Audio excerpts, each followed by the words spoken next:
I think Nebraska has a really good chance to do something. They've brought in some of these high-level teams to some good games. So Nebraska and Ohio State, I keep your eye on. Well, keep your eye on Nebraska. We're going to throw it over to the casters. It's Boise State and Nebraska. They're kicking off the PEC championships for Rocket League.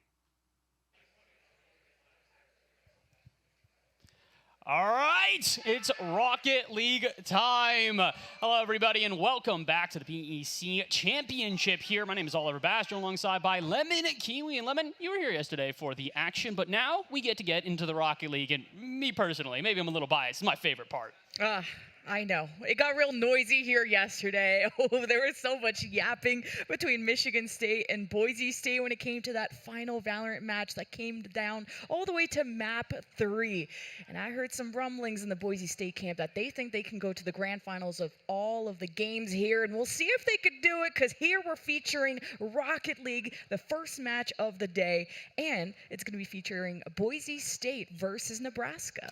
So Boise gets to kind of defend that claim immediately off rip. Again, this is probably one of the favorites at this entire event, like you said, maybe not even just make it to the finals, but to win it all, considering the pedigree of this team and the multiple championships they have taken over the history of this program. And this team in particular has kind of been the highlight for this Rocket League program, as year after year they have added new players until this one. And then they finally stop. They get Woozy and Preston surrounded around by Durtho, and they finally go, all right, this is the roster we're going to rock with. And since then, it has been success. This team has been able to make it all the way to the Collegiate Rocket League Championship, get second place there. They've won championships on LAN before.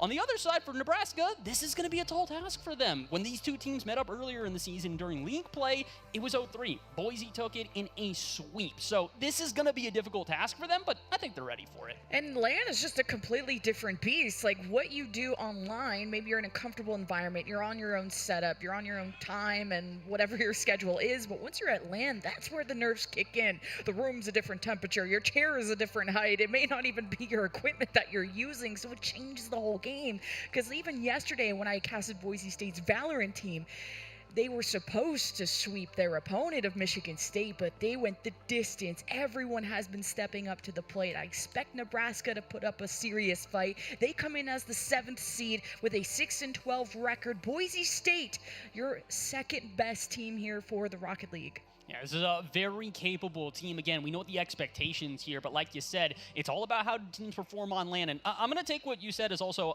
gamer share matters. That's the biggest difference maker. What share you're playing in will legitimately make a difference. That's my interpretation. Whether it's true or not, we're about to find out. It's a best of 5 here, and it will continue to be a best of 5 until we get to the grand finals. So, again, there's a little bit of room to breathe in moments like this, but you do have to make sure you hit the ground running, or I guess driving in this case. It's got to be a good first game, especially against a team like Boise, who really ride the momentum. Absolutely. And then you talked about this roster of Boise State, Durtho being a huge mainstay. What is he, like 6'5", too? He's an absolute unit compared to my 5-foot person. But okay, we're going to see how tall they can look in this first match. Boise State versus Nebraska, and it's Preston on the board first. Yeah, not surprising to see Preston immediately get the first goal here. Not surprising to see Boise get the first goal either. It's a little bit of odd fashion off of the kickoff, but again, like we said, this is going to be really up to Nebraska to stand up here more than anybody else. It's about them playing the level of Boise State, and Boise State just plays as usual. This should be business as usual for them. And last time I watched Nebraska, I had my eyes keen on Mincy, who pulled off a hat trick. He is going to be a great talent for Nebraska. He'll be sitting on the red side, and Preston trying to cause some trouble already. Boise State putting on the pressure, and now a back pass here. No, it's going to Creed, and now there's a lot of fight and brawling happening in the midfield. This is going to be a little bit more what the rest of the game, I think, is going to look like at this point. It's going to be a little bit of a back and forth between the two squads. And again, we expect Nebraska to put up a good fight here. These are 3 very capable players, all at very high level. The question is whether or not they can do this consistently. Something that Boise State is really good at is just putting on pressure for a very extended period of time until eventually you break underneath it. Or you just get a quick counterattack. Great passing play midair, and once again, Boise on the board. And Boise State have always had a really structured program. They put in the grind, they traveled all the way here, and even while we were setting up, they were scrimming and they were warming up, and passes like that really tell me Boise State are starting to find that flow state. And look, Durtho with the leaving that for Preston, hello, but maybe not having enough boost. I don't know. Boise State playing with their food while Nebraska hope to hold the line. Again, this is going to be be the problem for Nebraska, is just being able to withstand this pressure for extended periods of time. They might be able to escape momentarily, but you notice Boise already back and all boosted up, ready to go. Resources absolutely in their favor, and although a touch does go to the backboard, it's a half volley from heaven that finds its way straight to dirt, though, if not for the interference. Still, some more plays, some good passes as Woozy, some space on the sidewall. Will immediately get challenged in the 50 afterwards. Will find its way out to dirt, though, who stops on a dime. Might even be able to turn this into a flip reset, if not for the challenge from Mincy. So Nebraska showing they do have the capabilities on defense, but for how long? Preston, the reset, that's a third. Yeah, and Nebraska organizing on defense, that's going to be the name of the game because they're so focused on who's going up for the challenge and constantly looking up because Boise State are dominating the aerial game while also Nebraska are getting boost stars, so you don't even have the resources to meet Boise State halfway. And we're not even halfway into this game, and Boise State are up 3-0, but at least Nebraska, they'll put up as many saves as they can. This is a very capable team. Like we said, Mincy, Creed, and Promising are all very capable players in a moment like this. They had a decent season overall in PEC, but the big problem is that there have been kind of the top dogs who many teams throughout this league have struggled with, and Boise is definitely one of them. Again, you said it, or I guess they said it themselves. They expect to make it at least to the finals here, and I think the expectation is exactly that, based off of the record throughout the season, based off the capabilities of this team, and based off the fact that I think this team's kind of looking for a little bit of revenge, if you will, as well. This is a squad that almost made it into CRL and then almost made it into the LCQ, so if they can't play in those two leagues, they're definitely going to stunt in the moments that they have, and this is one of their bigger moments. They have the capabilities. They have proven how capable they are in PEC through multiple seasons and multiple events, and they're doing it already here in game one. We just now get to halftime, and that 3-0 still stands. And just Nebraska are trying to do these rotations, and they're being bumped, and the physical play from Boise State is now an element to consider as Woozy is shot towards the post, and he's able to find the rebound and close it out 4-0 now in the first half. Boise State are the final boss. Yeah, they finally get on the board, and that means everybody is on board for Boise State at this point, at least a goal apiece. Preston technically leading the way at 2, but this is kind of the problem with Boise State. I talked about how Dirtho was sort of the initial piece here of the puzzle for Boise State, and as time went on, they found more and more pieces to complete said picture. With the addition of Woozy and Preston, this team has just continued to accelerate, continued to ascend up the ladder of Collegiate Rocket League, and it's showing here as all three of the players very capable, playing both sides of the pitch right now. Is a great save from Preston. Now finds his way out to Dirt, though. Good dribble around one, could do it around another, but the immediate challenge from Creed will cut it off. And these have been some good challenges from Nebraska. They just are lacking a lot of boost and power with it. And off the kickoff, Nebraska has some good possession, but Boise State, they are just building a wall, and now a lob towards Preston. Make it the 5th one and the hat trick. A trick for Preston, and it only feels like he's just getting warmed up, especially considering the space he's being given mid-air. I think that's one of the few places that Nebraska is truly struggling in this match. We talked about decent defense, decent offense that is being able to keep up. Aerial game, though, entirely in favor of Boise. Whether it's double touches off the backboard, plays off the ceiling, this team seems somewhat unstoppable right now. And I thought for a moment maybe they'd shown some vulnerability, but Dirtho, a great save. Wow, that was some flashes of brilliance from Nebraska. They're starting to bring the mechs out. I'm going to be on the edge of my seat for this one.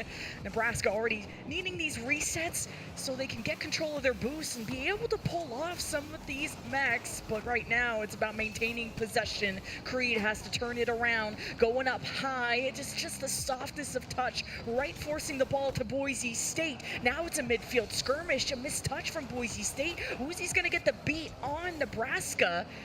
And still, Nebraska are so close to that blue net, but searching for the first goal. Kind of just feels like they're getting their attempts, but the pressure's never really mounting against Boise right now. Boise's been able to withstand said pressure and even make plays like this where they'll take it all the way back to their half, still with possession. They're kind of forcing Nebraska to play their game, and I think that's a problem for Nebraska. They have to start getting more advantageous in the moments that they have, because there haven't been necessarily a multitude of moments, but there have been a few. And in those moments, you need to expose the defense, put the pressure on, get physical, make the immediate challenge, and maybe get the goal. If there had been a second player there to crash the net, probably could have been the first for Nebraska, but instead we head into the final 30, still without a goal on the board, and another one for Boise. I think Nebraska were hunting for that moment to punish a mistake out of Boise State to keep their backs against the wall, but Nebraska were so committed forward that just one stray ball goes into an open net. At this point, Nebraska just have to find what works. There's 30 seconds, game one is over. Now it's time to experiment and really figure out how you can get on the same page. That, unfortunately, is not going to help them. I do like the immediate challenge from Mincy, though, and the follow-up challenge as well. Nebraska is starting to get a little more aggressive here. And they keep this up as the... No, I was going to say assaultive offense should be working out here, but 3 challenges in a row, and Durtho, despite low boost, still will not concede this ball and definitely will not concede this game. Maybe a goal for the road here as the attempted air dribble bump, but this hits the ground, and Boise State shutout victory in Game 1. That was no joke. That was no joke. At Game 1 to come out that red hot from Boise State and a hat trick from Preston, as we said. They're firing on all cylinders. This is a machine and every gear is turning correctly. While Nebraska, I think a lot of it is not having control of the boost. They're not able to meet Boise State in the air. The 50s were pretty back and forth. Nebraska had some nice kickoffs at times and they were able to set up on offense. But the small windows that Boise State give you to score on them are quite small, and Nebraska are still finding their footing in this series. That's the big issue, I think, right now, is it does kind of feel like Nebraska are kind of in their own heads and a little uncomfortable in a lot of these challenges. I think one of the biggest moments you can see that are the aerial plays, where they're obviously going to have low boost. We've talked about boost priority being a big thing for Boise and how well they have done with that. But the problem is that if you have said boost priority and then all of a sudden you get a little boost, you want to hold on to it. You don't necessarily want to expend your entire tank with an immediate challenge to the sky. So when you see that you have to make an aerial challenge, you kind of second guess yourself. You think, is this the best approach? Should I make this challenge now? Should I wait to see if they get another touch? And in the moments that you've taken to contemplate what your next move is, already Boise have either scored on you, made a passing play, found a mechanic, gotten some further elevation, and just found ways to continue controlling said airspace. So I think that's the problem right now for Nebraska more than anywhere else, is that they are just kind of hesitant in moments that they need to go. Hopefully they can do that in Game 2. There's a huge chance for them to rebound here in the second game and really just get on the board for the first time.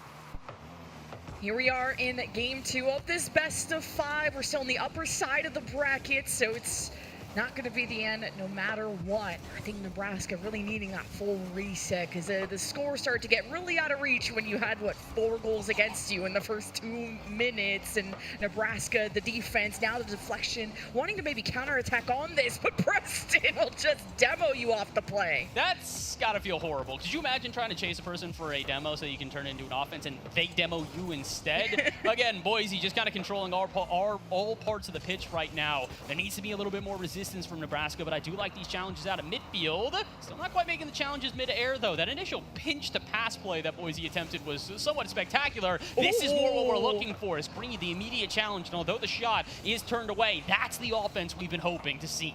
I think kind of these solo plays that Nebraska are going for, it's where you least expect it, trying to go for flip resets. Now utilize some of the ceiling, like Nebraska is showing that potential, but Durtho, what a placement on that shot, oh my God. I think he was trying to go for the pinch initially, realized that he didn't have the boost to get a lined up pinch, so he went, let me use the side of my car. Yeah, sorry, promising. I don't care what rank you are, you could be a world champion in RLCS. You're not saving that shot. Just misdirection after misdirection. Boise State so hard to read right now, as once again, they are the first on the board. And Boise State continue to level up, but they are going to get demoed, so Nebraska have some breathing room, trying to win these 50s. Now the ball finds some air, so you couldn't get a dunk opportunity, but the midfield goes to Nebraska as Mitzi has to climb high, setting up promising towards the ceiling, maybe needed a shot on target. Durtho's getting shoved in the net, maybe a first goal opportunity for Nebraska, but they're retreating. They're being called off. Mitzi and Creed take the mantle, pass opportunity with the bumps in the midfield, but Nebraska can't get it done. This is what we've been looking for out of Nebraska, though. They're crashing that immediately after every attempt, just trying to keep that pressure on. Extended periods of play and offense are something we have not seen from Nebraska up until this point.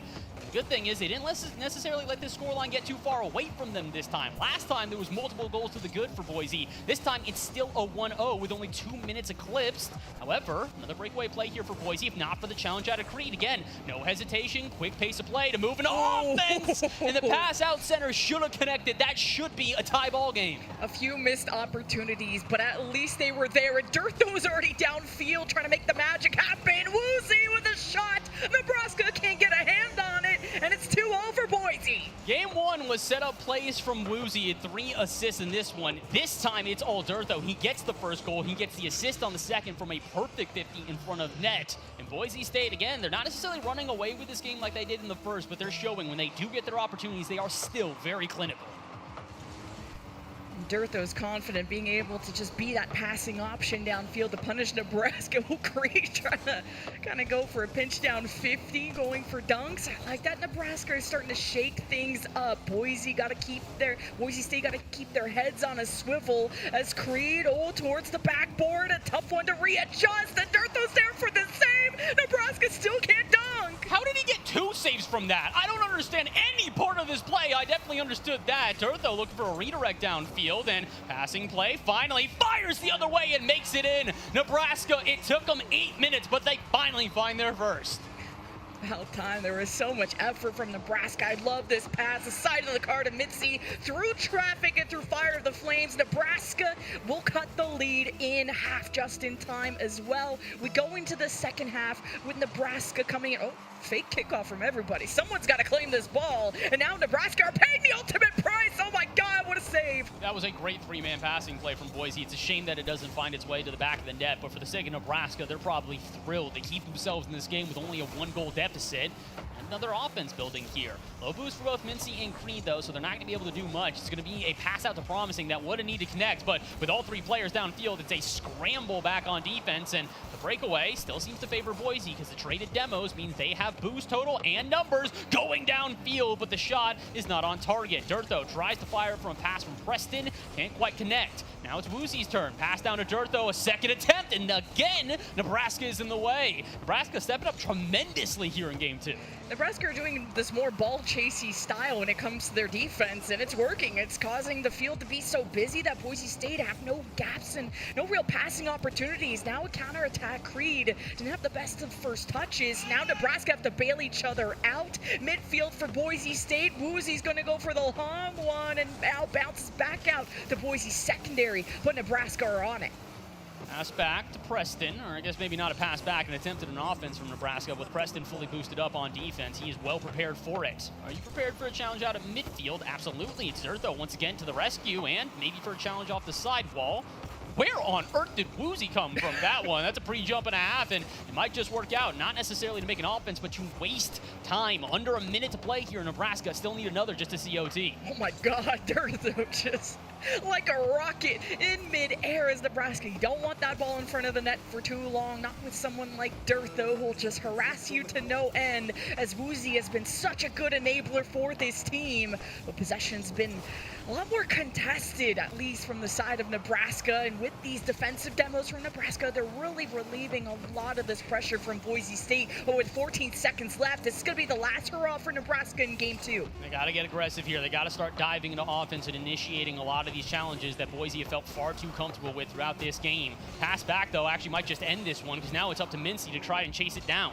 Space and time, though, with a decent amount of boost. Flip reset, though, won't be found. Challenge from Boise will shut that down, and they will take game 2, if not in more narrow fashion than the first. And the challenge game from Boise State, so strong. You don't want to let Nebraska start to pull off those solo mechs that they were giving us some glimpses of.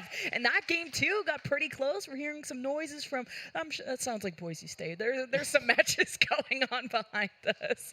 Or we're just really excited to get into game 3. But 2-1, that is a lot closer. Don't need a numbers guy on this one. It is a lot closer than 6-0. So it's getting better every step of the way. Casters are bad at math. I think we can tell the difference between 1 and 6. I hope that I can tell the difference between 1 and 6 at this point. I can also tell the difference between 2-0 and 1-1, or I guess 2-0 the opposite way at this point. I know that we're 1 game away from a sweep here. As again, Boise, the first time they faced up against Nebraska during the regular season, they swept them there as well. So this wouldn't be an unexpected outcome. I think it'd be an unfortunate one, considering that Nebraska is starting to play a more even game, but that's kind of the problem in series like this. When you only have a best of 5, you can't afford to give up a game or two. You need to make sure you immediately are on your A game, and we didn't really see that from Nebraska until back half of game number 2. Of course, there's some Valorant going on. That's why we're getting noisy, you know, and you clutch, you got to get loud, you got to get proud, but Rocket League will do so, as we got a ton of matches to get through. We got the winners round 2 that we're going through right now. Then we're going to drop to the lower bracket. It's going to be an intense weekend, and this is only day 2. We have Championship Sunday tomorrow, where Boise State are setting their eyes on that one. But the journey will be long, and Nebraska wants to make it a difficult one. Got a couple of updates from around the rest of the bracket here. Syracuse will move on to the next round in sweep fashion as well. They go 3-0 against Ohio State at this point. So, again, the Rocket League commences all at the same time, and we get to see some of the highlights of it, considering Boise State. Basically a human highlight reel through Game 1, and although very close in Game 2, they're starting off Game 3 the exact same way. Immediate pressure. The follow-up won't be found from Preston, but he'll lurk around. And an offense won't be successful initially, but immediately Boise looking to close out this series. Well, the aerial challenge game from Nebraska is getting just that much better. To be able to follow Boise State in the air like they're doing synchronized swimming, and you're able to follow Boise State, but can you have actually a commanding lead? Like, can you really control the field like Boise State have? Whoa, a double shove, and the net is open, but Preston has to buy time, and Promising just can't get back on the ball. So kind of a moment for Nebraska to find a scoring opportunity. That's the issue, though, is that, like, Boise State are not going to show many moments of weakness like that, and when they do, you have to make sure you capitalize immediately. And with no second man there to make said challenge for Nebraska, they just kind of waited a bit too long. The ball got dropped, and so did the opportunity. And Boise State get away with one here as we're over a minute into this game, and surprisingly, still no goal on the board. Usually Boise State start off with a goal, get themselves some early momentum. This time, it's looking like a stalemate as both teams have had their opportunities in this game. Ooh, Mincy is going to force Preston to readjust. Dirtho with a bounce out. Oh, right on the goal line. Creed will keep Nebraska in the game. And here comes Promising, wanting that reset, and Preston swats it away. Chance here, though, for Mincy to keep this play extended. He's got no boost, though, so the aerial challenge won't be found, and I don't think it'll be found here either. As Promising in a very awkward moment. Can keep it contained, but Dirtho will bump him off for his troubles. Now Woozy's turn. Good 50 for him. Can he find a follow-up? Not quite. Instead, it gets spiked to the backboard. Now it's Preston's chance as this one goes long downfield. It'll go off the backboard. Is there a player there for Nebraska?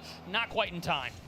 Good catch, though, from Woozy. Nebraska, they're lurking. There's a lot of respect from Boise State to this Nebraska team. Their mechs are looking ever so clean, but Mitzi gets beat there by Preston. Has to use a lot of boost just to transition downfield. Boise State are calling for help, and here comes Dirtho and Preston now with a full tank. Going up high, meeting them halfway is Creed. That just kills the momentum on the ball, but a good bounce on the back wall. Boise State get ever so close to that first one. Boise State are starting to play more with possession here. They're spending more and more time on offense, but as time goes on, these attacks just don't seem as lethal. Shots off the bar, shots off target, just the passing plays that do connect but don't have that final punch. Where's the knockout blow in a series full of jabs? Could it be this? Boozy off the sidewall. Reset in the bag, and an early challenge for Promising gives extra space for him to work with, and still another goal line stop. Y'all cannot just be sitting there watching Woozy pull that off. That was a fake. That was a nice play with the reset, but Nebraska will keep this at 0-0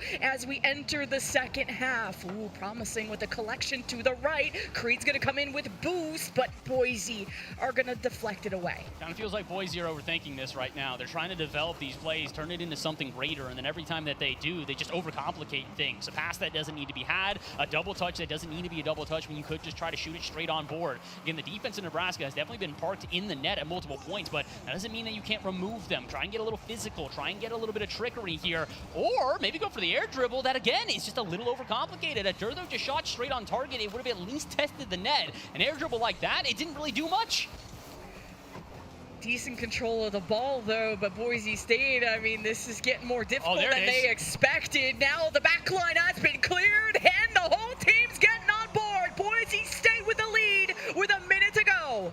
You know, I appreciate when the players make it seem like I know what I'm talking about. I said, hey, you got to get physical. You got to start removing this defense that has been basically planted in net. And what happens when they have, I think, their first demo all game? Immediate goal. It took them 4 minutes, but Boise on the verge of a sweep now. All they need to do is hold on.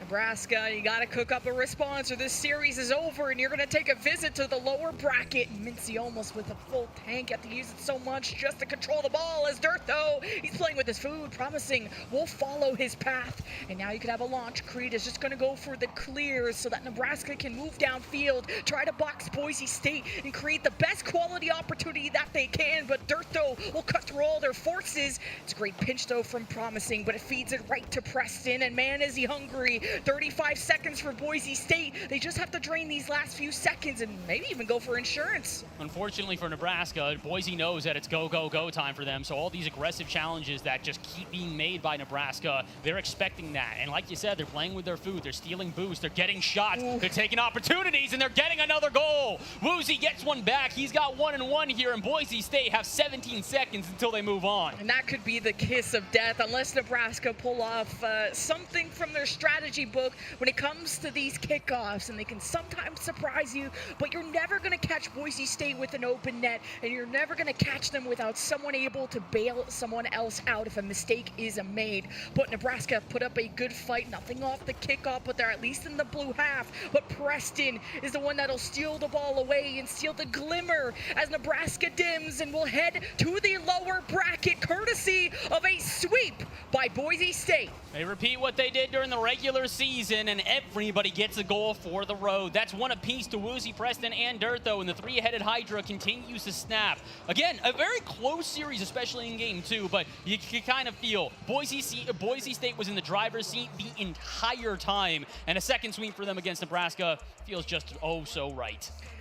I just love the team play from Boise State, because sometimes when you have really confident players, especially at this age, at this level, you kind of want to be flashy. You want to get noticed by everyone, especially if there's some scouts in the crowd, whatever it is. But this is such a selfless team. They're always, even when there's an open net, they're still trying to pass. Like, I just love that everyone is setting each other up for success on the Boise State side as they will move on to winners round 3. And there is some stiff competition here, so Boise State better not relax. Yeah, you have to keep going at this point. There's no taking your foot off the gas considering the caliber of the talent that is there. And again, this is a Nebraska who we didn't necessarily know what type of challenge they would have against Boise State here, but clearly they put up a good fight. Game 2 was a one-goal ball game. Game 3, for a majority of it, was a one-goal ball game until eventually Boise kind of, turned it up at the very end there. And obviously Game 1 was not that. But at the end of the day, that's kind of the issue in series like this. We said it's a best of 5. You need to make sure you get the momentum early, and allowing Boise State to have that level of confidence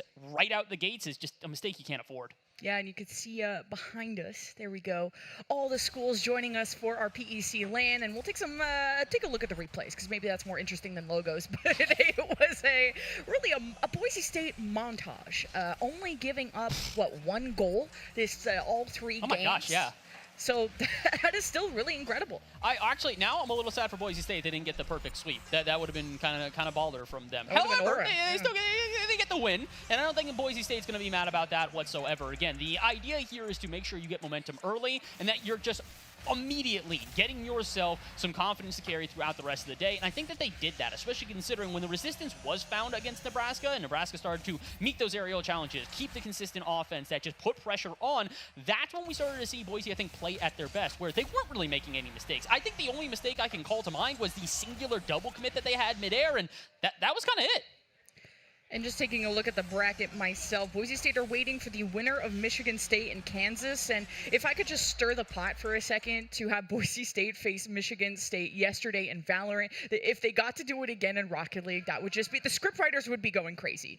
And on the other side of the bracket, Syracuse did sweep Ohio State, and they're waiting for the winner of Minnesota-Utah, and then the winner of that faces Baylor, and then the winner of that faces Syracuse. So we got a bit of a bracket that is forming. So we'll try to catch any game we can, though. Yeah, we're trying to figure out where we're heading next here. I think we might head over to our studio for just a couple of seconds while we get ready for our second game. Again, we've got more Rocket League. We've got tons of series to go, but we're going to take a couple of seconds while we get that set up. So do not go anywhere. We will be back in just a couple of moments. Or not. Oh, there it goes.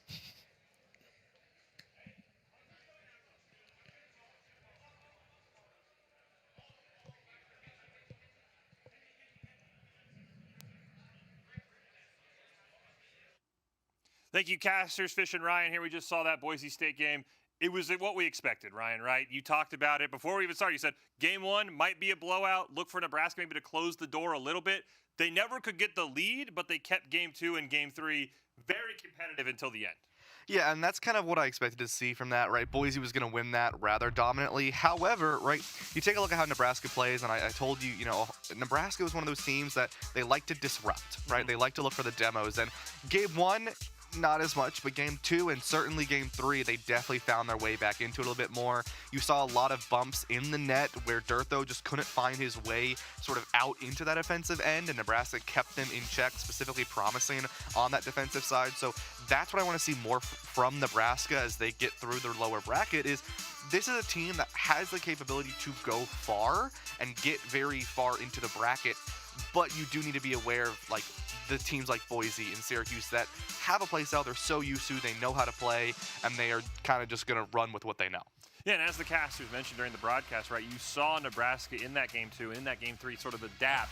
More of a ball-chasing mentality on defense. Yep. They cluttered the passing lanes, and it's something you see from Boise State. They mentioned it, right? They want to set up those crazy highlight reel passing plays because they're so good at it, and Nebraska almost made it too complicated, and it was a couple times where they were even saying on the desk, like, just dribble it in. You'll make a goal if you just dribble it in, and Boise State kept looking for those passes. They eventually found them, right? But game 3, scoreless for over 3 minutes, so a big shout-out to Nebraska, holding this high-powered Boise State offense in check the best they could.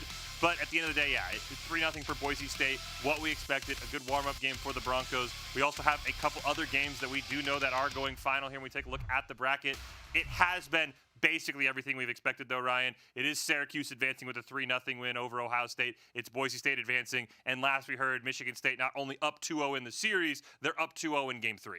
Yeah, I mean, that's kind of what we thought was going to happen, was the majority of these first-round games were going to be in the favor of the higher seed. But then it gets into that winter semis where Syracuse is going to play Baylor, where Michigan State will play Boise, right? That's where things are going to get a little wonky. And then also in the lower bracket, right?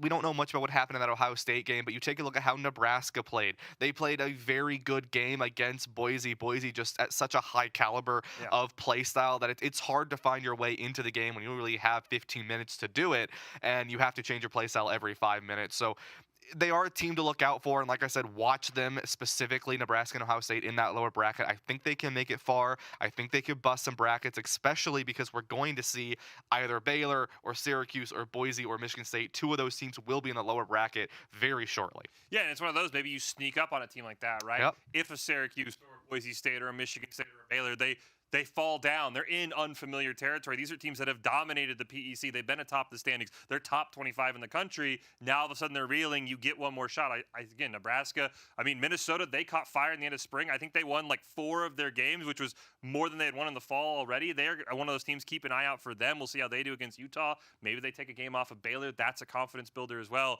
Very, very good start. Again, we've got a lot of Rocket League ahead of us, though.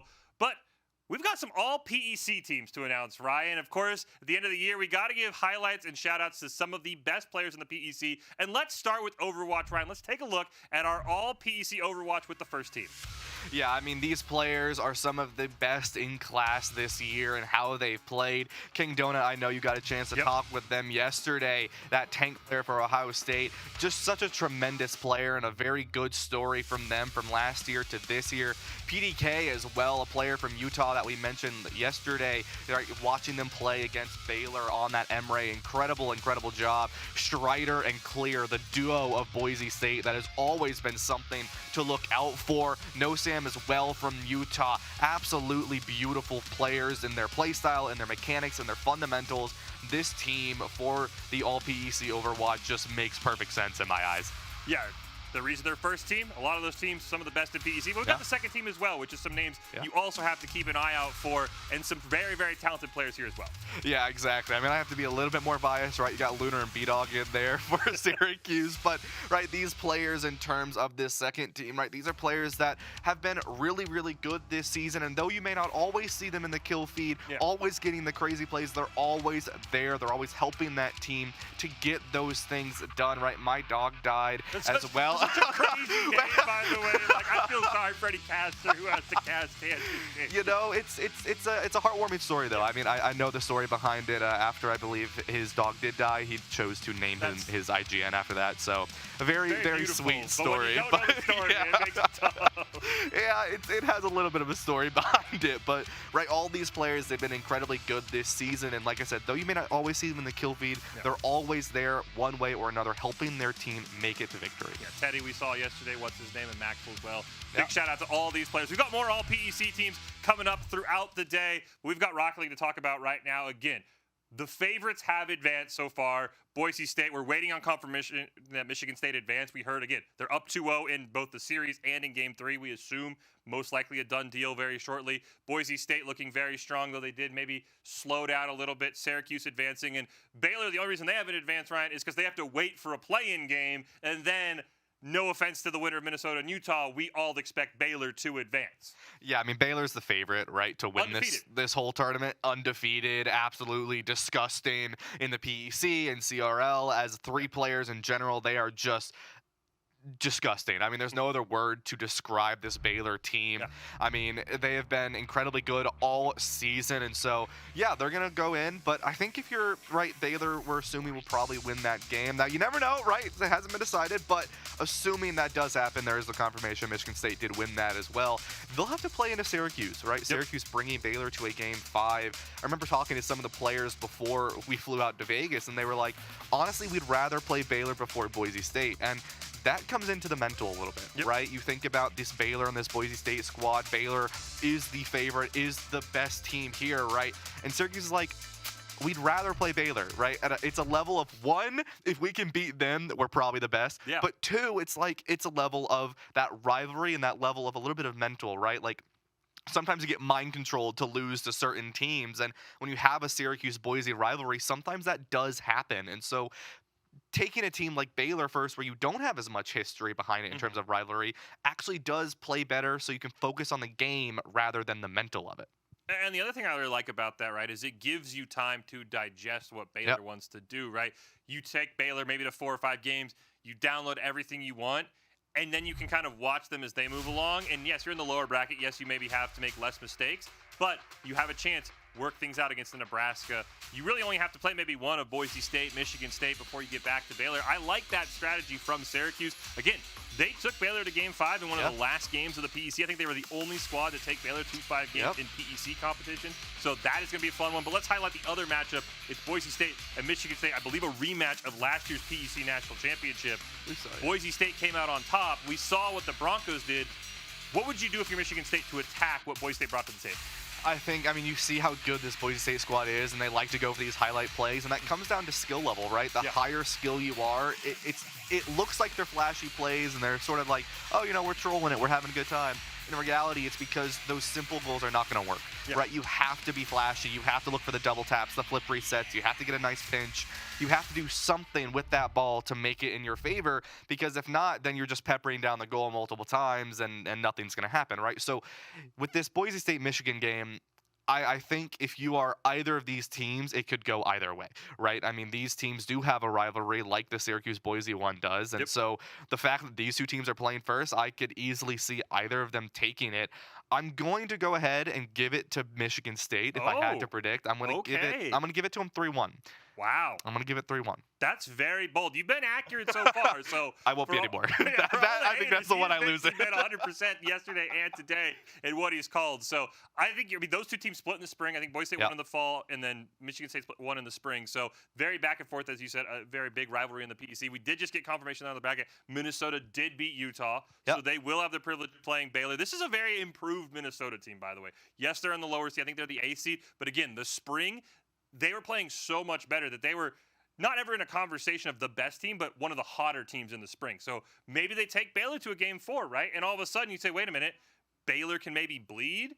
This is good for us if we're a Syracuse or a Boise State or a Michigan State. I think watch out. You mentioned Ohio State and Nebraska. I think watch out for Minnesota. They can maybe move along in that lower bracket and give some teams some fit. So again, we're just waiting to see where we go next. We've got lower bracket games. We've got upper bracket games. Again, Baylor, the number 1 seed, the undefeated squad, we'll have to see here as we take a look at, it looks like we're going to have Kansas coming up. We see their lineup here. This is a team that did just lose to Michigan State. That's a tough ask in round 1 to take on a talented Michigan State team. This is a very deep roster, though.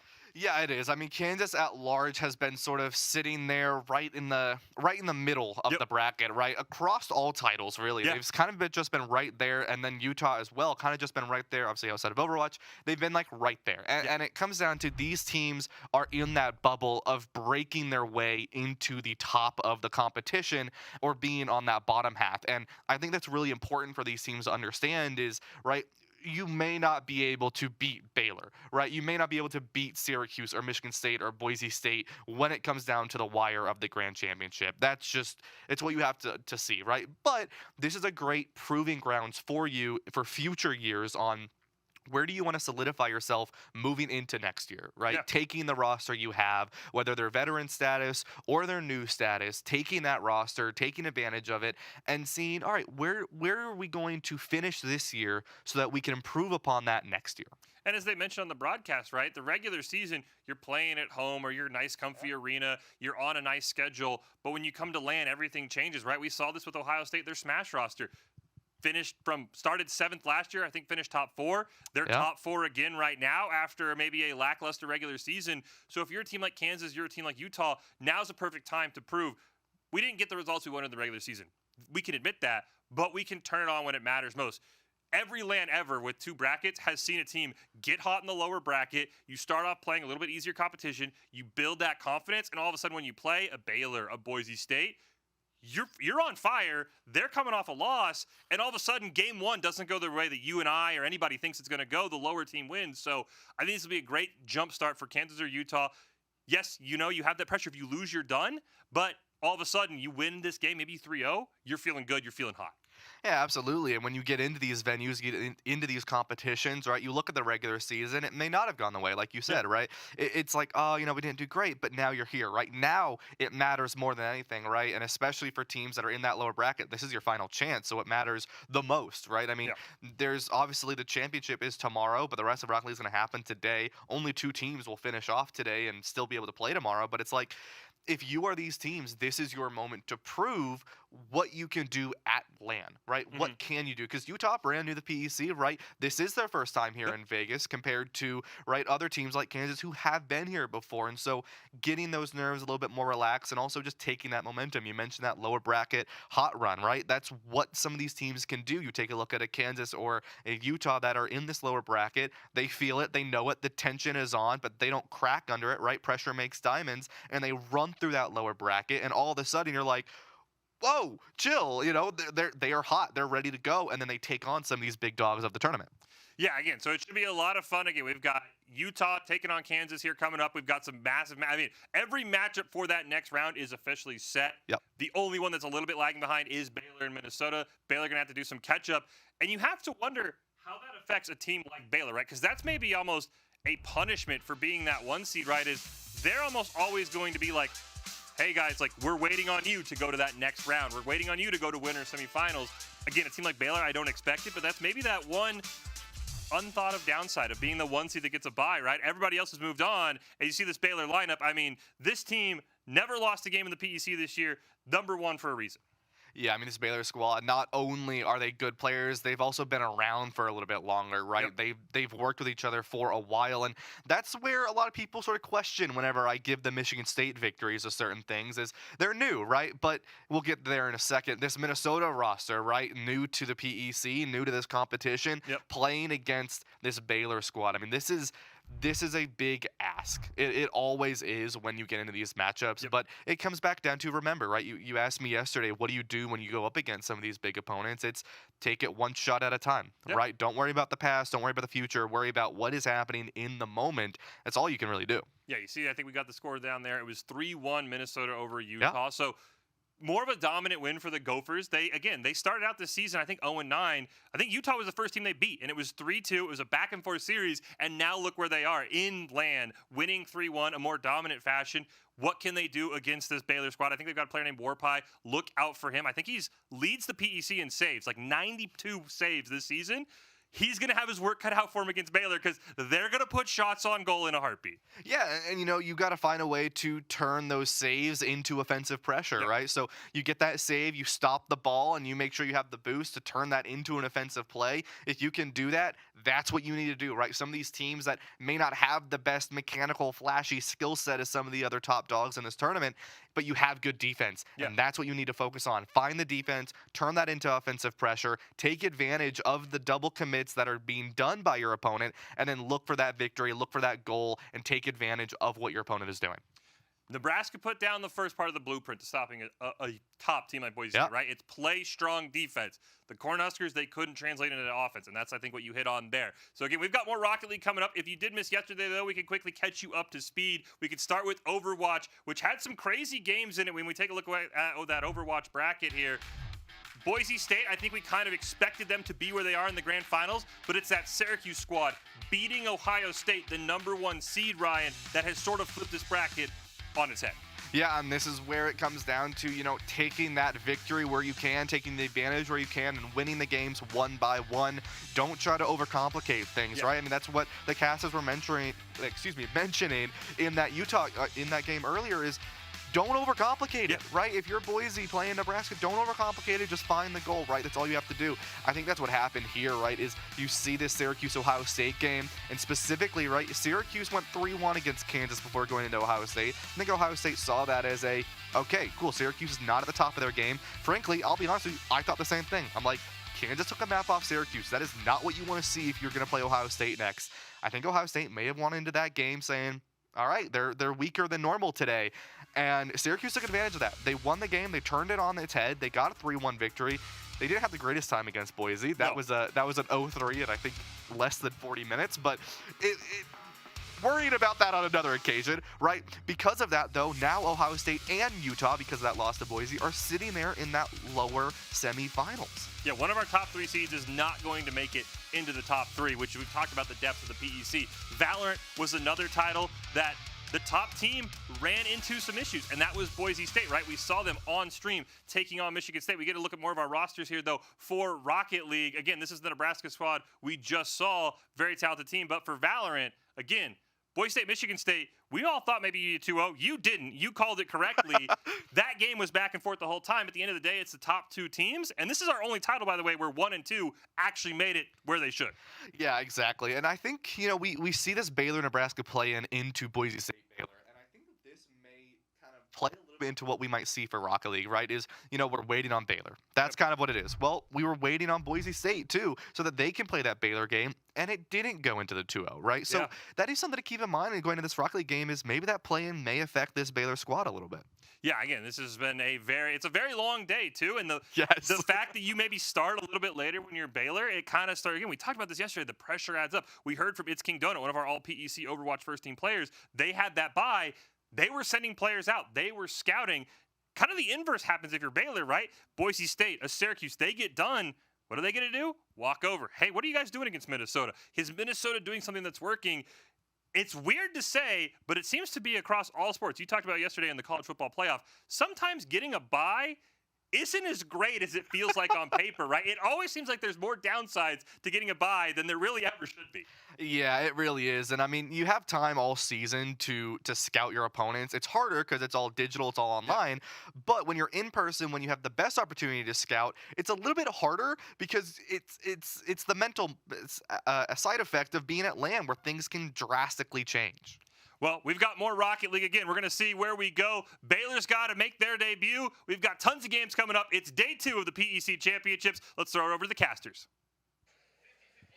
We're ready for more Rocket League, and we hope you guys are too. We have Utah versus Kansas on the dock, and it's the lower bracket, so it's the last chance to have a good time. For both of these teams, it is do or die, win or go home, or I guess kind of hang out here at the center for a couple of more hours while you watch the rest of the teams play. But yeah, for both of these squads, this is going to take a lot.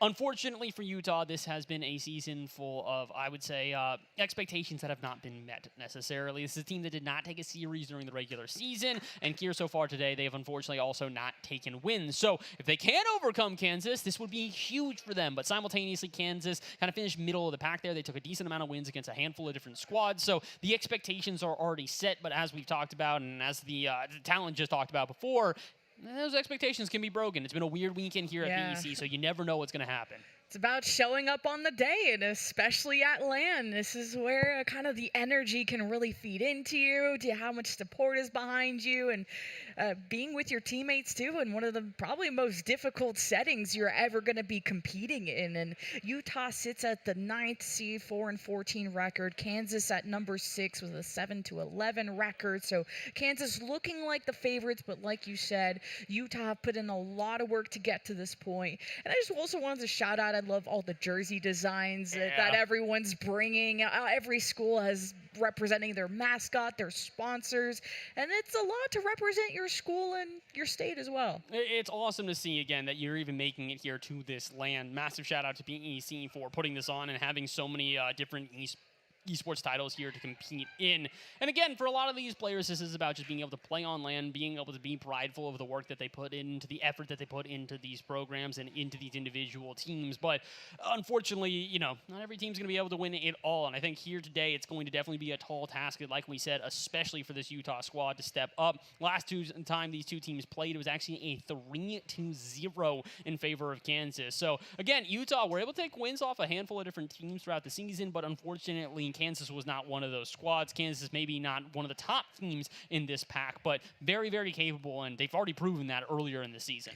Utah was able to take a game off of Minnesota, but unfortunately still dropping to the lower bracket by them, while as Kansas had to go up against the big dogs of Michigan State, and they got swept. So it's going to be a long and grueling journey through the lower bracket to try and reemerge towards the end. And looks like we're ready for game 1 between Utah and Kansas. Loser goes home and is out of PEC on the first day of Rocket League. So let's take a look at how these teams will do. Best of 5 here still, so again, you don't have a lot of time to get going. You got to rev those engines early and immediately find yourself with some momentum. Again, for both of these teams, especially considering they are rebounding now after losses in the upper bracket, you really do want to try to correct your path as soon as physically possible. And like we said, for Utah in particular, it really is about making sure that they find some confidence to start this series. It has not necessarily been the most successful season for them. And again, getting a game off of Minnesota is awesome, but getting a game off of Kansas is something they have not done so far this season. So if they can do it early, it would do wonders for them. The energy at this land has been electric. I mean, I think the Valorant guys are getting the loudest. We have Overwatch competing at the same time. Smash got really intense last night as well. And we still have Championship Sunday tomorrow to culminate all the efforts and see who will take away the trophy for each of these games, because there are some schools who put in a lot of investments into their programs to try and claim a trophy for all the games and all the teams that they have. But right now, we'll lock in on Utah versus Kansas here in game 1. Let's see if either team can start off on the right foot. It looks like it could be Kansas as Meave tries to go for a redirect off the sidewall. Not able to find any contact, but maybe Brand J can change that up on the other end. Again, getting that first goal early here is going to be monumental for either side, and it could be Kansas as Meave does find a 1v1, but is immediately blocked out. This is already a way faster game than our previous series. Utah are no slouches. Brand with a bump. Recovery from Kansas. They head downfield for an offense, but Seth will collect. Not before getting 50'd in the corner. But there's a layered defense here for Utah. And the ball almost was fed there to Mev, but didn't have, or Meave, I should say, didn't have the boost, but it was able to collect on rotations. Back and oh, an attempted save, but still popped up in the net as Utah strikes gold. Well done from Kelpie here. This is just very heads up to recognize Meave is already planted. He'll likely get the save. So if you just get this little redirect last second, that'll be more than enough to just leave the defense discombobulated and find the first goal. Utah on the board early here. This is wonderful for them. And just with the energy then, the speed they brought out right off of kickoff, you could sense it in the waters, but Ranjay did not like that touch, and Kansas is going to take advantage. Alpaca has to reach high for it, and Seth will contest as much as he can, but Meave now has got the defense jumping, but Utah, it's going to be one step at a time to go downfield. I like the idea for Meave on that play. Again, we talked about overcomplication being a problem for some of the Rocket League teams throughout the day, or at least in our first series, and I think that's another great example of that. You want to put pressure on the defense, and yes, you do get a couple players to jump after the reset, but you don't really take a shot as a result of it. So teams got to be careful here. If the defenses are stepping up on both sides, you don't necessarily need to take too many risks, maybe much break them down. Take shot after shot until eventually they don't bend, they break underneath said pressure. Utah has not done that so far. Kansas, they do concede one. Maybe they'll concede another here. Here comes the challenge. The shot, a little off target, though, and Swift to clear it out to the sidewall. I love that setup from Kelpie, but wait, Branche's going off the ceiling. We're having a lot more max from Utah, just from being able to get rid of the ball to avoid the challenge, to feeding the ball to someone in front of the net. Like, there's a structure to Utah, but still needing maybe more goals than the one, because Kansas, I think they're starting to a simmer, and it's got to boil over eventually as they head downfield. Swift is lacking in boost. He'll at least try to steal, and this could be more of a long game for Kansas. Going back and forth here, both teams have had their attempts, so we haven't seen a lot of passing plays link up how I think that both teams have attempted for. Shot here, gonna go a little bit high. Kelpie looking for a follow-up from Seth. Seth can't quite get to it, so it's now up to Branche. Throws it off the ceiling, and Meave to intercept. Extra touch in the corner not found, so Meave can at least clear the lines for a second, but Kansas under a lot of pressure. They need time to buy some boost and to just get ready on defense here, or maybe just get an offense. Lead block is there. The follow-up shot turned away by Seth. Meave, one more attempt, double on target, and Kansas is on the board.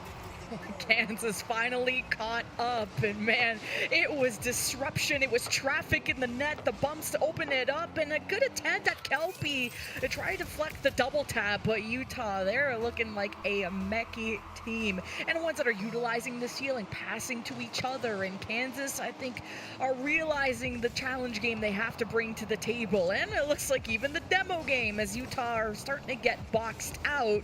They are going to watch in the midfield for the upcoming move of Kansas, but again, the reoccurring trend is that Kansas are lacking in boost once they are on offense. They have zero going on when they're there. They're doing a good job on both sides of the pitch right now. Defense and offense have been relatively solid for them, but I would agree with you. It feels like they don't have the resources to link up how they're desiring once they do get into offense. Great example here is the touch off the backboard is uncontested. Eventually Swift will come diving in and maybe try for a touch of their own. Flip reset in the back. Good follow-up from Meave, though, immediately, and this time it does look like Kansas have the resources to set up shop for at least an extended period.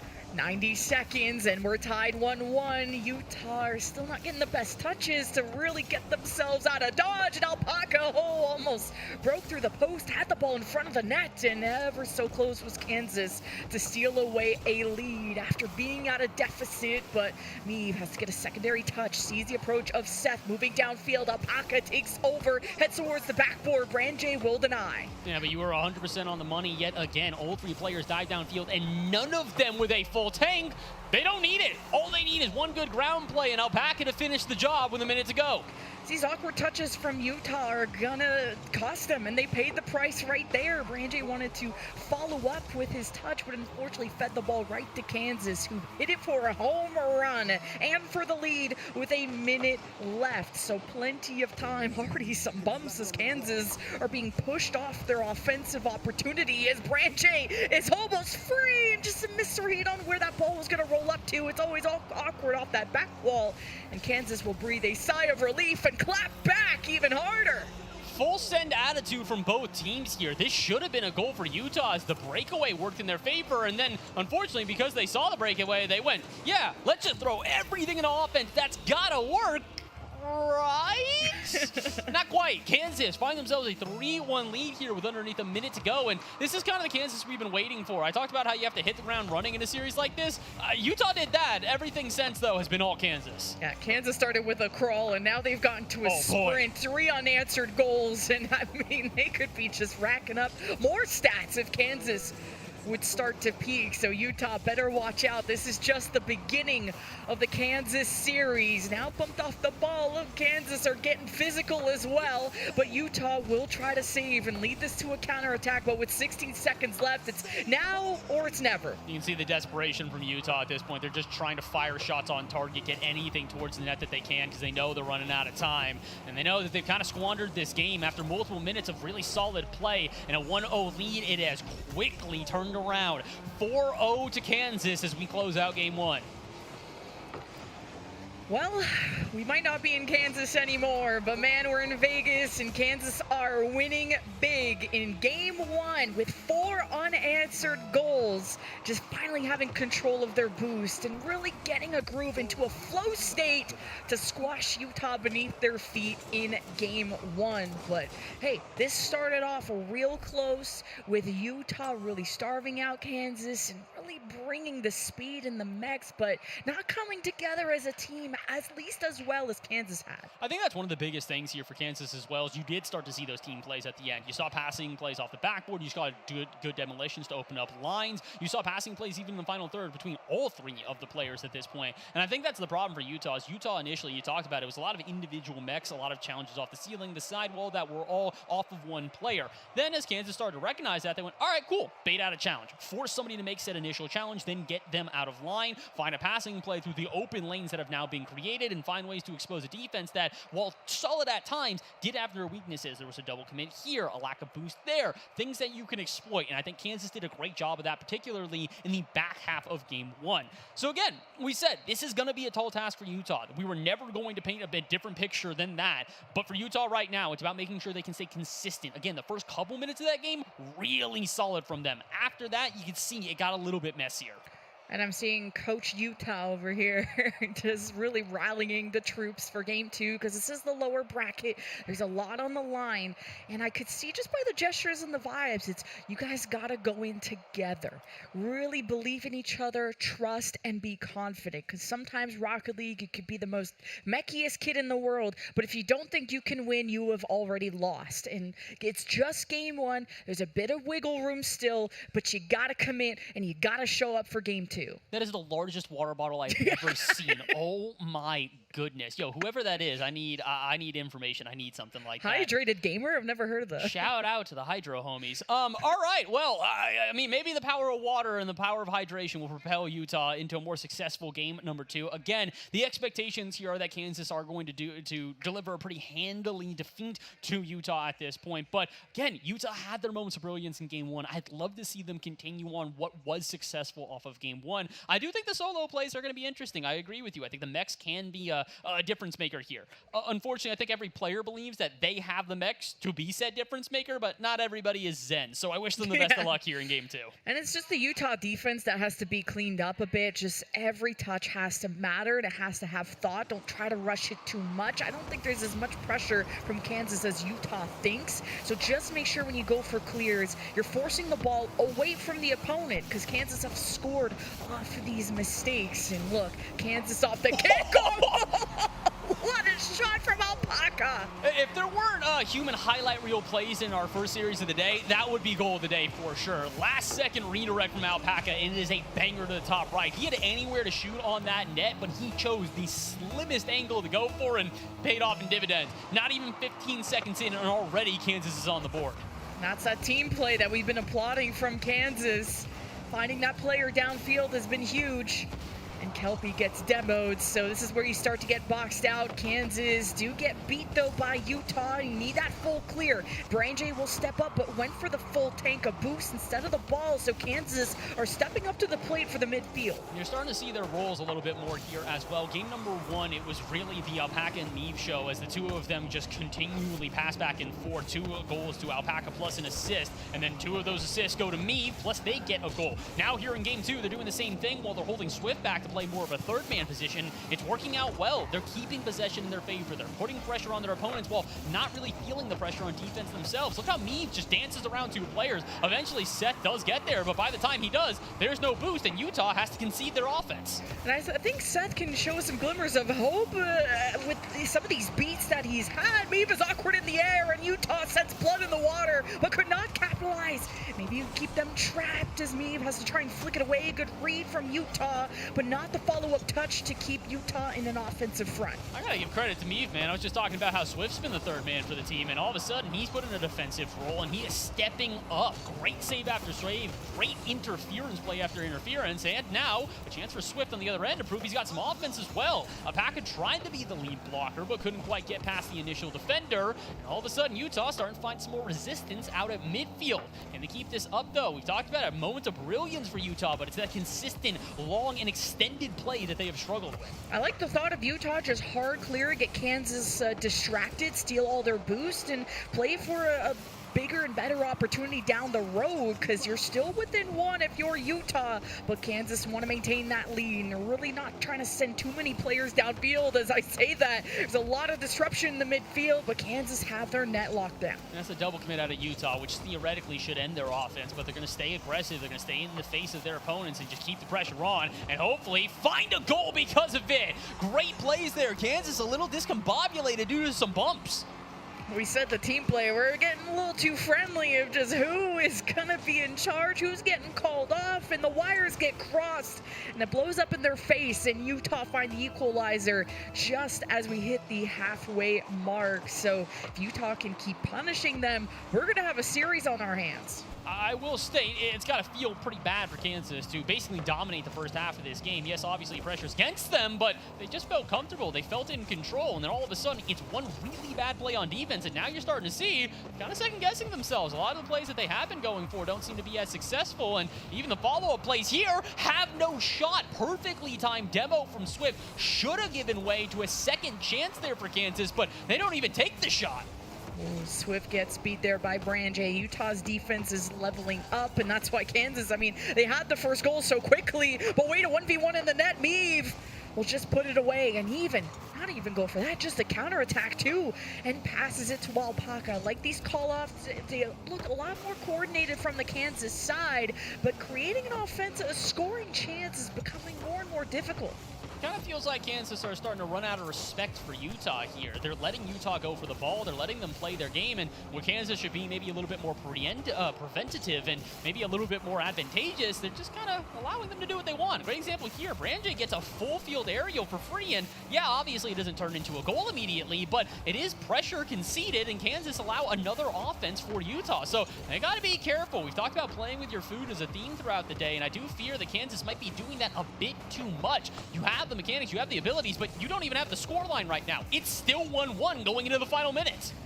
Yeah, Kansas just can't seem to really build up pressure for their offense, and we're all tied up with a minute to go when Utah, their offense is starting to look more and more threatening as Alpaca takes a low ball, tries to find the gap, and Utah close it up quickly, where Kansas are just sitting in the midfield hoping to react, but Utah, they're going towards the net.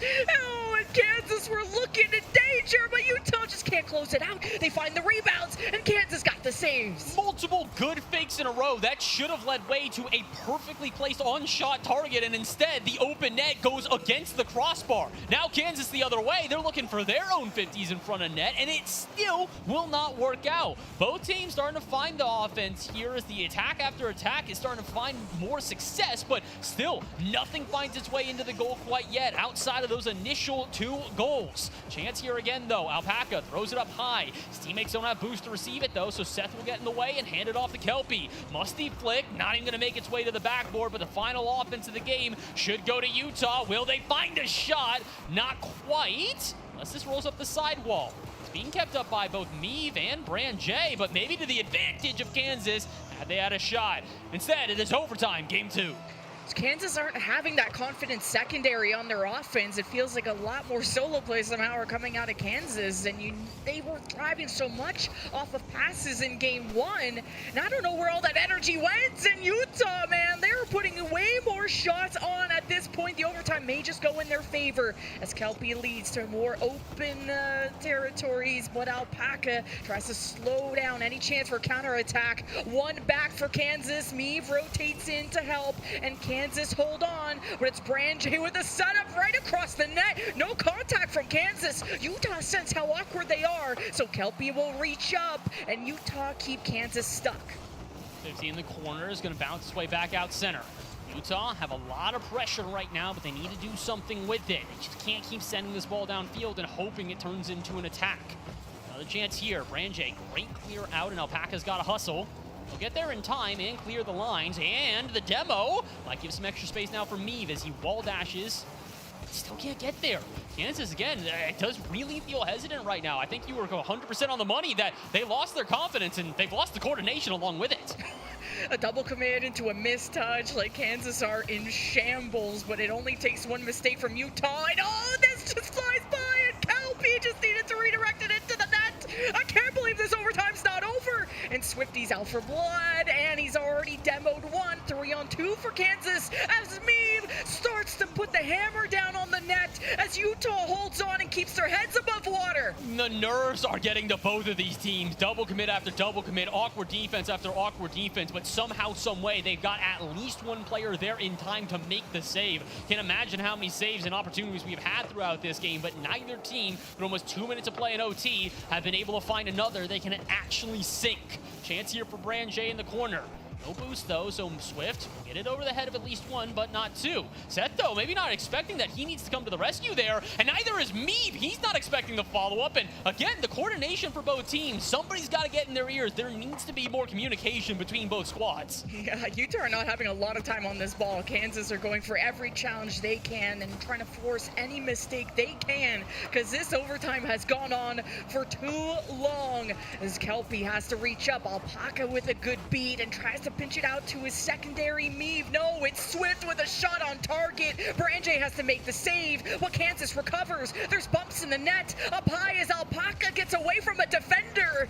But now it's really been stifled and Kansas can't keep going. Swift though, good interception out at midfield. That gives time now for Meave to grab even more boost to potentially launch himself into a solo offense. And not for the challenge out of Kelpie. Well placed, well timed in Utah. Maybe can get something from this. Kelpie, another challenge. That's numbers the other way though. All they need is good 50 and a follow-up shot. Could it be Meave? Top left and slots it perfectly. 3 minutes of overtime and Kansas take another. The smallest gap was given and Kansas, Meave, the sniper, he finds it. Attempted pinch save from Brand-J, but so difficult after nearly 3 minutes of overtime. Kansas will be on match point, but have they met their match? Utah forced them to this point, with Kansas looking like they were, like you said, dominating the first half of that game, and usually the light bulbs turn on as the game goes longer, and it got dimmer for Kansas, but they still won, so. This is the difficulty, I would say, about Rocket League in particular as an esport, is that you expect it to be, we get better as time goes on.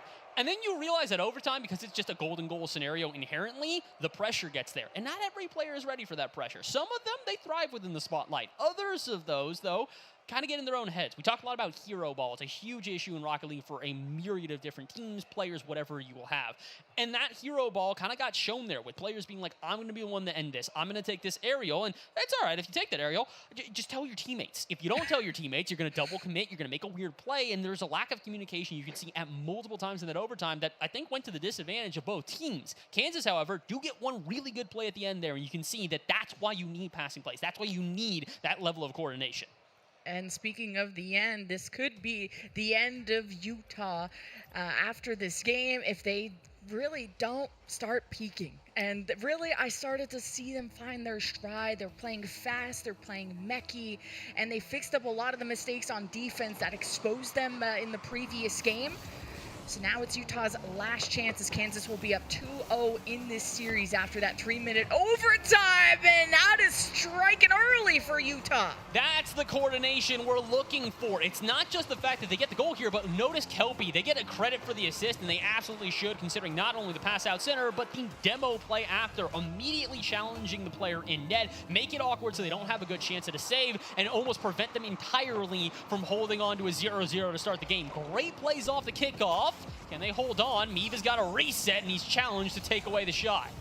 Utah look coordinated on who is going to be challenging that ball, because you do not want to let Kansas start getting the flip resets going. And now you got Kelpie disrupting in the net, maybe trying to hunt down Meave, who adjusts, recovers perfectly to still make contact with the ball and make Utah really work for their second goal.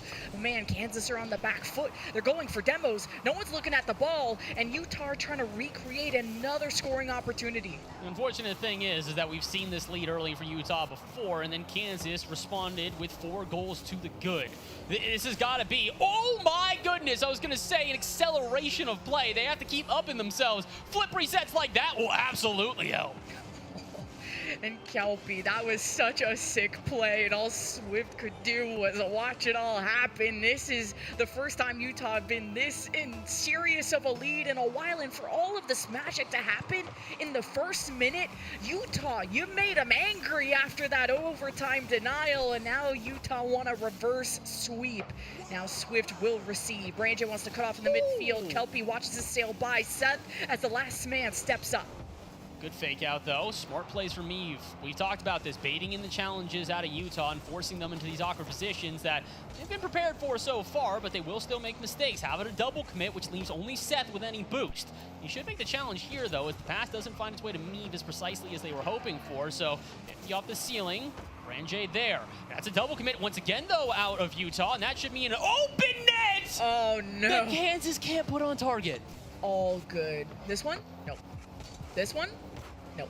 Okay, Kansas, they're working. They're working on it, and Utah, they're not gonna let them. It's a full clear, but Utah don't have boost, so they're kind of scattered away from the ball, and Kansas, this is a tough one to try and control as Meave has to slow it down. Seth from the backboard can't get a hand on it. You have to bump Kansas off the ball to stop him.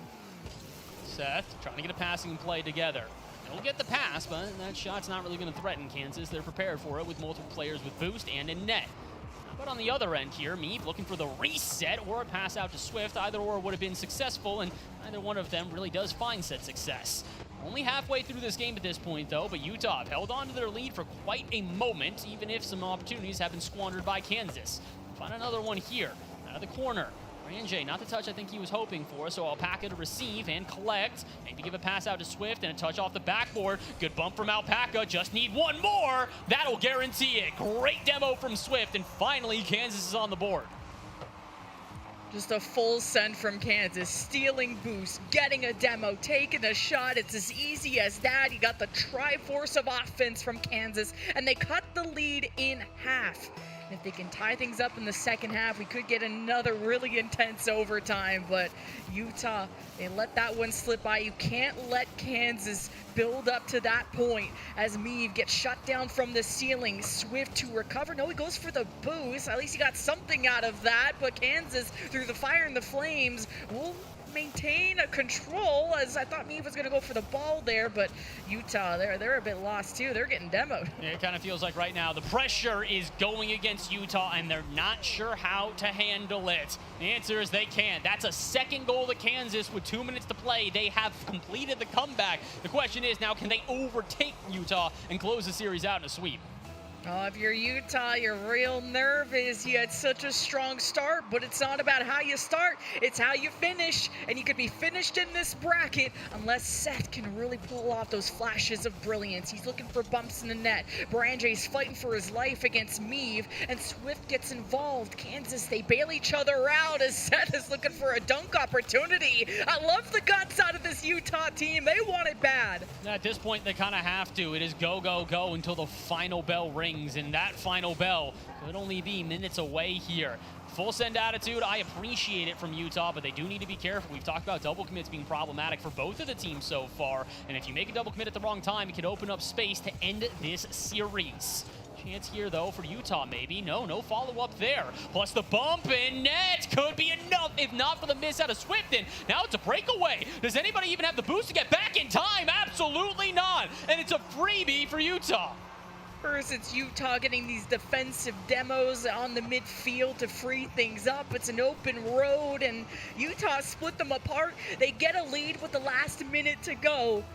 But now you made Kansas angry. They just got to get it together. Every touch has to be quality, and that's what's really killing Kansas's momentum. But all eyes are on Meave on the backboard. The beautiful setup to Alpaca. The shot placement lacks power, and it's right in the lap of Utah. Swift, though, lurking around to try and keep this play going.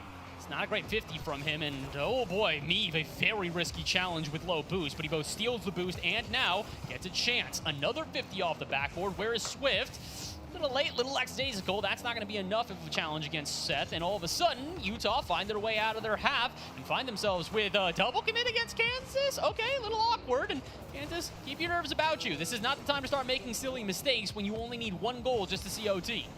Kansas just also have to position behind the ball. It's kind of awkward, and you have the person with 0 boost trying to just delay things a little bit. You can't delay, you need to attack. 17 seconds, you're in the red zone, Kansas. It's time to come alive. And Swift has a full tank, but he's got a full plate of defenders who get the full clear as Utah are holding on and thriving to force now a game 4 unless Kansas, this is the last opportunity to find the overtime, and the ball almost towards the net. A pitch save from Utah as Alpaca keeps the play alive, but now they have to cross the seas, and we go to game 4. Utah finally do it. They get the game they've been looking for. This is already a completely different result from what we saw during the regular season.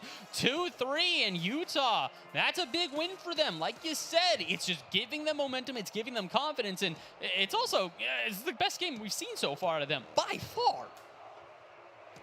See, Utah, I wish I was a lip reader.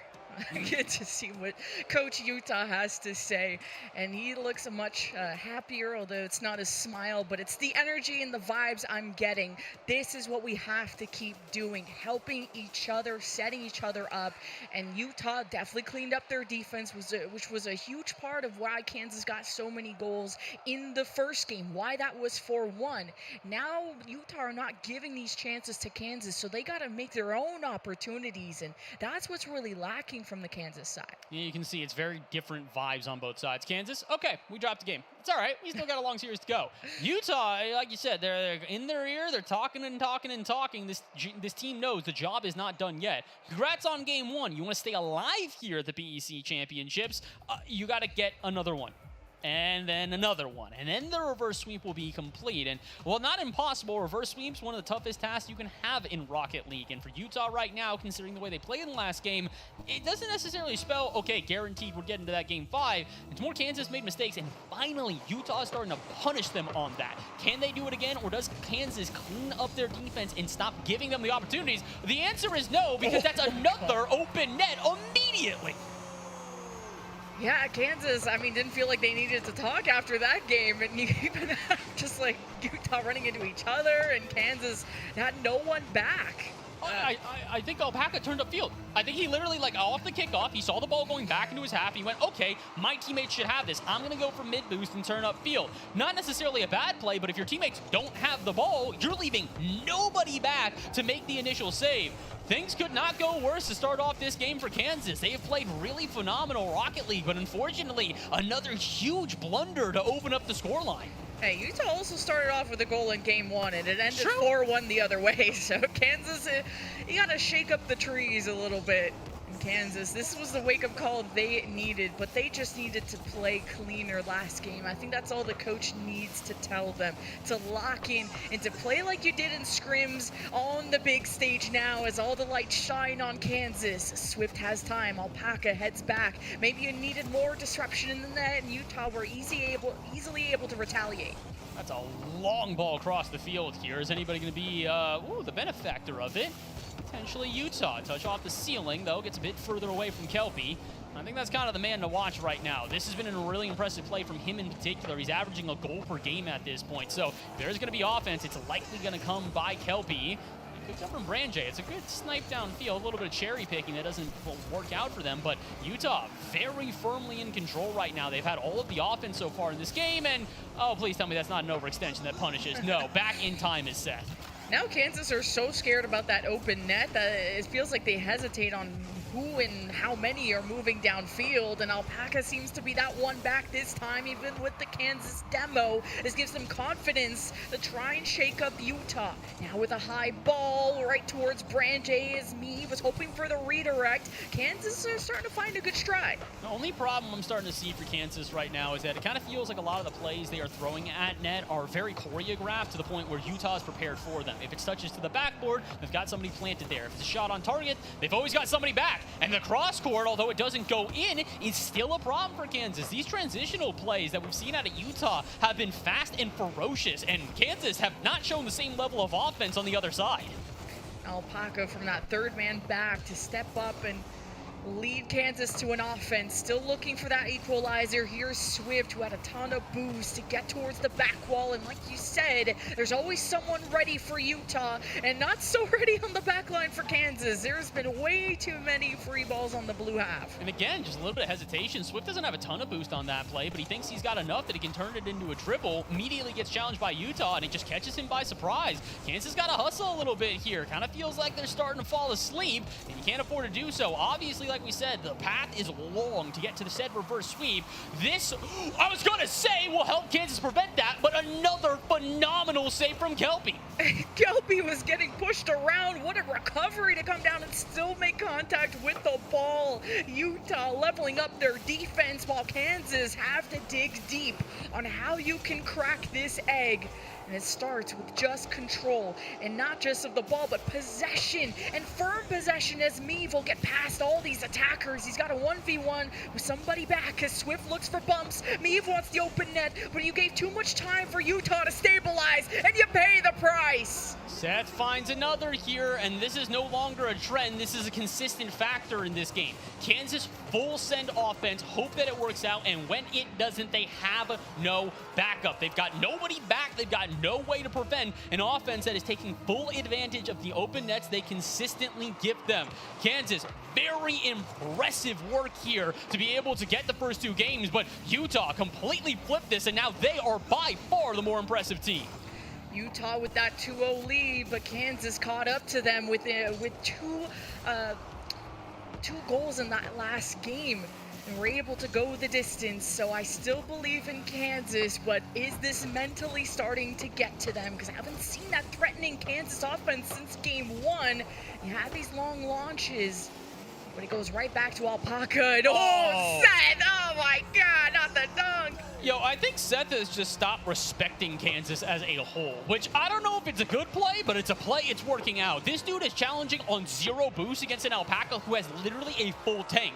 To be fair, though, that's the problem for Kansas right now. They are still not respecting their opponents. They have to be prepared for these challenges. They have to recognize that if they think they've got a lot of space, they're probably incorrectly guessing, because this Utah team has dove them over and over and over again. They need to find a way to start slowing this team down, because if they keep letting the offense free flow like this, they're going to end up getting reverse swept. I really like the way Meave and Swift work together, and is it too late? You got two demos. Branjay has to root into the net, and still Kansas feel like they're fighting for their lives when they have the two demos on Utah. Now 30 seconds left. You just mathematically don't even have time to catch up, so we will be seeing Champions Field, barring some, basically Utah logging out of the game. That's like the only option we have at this point, and to be honest, I think any extra seconds that Kansas can get to recuperate here will be incredibly valuable to them. This is going to be a long minute in between matches at this point, because things have not only gone from bad to worse, but they've gone to bad to a shutout. The first one of the series. Every other game we've seen a trade back and forth. This time it is Utah not allowing a single goal from Kansas. Wow. Revenge is sweet. Utah as well with the 3-0 shutout. And there's just so much talking from the coach to really fix up every mistake, and it's not even just that, but feeling like Utah are the ones dominating the game. This is a completely different Kansas than we're seeing compared to game one. Yeah, this is a completely different version of them at this point, and I think that's for both teams, bad or good at this moment. I'm starting to run out of words to try and encourage Kansas any further here. You know what works. You've proven it through multiple games in this series. I don't think they proved it at all in the last two games. I don't think that's the version of Kansas we expected to see, and I don't think it's the version of Kansas that they expected to see at this point. So I'm hopeful they can turn this around, but this is their last chance. Otherwise, it is a reverse sweep for Utah. They not only find themselves their first series win of this event, they find their first series win of all of PNC this year. They did not win a series this year. So if they get this one, this would be their first. And a reverse sweep is not how you want to go out of this bracket. Not when Kansas were the big favorites. You said they swept Utah in the past, but LAN is just a whole different beast. And it's why we come up with the term Lanimals, because there's something about the energy. And man, when push comes to shove, usually a team that's down 0-2 in a series starts to crumble. So you really got to applaud the resilience of a team like Utah, who struck so fast in terms of the first goal and maintained that throughout game 4. I think the player to watch at this point for Utah is going to be Kelpie. Both sides of the ball, they have been incredibly impressive, whether it's the defense or offense. They've been sort of the focal point to focus on here for Utah. They can do it again here in game number 5. They will complete the reverse sweep, and Kansas will unfortunately be knocked out of this tournament entirely. Started off a little bit stronger, but big demo, chance now, and Seth doesn't have the boost to follow it up. He will, however, keep interfering downfield and get bumped into the boost by his teammate. I think it actually might work out, though, because low boost totals for everybody on Kansas as they have to survive the onslaught.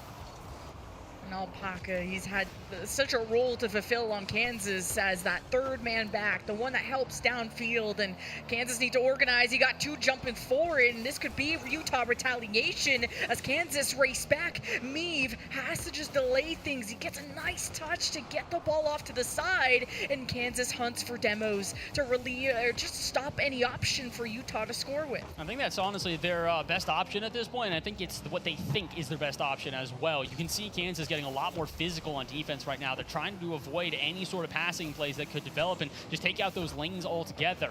A minute into this game, it's a little bit closer than it's been so far throughout the last couple of games, and Utah, though, chance here, lead block downfield, and I think Branche might have just overcomplicated that. Had he tried to dribble it on target, there was an easy early demo, and instead, it's Alpaca the other way.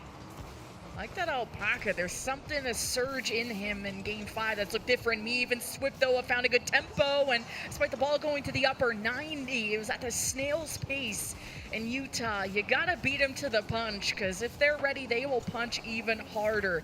As Meave and Swift have been this deadly duo on offense, but has really quieted down since that game 1 surge. So Kansas, this is your last shot, or you're getting reverse swept. Neither team has had a shot yet, except for that one. It took them 2 minutes to get there, but finally Kansas is on the board.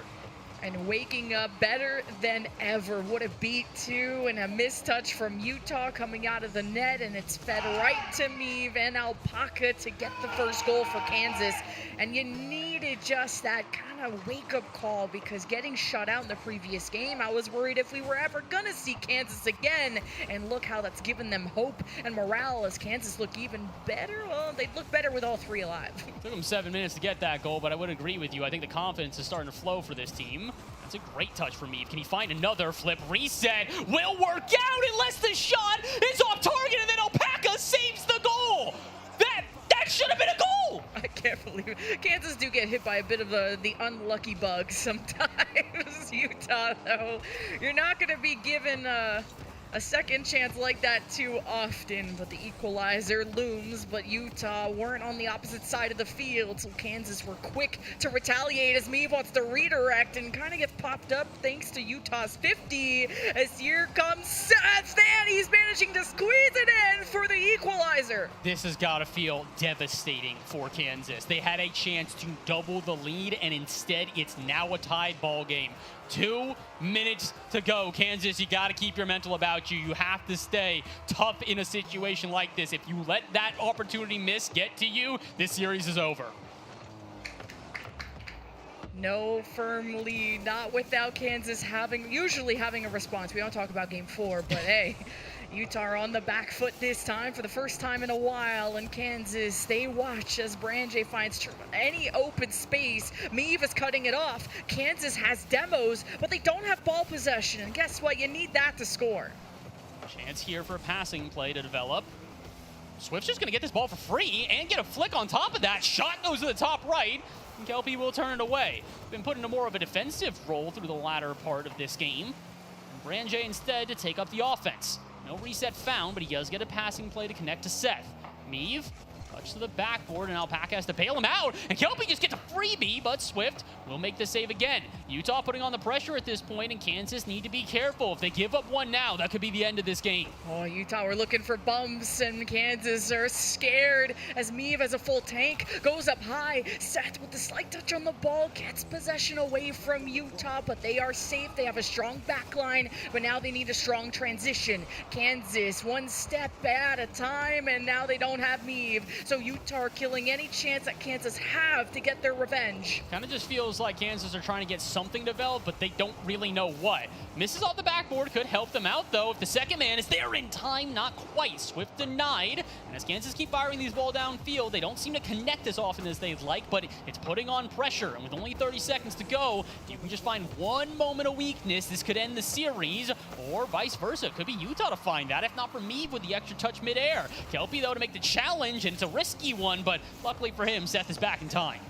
It's gonna be the last opportunity. Are we gonna see a reverse sweep? Will Kansas move on and repeat history? And Swift is gonna shove Utah off, and the net's exposed, and Kansas make the save, but they barely keep their heads above water. A good win, a good beat from Meave as Alpaca can't get bumps and get physical in the net. Branjay has to take his wings, and Alpaca will go to heaven as Utah surge ahead with no boost, just vibes, and in overtime will decide who stays alive in the bracket. Chance for a reverse sweep here for Utah. Kansas, a chance to just hold on. It's been so difficult for them to find the same level of offense that they did at the beginning of this series, but they're finding at least moments of that here in game number 5. Swift, touch out to the sidewall. He's going to look to not receive it. He looked to be the lead blocker. Maybe not coordinated enough, though, because it's an immediate interference, and Kansas have to restart. They seem comfortable to do so, though, as the long ball downfield finds way to not Meave, not Alpaca. Both make a challenge, neither connect on it, and it's actually now Utah who get a chance on the other end, and potentially the dagger. Great save for Meave. Meave's recoveries have always been stellar. He avoided the bump, he made the save, he keeps Kansas alive, but for how long? You can't just live, you need to thrive. And Kansas just carving through this midfield has been ever so difficult. You can get these pinch clears, but you need possession, and you need teamwork. The overtime could spell the end of either team who makes the first mistake, but it's Utah just barely getting these clears as Swift is going to test this back wall and test the defense. They have 2 in the net as Kansas start to surround their prey, and the post, no dunk for Meave. Swift will recover, get the rebound, but couldn't get the follow-up touch. Multiple chances there to end this series for Kansas, but they just can't capitalize on any of them, whether it's shots going off target or defender and net that they just can't seem to get around. Utah lucky to stay in this series, but at this point, we might have a long OT. Last time these two teams played, it went to 3 minutes, so strap in, folks. We might be here for a while. And the nerves are going to kick in because this matters ever more than the last one. Meave with a long transition. Branjay just clipping it slightly as Kansas have to layer up, and it goes towards the net. Seth reads it and keeps it out, but Utah need more than just to keep this out. They need to find that spark, and Alpaca keeps Kansas on offense as Meave waits to read what Kelpie does with an empty tank. He's got a full heart, and he goes downfield. He has the corner boost in sight, but not without encountering a 50, as Meave didn't get the long launch he would have hoped. He feeds it to Alpaca, but Utah, they got their brawling mitts out. It kind of feels like Kelpie right now is going to have to be that playmaker for Utah. It could have been that one there, but instead it's another good save. Kelpie, though, gets the demo, which gives space to set, forces the challenge out of Swift, and Branjay on the backboard could cause interference, especially as Swift doesn't have any boost for this. So a shot immediately on target from Kelpie, and it's still not enough. Back pass, not very well coordinated, meaning Swift can take a shot. Kelpie there for the 50, and it's in! Interference play in net, and Utah can't get the job done. Reverse sweep denied. And Kansas stay alive in the bracket, and Utah will be going home early. And after almost reverse sweeping, that is a heartbreaker. That overtime, just the threat level that Utah presented was so good, but the pressure, the nerves got to them, and they cracked, and they got bumped, to be fair. Like, they were there ready to put up a wall in the net until they were broken open by Kansas. What a series this was between these two teams. It's an incredible feat there to be able to hold off the reverse sweep. I mean, there are a lot of potentials for nicknames of a series on this one. We had almost a sweep at the beginning, and it looked like it was going to be. Then we looked like we almost get the reverse sweep, and instead what we get in the words of Wavepunk is a waste of time. As the end result stays the same there. Kansas still do get the win, but honestly, I disagree with Wavepunk on that one, which will maybe be the one time ever I disagree with Caleb. As truly, I do believe that was a series worth watching. Utah put up a fight, man. It feels great to see that they do so. Even if they're eliminated from the tournament, that's some of the best performance we've seen out of Utah. Again, the last time these two teams faced off, it was a 3-0 sweep for Kansas. So the fact that they come back this time and put up that level of resistance, hat off to them. That was an amazing game. And all these underdogs that you think, oh, they struggled online. They come in as a bottom seed. But it's not about what seed you come in. It's how you show up against your opponent. And for Utah to stay composed, being down 0-2 in the series, including one game where they start off ahead and lost 4-1. Like Utah, I got to say, whatever the coach said to them, kept them locked in. And they were able to fight back, even getting a shutout against Kansas in Game 4 to bring us into Champions Field. So I was really starting to worry if Utah got in Kansas's heads. That was the big thing. We talked a lot about it. It kind of felt like the nerves had gotten to Kansas at a certain point. Double commits weirdly here. Defense just wasn't prepared there. And we don't really see that at the end of that game. Obviously, there is the goal that they do concede that we have maybe some criticisms for. But the big problem is that they weren't giving up silly freebies as much anymore. And that's something I think Utah was taking advantage of. Transitional plays downfield where there's just not a defender back. That didn't happen in Game 5, and Utah had to go to a brand new game plan, which granted, was good. They found some good physicality on offense. They did find more success in places that they had not previously, but without the flurry of goals that they were able to find that were just through open transitions, open counter plays, they didn't have the same level of offensive success. So credit where it's due. Kansas tightened up on defense, offense, midfield, across the board. It was a much better game for them in Game 5, a well-earned victory. Yeah. And sometimes it's not about just how the most mechanical team or player that you are, it's how many mistakes you make. And we're excited to get into our next match, man. This is just the beginning of Rocket League, and we'll see who's taking the stage. I heard it's Baylor, but I know there's been some matches off stream and that we've been hearing about, and even from some different games. I'm hearing some wins from the Valorant side. They are getting real loud and proud. We'll check out the replays, though, of this Game 5 between Kansas and Utah, and if you're just joining us, it was a banger. Yeah, this was a great back and forth between the two teams. You're going to start to see the highlights on this one. This was Game 1, which was by far the most one-sided out of any of the games that we played here.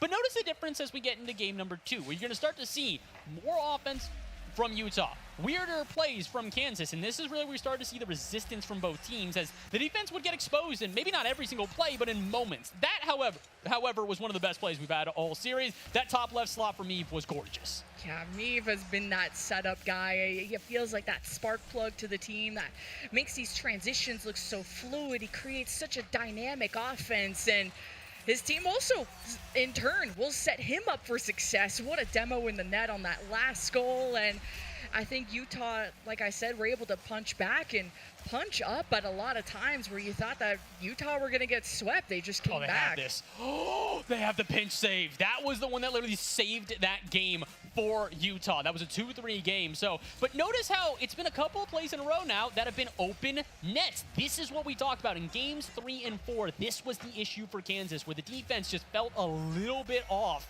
And in doing so, they gave tons of free plays. The unfortunate thing is that doesn't last forever. And in Game 5, this was the best we saw both teams. They fired on all cylinders. And, man, this was such a nice passing play to open it up.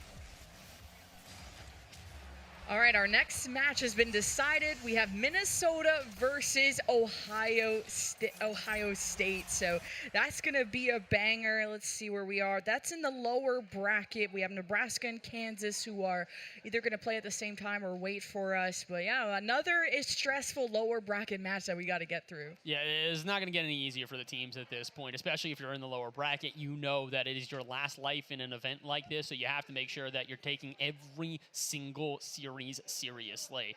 For some of the teams in that upper bracket, they get a little bit of extra breathing room. I'm not really surprised necessarily to hear the teams that have fallen to the lower bracket and which ones survive in the upper bracket. I believe that means that Syracuse, Michigan State, Boise, and Baylor are now all alive in the upper bracket, which again are the expected teams to make it there. Here in the lower bracket, though, the question is who's going to make it out, because already we've had our upset. I mean, Like, well, okay, not upset Almost. complete. Almost upset as Utah did at least put up a good fight. Yeah, that overtime was stressful. I thought Utah were about the reverse sweep, which would have been the match of the tournament. It still ended up being in terms of quality, but Baylor and Syracuse are playing right now. Syracuse are up in game 1, and Michigan State versus Boise State are having their grudge match, and those two schools seem to go at it in different games, so I'm going to keep my eyes peeled on that in the bracket. While as in the lower side, we have Nebraska and Kansas, and we're about to watch Ohio State and Minnesota. So Minnesota, as you can see on your screen, getting ready, and I kind of like the hockey style of this jersey. Have you seen the thread this weekend that's been going around and people talking about, you know, hey, esports teams, you got to start taking notes of jerseys from other people, specifically collegiate, because they're like, hey, we got to step up the game. We want people repping these jerseys on campus so that, you know, you can be like, oh, what do you play for? Oh, I play for the esports team. What esport? You know, get those conversations going. Minnesota, you get jerseys like that. I think that you might just be able to. Big fans of the hockey style jerseys there, and big fans of this Minnesota team as well. Unfortunately for Minnesota, this is an uphill battle. They come into this one as the 8th seed overall. They, I believe, only get one series win throughout the season versus Ohio State, who had a almost 50-50 type of game here, as they do not take any significant wins, I would say, in my opinion, against any of like the biggest teams, but they do a good job of beating up on some of the guys who they're expected to win against here. So this should be Ohio State. I'm not going to say taking this super comfortably, but they should do so. The question really, again, comes down to, are they able to withstand the pressure? Because on land, you never know what happens when the spotlight's on you. And the spotlight is on for our game 1. Ohio State, the 5th seed, against Minnesota, the 8th seed. In this best-of-5 lower bracket, loser goes home, and Rad does not want to go home. He puts the cape on his back. Okay, I'm so sorry, Minnesota. I will never disrespect you again, because if you're starting off the series with goals like that, my expectations, they did not just get thrown out the window. Bro, they got thrown off like the top level of the Luxor at this point. It's sailing across the sky. Wow, Minnesota came out the gates. What a kickoff. I mean, what a bump off of Ohio State. As soon as they even think about the ball, they're getting shoved. Here comes Powell, though. Minnesota got the skies clear. A demo on Ohio State. I have been barely standing up in this game 1 so far. They find themselves on defense. Rad is even going for dunk opportunities off the side. And you're just barely getting out of the woods if you're Ohio State.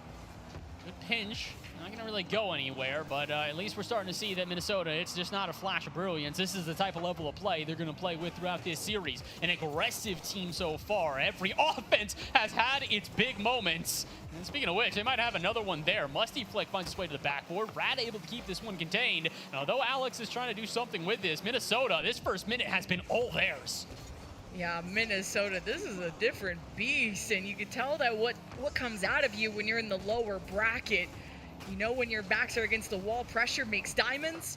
But Ohio State finally getting some good wins, some good beats, and they find the equalizer thanks to Bungo. All right, it wasn't going to stay 1-0 for long. It's a great play through the corner here, and honestly, great heads-up play as well from the second man there. Bungo just kind of 50s that one through, make sure that it stays as close as physically possible, and then you see a great assist there as well from the play out of the corner. Ohio State finally get on the board, and they do so in pretty quick fashion.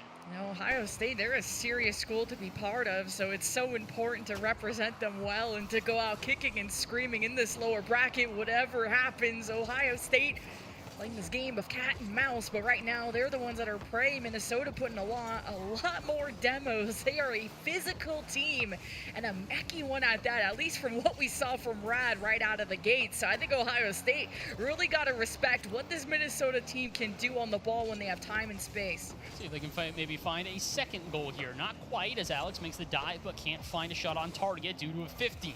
Good defense so far here from Ohio State. They're not really buckling underneath the pressure of this constant flowing offense, and getting shots the other way. Alex, another good save. Rad now to take it, or excuse me, Pie off the backboard. What can they do with this? Good pinch off the sidewall. Only goes, I was going to say, as far as the backboard of Ohio State, but a bit of a weird miss. They're lucky that didn't get punished.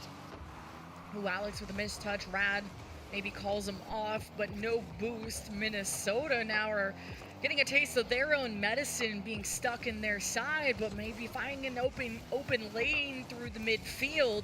It's a lot more of a tug of war, I should say, but Pi now trying to get a pinch off the ceiling and a reset too. Minnesota are having good reads on how to receive these plays from Ohio State and make sure that they can't find each other. Touch the backboard here. Alex has got what this one contained, but still doesn't have a lot of boost. This has been kind of the issue so far here for Minnesota, is that they've been in the right place, right time, but can't really develop into much if they don't have the resources to then march downfield and turn into a counterattack. Great example, Rad doesn't even have a half tank of boost. Pi's going back to try and get said tank of boost, but it takes time and pulls him out of position to where now Ohio State can get some offense. 50 there, though, from Bungo. Will find its way back out to midfield, and Gaines will just shoot a shot on target. I'm not necessarily sure if that was the right play, but it does extend the offense here for Ohio State. You know, Ohio State are having a hard time forcing the ball to their second man, and that's why it takes a beat for Ohio State to build some momentum. And you need stronger first touches and overall just control of the ball, so it's easy for Minnesota to just keep challenging and making things difficult. And in Minnesota, you give them a few more seconds on the ball, I could see them pulling off some nice heroics, as Pi will be called back here on defense. In Ohio State, they have Minnesota back and really floundering, as Minnesota could find an offense for the first time in a second. Touch out. Could turn into a shot for Minnesota, but the immediate 50 will stifle any chance at not only that shot being successful, but really the offense as a whole, as it is fired downfield the other way. And Watt off the sidewall. To maybe get it back to himself out center. Doomsy Dish not found, but a demo will be, meaning Bungo can take a shot at the top right, and unfortunately put it off the backboard. Retreat now here for Ohio State, but with a good demo out of Dan Watt, that should be able to, I was going to say, extend their play. Never mind, immediate challenge from Pi, and that is all but cut off. Yeah, I like that Ohio State are just answering fire with more fire. You're going to demo us, we're going to demo you, and Ohio State had a free ball, and they just get to take a shot like that. Are you serious? With 32 seconds, Ohio State have the lead. Bungo said, hey, I'll give you one back here. Great 50s from Dan Watt on the other end is what got the first goal. It is Bungo's 50 there that finds itself right in front of net, and Dan Watt not going to let that one drop. Ohio State, it took them a second to get on the board here, but since then, they've definitely been the better of the two teams, and maybe they concede there. They still might. This one's high to the backboard, and no second man there even to take the shot? Despite all these demos, like, Ohio State are holding on. This ball pops out, double commit. Minnesota can't get a good touch to capitalize on these windows of opportunity. Now it's 10 seconds. You gotta show up or think about game two. And Pi is up towards the backboard. The pinch down, it's not towards a teammate, as Rad has to readjust behind the ball. One last swing at it is Minnesota. Here comes Rad, the star of the show, with the only goal for Minnesota. But the shots are not on target, but almost at the goal line. Nonetheless, Ohio State will take game one. Barely holding on, but they do so. And not only do they do so in pretty impressive fashion, but they do so with, I would say, the nerves staying calm.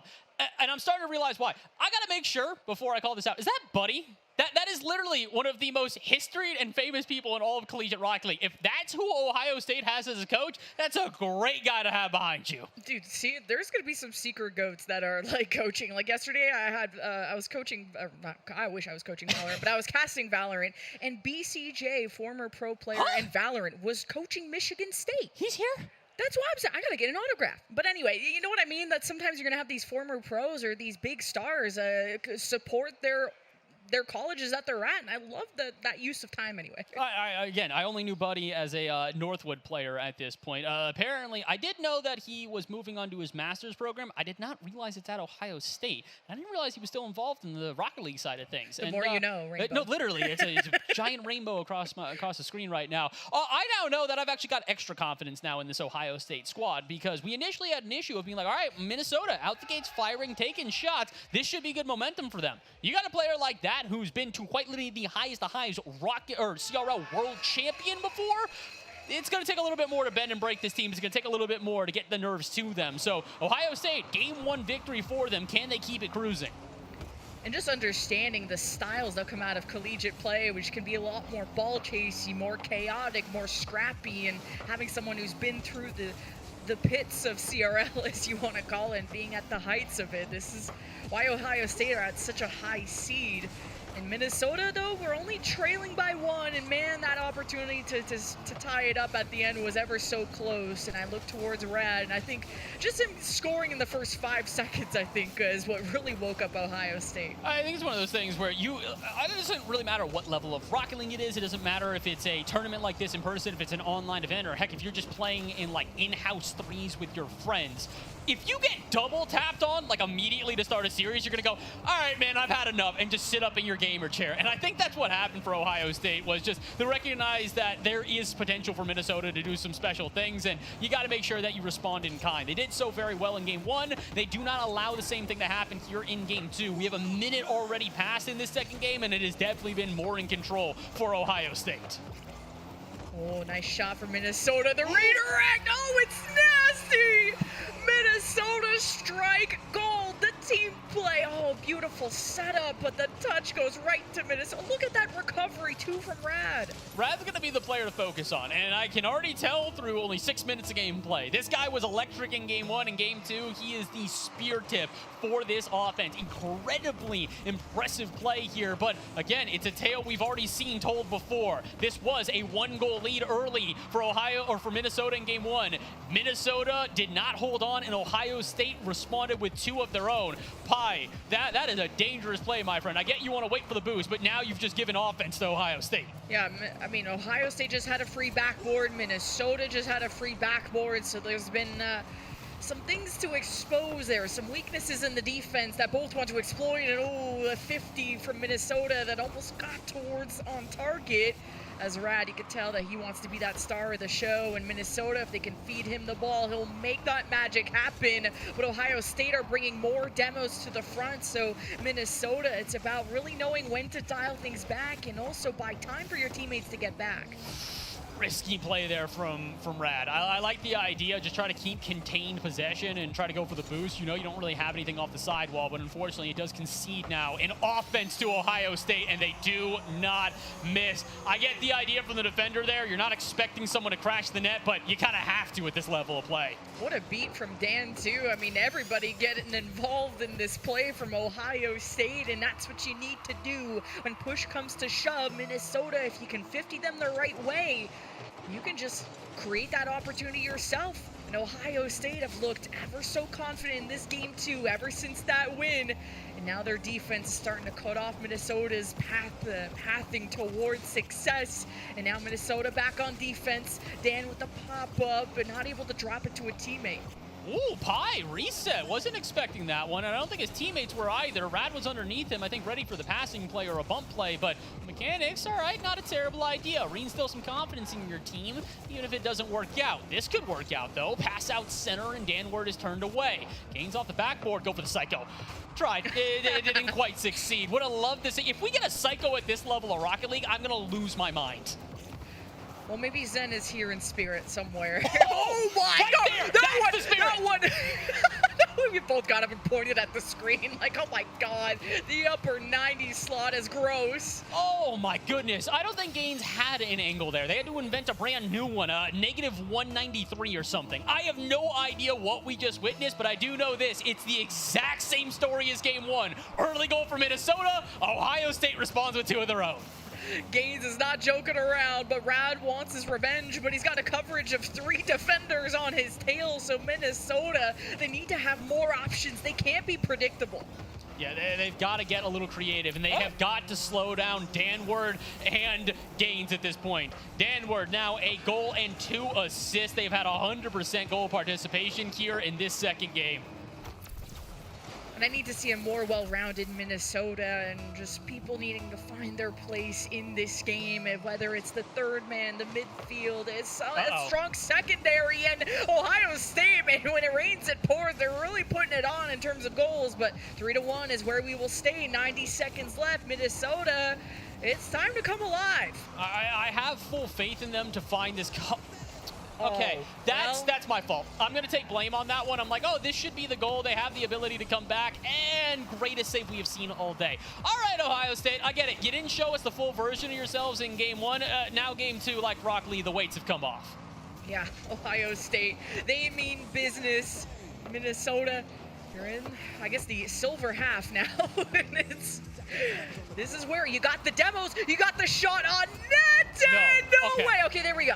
Minnesota, they are in the shadow and within one. Can somebody else besides Rad score at this point, though? He has all 3 goals for Minnesota in this series, and Alex does find themselves an assist on that play, but so far it's only been Alex and Pi on the assist board here. They've yet to actually get on the board themselves, but honestly, if it works, it doesn't matter. It hasn't quite worked yet, but they keep themselves within 1. Only a minute to play here in this second game, otherwise Ohio State will have a lot of breathing room going into the back half of this series. Oh, what a save. Okay, so Pi gets credit for that, but I need to see weapons, not just saves. And now there's nothing to defend. The shields are gone too. Ohio State double the lead with 36 seconds. Wasn't sure who the player to focus on for the side of Ohio State was going to be. I know definitively now it is going to be Danwad. At this point, this has been not only an impressive game from them, but an impressive series here. 100% goal participation. They had a goal and assist in game 1. They have 2 goals, 2 assists in game 2. All 6 of the goals that Ohio State have made, it's because of that man.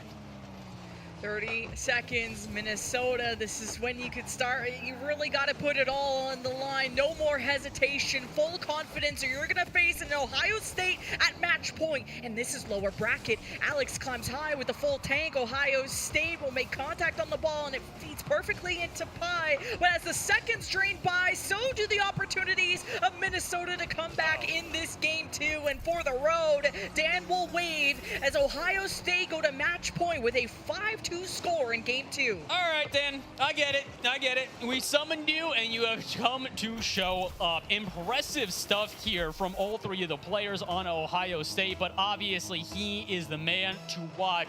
5 goals now for Ohio State, and we said that this was going to be a repeat of game 1. This was not. This was an improvement on game 1. Jeez.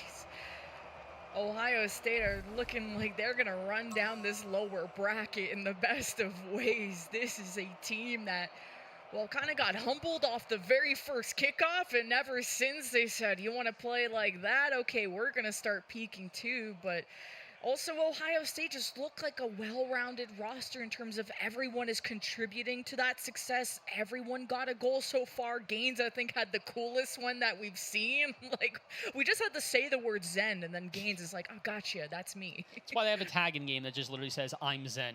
I'm sad none of them are playing with it right now, but it's understandable. You got to play with what's comfortable, and they look comfortable right now as well. And again, this is the thing that we said kind of coming into this series was that Ohio State have struggled against some of maybe the top teams in PEC. Like, they haven't been able to get wins against, Baylor or Michigan State, or been able to against Syracuse.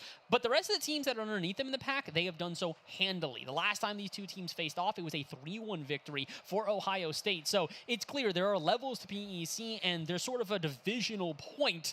The division starts at Ohio State. If you are underneath them, good luck getting past them. If you are above them, you'll likely still be able to take wins. We call those teams the gatekeepers. Ohio State seems to be the gatekeeper for PEC. And I think that when you struggle against the top teams, but you look so good against these kind of teams, is that Ohio State have been able to play their own game, to pass, to really have time to set up and place these shots beautifully. So Ohio State now will be on match point, lower bracket lives on the line here from Minnesota, as Pi had his 1v1 opportunity, but Gaines will beat him to the punch, and downfield Ohio State want bumps as Pi and Alex stand tall and off the crossbar. One last chance for Gaines, and it's not on target. Why? That should have been on target. You have to shoot on target in the moments like that. You just have to take those opportunities while they are there.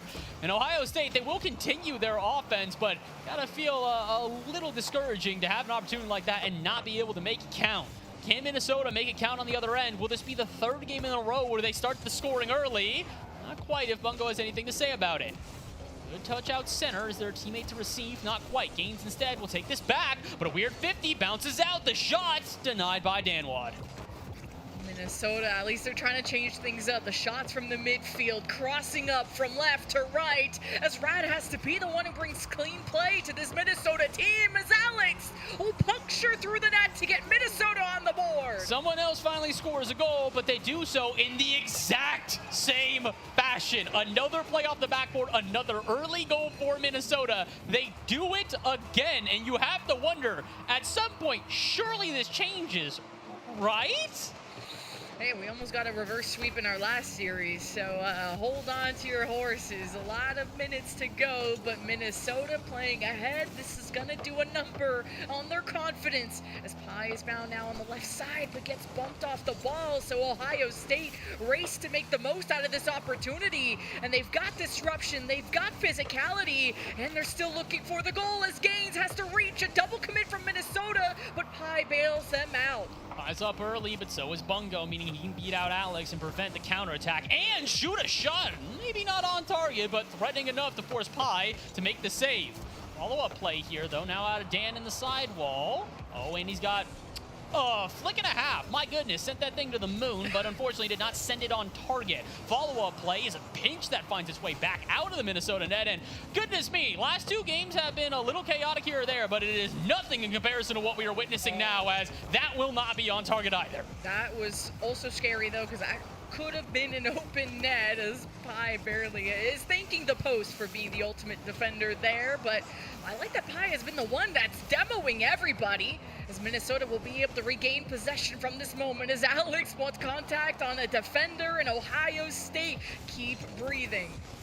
More offensive pressure here now for Minnesota. How long can they keep this up before they finally find a moment of weakness for Ohio State? Could it be there? No. Again, another defender on the backboard prepared for it. Double commit, though, probably not going to be to their benefit, and that's nobody back. Right, just got to shoot this on target, brother. Easier said than done. Surely this one goes in. Alex to finish the job. If you find the rebound, you'll strike gold eventually, right? And I like that Rad is going to be that selfless player. Got called for a pinch with Pi and didn't really align, and that's maybe a difficult maneuver to pull, and Minnesota will still pull ahead 2-0 with the second half that looms. And man, the matches here, the energy is getting hype in the venue, so we'll see if Ohio State can feed off of that energy, because they kind of need it. Well, we got the moment here. We'll give you some updates from around the rest of the space here. If I'm not mistaken, I believe I heard that Baylor and Syracuse are currently in Game 5. Like we said, this is two different levels to being seen right now, where it feels like some of the top dogs have just been trading wins, and now we're trading goals here in our series. Ohio State finally get on the board. That's all you needed. Pi with a pop of not the best of touch, but you needed to just do anything before Ohio State take a shot at you. And unfortunately for Minnesota, Ohio State kept going on. And the hearts beat for Ohio State as now they get themselves out of the gutter and moving to a defense. Oh, a double commit! Oh, you can't have that happen! How did Rad not score off of that? And I don't think you're going to be given a second chance. Word of the day, how?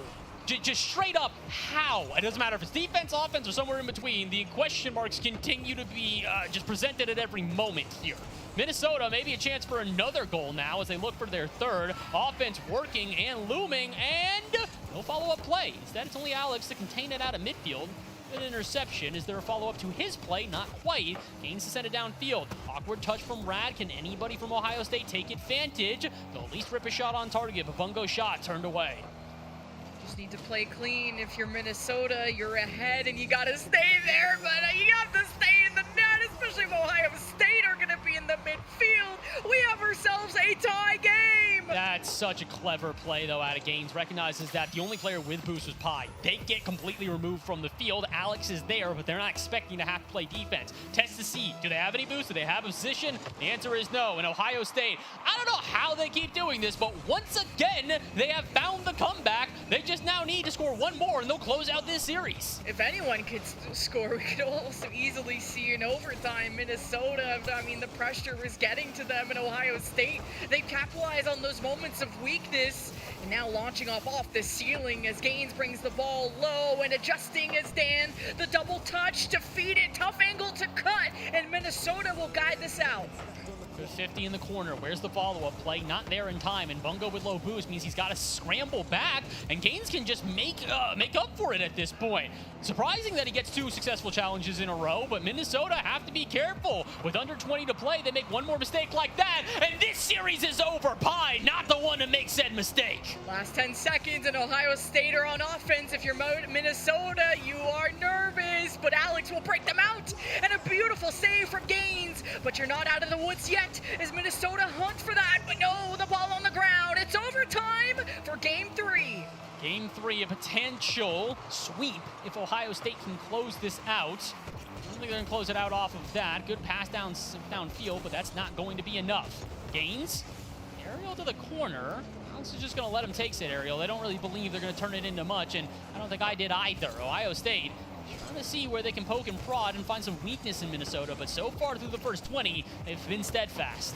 Yeah, Minnesota trying to fake it out while Ohio are on their tail, but it's an open net, and thankfully the defense gets back in time.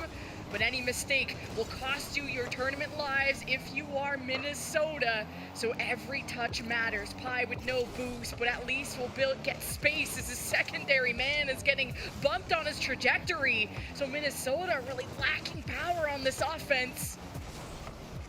Touch off the backboard. Is anybody there? Barely in time. Otherwise, Rad had the redirect in order to close this game out. Still not quite enough, though, for either end as we go a minute extended now into this game. This one popped up high. Now let's take this one carefully to the corner. Oh boy, nothing careful about that though. Miscoordination in the corner will end this series. Everything was going right for Minnesota up until this play. Unfortunate touch and fed right to Bongo, and that means Ohio State sweep and stay alive in the bracket, and that is the end of Minnesota, so we say goodbye to them. Ohio State will be facing Michigan State as they lost that Game 5 to Boise State. Baylor also won their Game 5 against Syracuse, so our semifinals is decided, Baylor versus Boise State. Wow, who could have seen this coming? I never would have anticipated that. Yeah, no, that's a expected outcome there, and unfortunately expected outcome here as well. Minnesota definitely had their moments of brilliance, but you can kind of see it on their faces. They know they let that one get away from them at the end, and it was really well played otherwise, but unfortunately, that's what happens at this level of collegiate. If you make one mistake at the wrong moment, it can be the deciding factor in a series like this. Good game though, man. Coming down to that overtime it's crazy to watch how these players adjust their play when you have to really be risk-free as much as possible. And there's a lot of noise in the venue. Sometimes it can be hard to hear your teammates. You only have a few seconds with your coach between these games to figure out how you're gonna fix everything, because you're already on your last life when you're in the lower bracket. But as you can see, the replays between Minnesota and Ohio State, it still felt like a brawl. Maybe less about Game 2, but 2-1 in Game 1, 5-2 in Game 2, and Game 3, the overtime to end all. Yeah, that's, again, we've had a lot of overtimes throughout this day, and that definitely felt like one that had the makings to become a classic, to become one of those really hotly contested back and forths. But it's brutal to see the way that this series ends, especially considering, like you said, Minnesota really did start to put up some really impressive games as time went on. Obviously, Game 1's a one-goal ball game. Game 2 is not as much, but Game 3, you could really see the levels between both of the teams. They find themselves their largest lead of the series at 2-0, and unfortunately, that's how that one goes. But again, this is the problem with, well, maybe not the problem, but this is sort of what happens on lands like this. The pressure can get to you, and if you buckle underneath said pressure, it's the end of your tournament. So we say goodbye to Minnesota. We say congratulations to Ohio State, though, who will continue on throughout this bracket, and we will continue on as well. We're going to take a quick break here, but when we return, even more PEC Rocket League action. Do not go anywhere.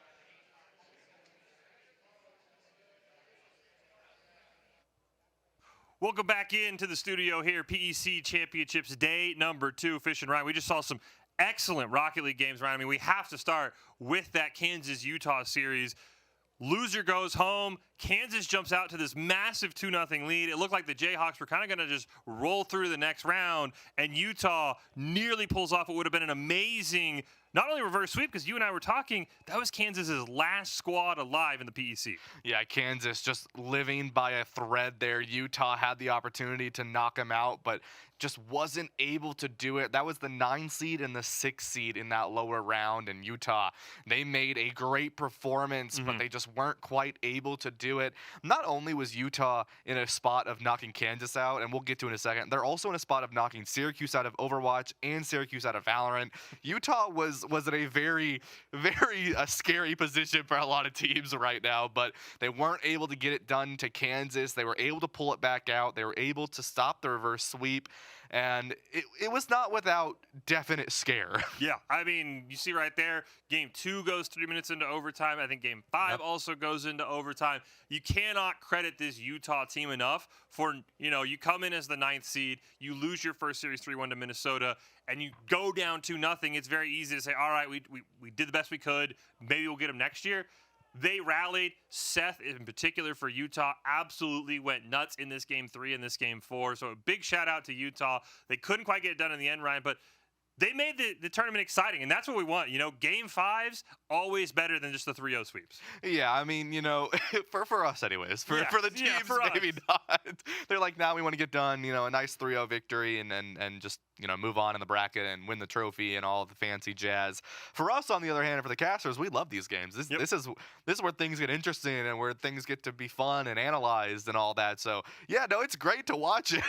but that is a point that I do want to bring up is, though we love to watch it and it's great for people back home, it is always scary for the players, right? Yes. Because they play long, grueling series and they have to play even harder opponents. Speaking of long and grueling series, Baylor, Syracuse, Boise State, Michigan State both went to game 5s. Yeah, we were keeping track. Syracuse won game 1. Yep. We talked about this, right? This is a Syracuse squad. They're the only team in the regular season that took Baylor to a game 5. They do it again. Of course, the Bears, they come out on top. And as you mentioned, Boise State and Michigan State, they go to a game 5.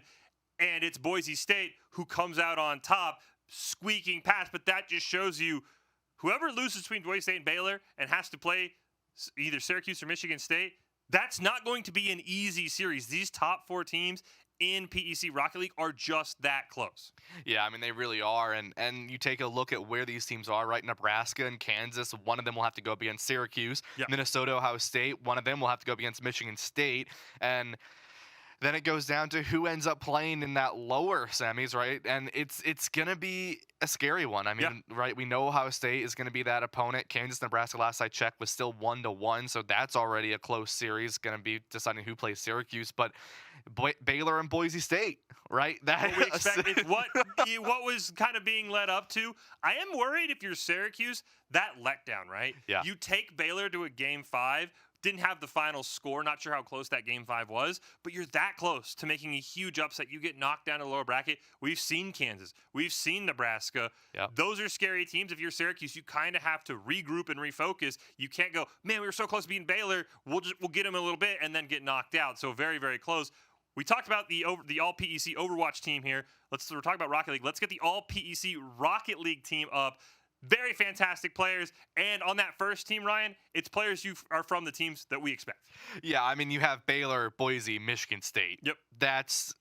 Those are your star players right there. I mean, they are phenomenal players. Each and every one of them have proven to be some of the best, not just in the PEC, but in Collegiate Rocket League at large. And there's a reason these 3 players are here. Andy, Opbomb, and Durtho are incredibly good mechanically. They know how to play in a team. And frankly, I want to see what would happen if those 3 were on a team together. I would love that, right? Like the All-PEC first team, put them in as the 10th team in the bracket, see how far they could go. We also have our All-PEC Rocket League second team. Again, players from these teams that we're hearing of, Baylor, Boise State, Syracuse, and even Ohio State, who we just saw beat Minnesota. Yeah, I mean, Gaines is one of those players that was making a lot of sort of waves in these games, and it's sort of what you expect to see, right? You still see the Boise and the Baylor and the Syracuse players up there, but it's that Ohio State player, right? And that's what I was talking about earlier on, is to watch out for Ohio State, watch out for Nebraska, because both of those teams are teams that can go far, can make some good lower bracket runs, and we see it, right? That's why you have Gaines up here in this second All-PEC team, because they are a very good player. Yeah, so good. Congratulations to all the players. We've still got Valorant and Smash that we'll get to in a little bit. We've got bracket updates for you as well. But before we get to that, we do want to give a big shout out to our sponsor, GG Circuit. They have been doing a great job supporting us here at this event.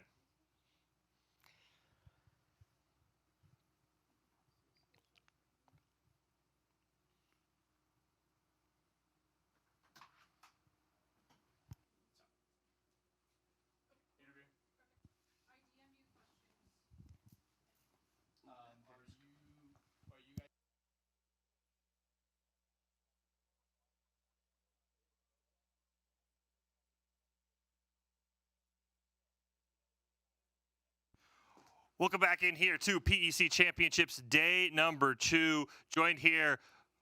Thank you for joining us. Of course, you just came on, so I apologize. I didn't get your name. Hey everyone, I'm Sergeant Leslie Williams. So you're from the Space Force, right? And just talk to us about what made you want to partner up for the PEC Championships. The Space Force is the newest military branch, and we are very STEM focused. Mhm. And we found out that a lot of our people who are interested in Space Force, who are proficient in the Space Force, are like into gaming. Yeah. So if those are the people that are interested in us, we would love to come out here and see how we can align with their goals and align with the Space Force mission. And how does gaming work with the Space Force? Is it one of those where you guys have enough gamers where you're able to say, like, hey, let's, after we get done, let's go play? Do you guys have sort of like these almost teams being made up just from your members of how involved they are in gaming? Well, yeah, like we have our own team. We have Nice. our own esports team, and Let me see. hello. There we go. There we Okay, I'm go. so There sorry. we go. Yeah. All right. Run it back. Reintroduce yourself for us. Hello, everybody. I'm Sergeant Leslie Williams with the Space Force. I am a Guardian Talent Scout. And the reason that we thought it a great idea to come out here is because there's so many gamers that we have in the Space Force. So why not come to their environment and see how their goals align with the Space Force and see what we can do with our mission. And you're talking about how the Space Force has their own teams. Yeah. Do you guys have your own competitions you go to? What does that look like as someone who's part of the Space Force who's also a gamer? Yes, they actually been to many competitions. There was one in Germany that I heard about them going to, and even just like in their free time, a lot of people play games. It's just a way to meet and have morale. And you mentioned the Space Force is the newest one. What is a Yeah. career like in the Space Force? What does that look like? So the Space Force, we're still figuring a lot of things out, but all of our stuff is STEM focused. So we're the newest military branch, and we have 3 jobs: space system operations, intel, and cyber. So if any of those things are interesting to you, the Space Force is the perfect place for you. A lot of people are interested in IT or space launch or learning about like what's out there in the world. And if that is what you're interested in, I would definitely look into a career with the Space Force. And speaking of careers with the Space Force, what are some of the perks? What are some of the advantages of deciding to go into the Space Force? Okay, let's see. I think the best ones are the certifications that you get. For our cyber career fields, you come out with 3 to 5 certs just in your initial training, so that's super awesome. And we also work really closely with like NASA or L3Harris, so a lot of commercial companies are right there in your building with you, and it's like easy networking. So once you get all the training that the Space Force provides, it's easy to go out into a commercial company and be a better candidate than the others who are trying to get the same job you are. And for you personally, Yeah. what have been the benefits for you that you've noticed since you've joined the Space Force? The benefits. So I am primarily a space system operator. I think the best opportunity that I have gotten is to also pursue my own personal things that I want to do, my own personal goals. So I love marketing. So now I currently work at the recruiting headquarters. Making like marketing strategies, giving ideas, finding the right people who would fit into the Space Force. And I really love what I do, and I love my team. And you're at the event here today. Yes. If somebody's looking for you, where can they find you here at the HyperX Arena? Guys, we're right in the front entrance. Please stop by. We have free mouse pads, free chargers, free backpacks. Come and stop by. I would love to see you guys and talk to you.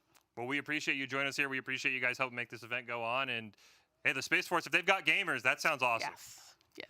So big shout out there to the Space Force helping this event go on. Again, big shout out to all of our sponsors for making this event work. And again, Rocket League, we were just giving you the bracket update here. Boise State and Baylor, they're in those winners finals. That's going to be an electric game. Syracuse, we did just get confirmation. They are going to be playing Kansas, a very scary squad, Ryan, who they've been tested, right? And we talked about it at the start of the day. There's always that team that makes that lower bracket run. I don't want to say I'm locking in Kansas to beat Syracuse, but you can see that blue name advance down through that lower bracket, and that's caught my eye. And this is that Syracuse lineup. We haven't got a chance to see them, but they took Baylor to 5 twice now, and that's very impressive. Yeah, this Syracuse lineup is one to not be messed with. I mean, they brought Baylor to 5, right? Yep. Syracuse, that 5-game series sort of university, they will go the distance, right? It's about closing that distance. And, right, we saw Kansas a little bit earlier, and like you said, this is where things can start to get a little wonky, right? You played 5 games against Baylor, and now you have to play Kansas, right, who they are in a little bit more of a comfortable spot. I mean, outside of playing Syracuse, they know that they're on their last limb here. They've Yeah. already played one round in that position, and now they have to do it again, right? Syracuse, this is now your do or die, right? This is where you're gonna have to play Kansas. You're gonna have to do the best you can to find that victory, and this is your last chance to do it. Yeah, you see some of the scores there. Amazing day of Rocket League. We kind of knew when we pushed this off and we were Yeah. going to go all Rocket League on day 2 that it was going to be electric. And I cannot wait to see how, again, Boise State Baylor, I think it's a game a lot of people want to see. Maybe Boise State Syracuse, maybe Boise State Michigan State. Michigan State Syracuse, another game we want to see. We'll have to wait to see if both those teams advances. But we do have, you talked about it, other brackets we need to talk about because there are other games going on. Overwatch, that title where we came into the day knowing who one of the teams is going to be in the grand finals, which was Boise State. We had Syracuse in that lower finals, and it was Ohio State and Utah playing to advance to those lower finals. And it was Utah who kind of handily took care of business against Ohio State. Yeah, and they're doing something very similar right now to Syracuse off camera. Fish got to enjoy me watching the. You were invested, and it was not a good investment. Yeah, it was not a good investment. Right now, Utah up 2-0 against Syracuse. They 2-0'd in game 1. It was a 4-3 on game 2, and Esperanza may be the decider for Syracuse's fate. This would be Utah taking out 2 Syracuse rosters if they can find this one, because they also took them out in Valorant in a 2-0 victory. So Utah, they weren't able to take out Kansas, but they might be able to take out 2 Syracuse rosters, and it's a little scary right now because the Syracuse team, they came in really fast, really well swinging, taking out Ohio State, and then Utah came in, and right now they are doing a very good job against the Syracuse squad. Yeah, and speaking of Valorant, we also had we still might be going on a very back and forth game between Ohio State and Boise State in those winter finals. Last we had heard it was on to games. It was okay. We just got confirmation. I just got a little signal. It was a 2-1 Boise State, but it was back and forth, right? It was, yeah. Boise State, I think they won game 1. I think I heard 13-6. Game 2, they go down 10-2, rally back. I believe last I heard was 11-8. Ohio State takes it, and then Boise State 7-0. I think was the last thing we heard in game 3. They end up closing it out, but that just shows again. Michigan State takes Boise State to game 3. Ohio State takes Boise State to game 3. Those other teams in Valorant are giving the Broncos, who came in as the favorite, a run for their money. Yeah, exactly. And that's kind of what happens when you're on land. I know Lemon mentioned it a couple times, the Lanimals, right? Is when you're here, when the lights are on you, the gaming chairs are there, right? And things get chaotic. Things can go the distance, and it's a matter of keeping your cool all the way through, right? That reverse sweep that almost happened didn't, because they were able to keep their cool. So going into Valorant, right, where these games are incredibly long, the distance goes for a reason. When you get to those 3-game series, Boise is a team that's been able to just keep it locked in the whole way through. Michigan State and Utah are going to be an interesting matchup to see what happens there. Michigan State looks very, very strong. Personally, my favorite to win that game, and then I think I would not be surprised if we see Michigan State find their way back up to Boise again. Yeah, really, these top 4 teams, they've been battling it out the whole year. Again, Michigan State, they sort of have that pedigree. It's a new roster, that not the same team that won the national title last year, but they have that pedigree. And again, you just saw it'll be Michigan State and Utah playing in those lower semis. Winner gets to play Ohio State. Really, no matter who comes out, any combination of games you can draw up are going to be very, very exciting. We take a look at Smash. This one, by the way, got crazy. Ohio State took Minnesota to a 3rd game. This is an Ohio State team that we have talked about, maybe the definition of Lanimals at the PEC right now. They did this last year in Smash, ran from the 7th seed to a top 4 finish. They're going to do it again this year. They're going to finish top 4. They couldn't quite finish off the Gophers, but now you get a rematch of the Aura game from yesterday. Yeah, Minnesota's starting off strong right now. They're 1-0 against Syracuse at the moment in that best of 3, and that's now, if you're Syracuse, right, you have to find your way back in to get those 2 victories. And it's different, right? Yesterday, teams play a certain way. Today, teams will play a certain way. Tomorrow, if you can make it, teams will play a certain way. And it's hard to keep that momentum 3 days straight, let alone 2 days straight, let alone 3 days straight. Yeah. And you can see that in some of how these teams are playing. It's like, well, you did really good against Team X yesterday. Why are you not doing good now? It's like, it just happens, right? It's hard to keep that momentum when you're playing for 8-9 hours straight in these high-level competitions, and you know that it's on the line. You know you're about to get eliminated. Now it's more than ever that is on the line for you, and it gets in your head a little bit. Yeah, and big shout out to Syracuse and Minnesota yesterday. I want to see that rematch that we had where Meryl Shark kind of went crazy. I don't remember. I think it was against Stitch for Minnesota. I almost want to see just that matchup, because that was the highlight moment of the tournament right now. But it has been an incredible day. Yeah, this was yesterday. Minnesota, they needed one stock to prevent a tiebreaker, and Millshark on the Donkey Kong. Again, it's not a grand final. We're going to get better moments, but this was insane yesterday. Yeah, I mean, it absolutely was. I mean, Minnesota, they could have sent Syracuse to the lower bracket originally, and it would have been Minnesota and Michigan State playing each other, and that would have been a match to see. But Syracuse stood up, found their way through, and found a wonderful victory to put themselves into a tiebreaker, and then they lost to Michigan State. Not the point, but now we get to see that again, right? That Minnesota game with Syracuse, and whoever wins that will play Michigan State. And I'm into the grand finals tonight, right? The Smash is that's tonight. Yeah, that's tonight. We are handing out a national title tonight. It'll be Michigan State versus the winner of Minnesota-Syracuse. As you said, Minnesota up 1-0 right now, but we've had fantastic games all around. We were talking about Valorant as well. Let's take a look at our all-PEC Valorant team again. We've had some spectacular players. I'll be very curious to see. We have these 4 teams at the top. I'm curious how this is going to kind of be divvied out, and it's very, very even.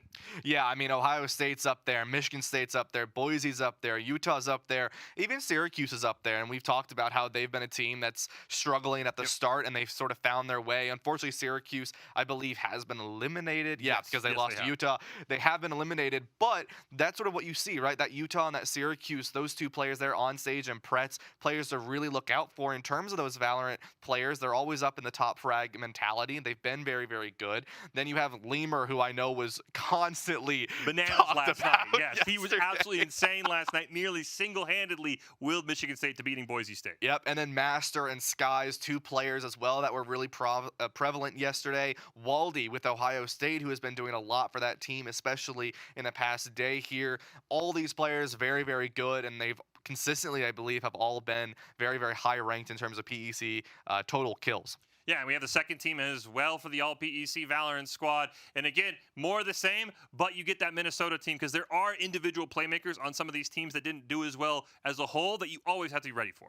Exactly, yeah. I mean, these are sort of the players that you can kind of look out for, right? Yeah. The ones that may not always be at the top of the leaderboard. This is for all the second teams here. Is they may not be always the top fragger in the lobby. They may not always be the playmakers, but they're always the players to look out for. They're always the players that might be able to do something that you're like, oh, that came out of nowhere, but it's like it's in their toolbox. They have the ability to pull that out when needed. In a sense, the ace up the sleeve, or here in Vegas, right? So they're always players to look out for, and they are very, very good overall. Yeah, big congratulations to all of our all-PEC players. We still have Smash that. We'll hold off on that one, maybe get it a little bit closer to the grand finals. But we can tell you, Rocket League, as we put the bracket up, has been everything we've expected, but it's been a little bit closer than maybe we expected, right? Yes, you look at this. If you just joined us and you saw this bracket, you would say, yeah, I probably got 100% in my PEC bracket pool. I'd ask you where you were filling that out, but the games have been closer, right? 3-2 Baylor over Syracuse, 3-2 Boise State over Michigan State. It's been a lot tighter than maybe you thought coming in. Yeah, and I think we're going to continue to see that, right? I think this Baylor-Boise State game is going to go the distance. I think Syracuse-Kansas could go to a Game 4. I think Michigan State-Ohio State could go to a Game 4. I think if Syracuse and Michigan State end up making it, that'll go to a Game 5. If it's Ohio State-Kansas, that would go to a Game 5. I think now, as we get late into this Rocket League bracket, I think for the next 1, 2, 3, 4, 5, 6 games, I can count. There we go. The next 6 games that are left there, I think all of them, none of them will be 3-0s. They are going to be hard games. A lot of them will probably include some level of golden goal overtime. It's going to be close. Yeah, and we were talking about it. You see this Baylor roster here, undefeated in the regular season. We were kind of hyped off stage that, hey, we're ahead. We're ahead. There's a chance every game left goes the distance, right? And again, this is a very talented Baylor squad. You saw they have 2 of their 3 members are on an all-PEC team, and they're taking on a Boise State team that they have been 1A and 1B the entire season. Baylor has gotten them better at Boise State, but if my memory serves me right, every game has been 1 goal. It is that close between these squads. Yeah, it's that close, and once again, Boise's been not just here at the PEC before, but they've been at many lands before. Yeah. Boise has been a school just overall that's been consistent in lands. Baylor's brand new, right? So it's going to be something for them to sort of bring themselves up to. And Michigan State as well. Again, last year was Boise State and Michigan State. The Spartans, though, they've got to take care of this very talented Ohio State team that we just saw not struggle with Minnesota, but Minnesota gave them a fight, but it never felt like Ohio State lost control of that series. It was Minnesota's only a goal down. They're going to fight back, and that's what they did. And then Syracuse on the other side, They took Baylor to 5 games. They've done it multiple times. They've had the best success against Baylor in the losses, is the best way to put it. I mean, yeah, that's the only way to put it, right? Is that you take a look at all these other teams that have played Baylor, and Baylor has pretty much wiped their hands clean of Yep. them. And Syracuse, they're like, no, we're going to be that annoying mosquito you can't quite get rid of. And that's kind of what they've been for this entire time, is they're going to take on that Kansas squad. And for Kansas, I think the big thing is going to be we always talk about fatigue. This Yeah. is their 5th game today, I believe, maybe 4th game. Yeah. They have an extra game over everyone because of how the lower bracket worked. They had to almost play like that lower bracket play-in. Yep. So they've just put in a lot more hours, which it starts to add up on you. We talked about this yesterday. You're hitting that lunchtime. We talked to some of the players yesterday from Boise State, from Ohio State. What are you guys going to do at lunch? It's like, we came prepared. We're locked in. We're not going to leave until the job is done. But in high tense environments like Rocket League, as you said, golden goal situations, that matters. You've got to stay locked in, have the snacks, and be ready to go. Yeah, I mean, and that's sort of one of the things that I think is funny when you look at like Valorant or Overwatch. You know, Overwatch on average is going to be like an hour and a half if it Yeah. goes to 5 games. Valorant about 2.5 hours, right? If it goes the distance. Rocket League, if it goes the distance, 45 minutes, and you're thinking, oh, that's nothing. But then you actually put your hands on a controller and you try to play Rocket League, and you're like, what? It's 45 minutes of pure adrenaline. Yeah. There's no stopping, right? Valorant, you have your buy rounds, you have 20 seconds, lower the heart rate. Overwatch, respawn. Yep. There's times, you're the cart princess, right? You're not really doing anything, right? Rocket League is you are full go. You maybe get 2 seconds if you get demoed. There's never time to catch up. And the turnaround is also very quick, right? We don't have to ban heroes. We don't have to ban maps. It's, all right, load in. We're going. Yeah, exactly, and that's the thing with Rocket League. I mean, you have that 60-second, intermission, I guess, between the maps, but that's it. I mean, it's a timeout in Valorant. That's how long you have to reset. And these games, they go so fast. It's having that good boost management. It's constantly rotating. It's constantly reading your opponent. It's constantly adapting. It's constantly changing, and it never slows down. I mean, you are constantly. I've said that word a lot, but you are constantly basically pressing the gas. That's all you're doing in a game of Rocket League, and it can get really intense, especially as you're approaching 4 or 5 minutes into overtime, where one mistake could be the end of your run.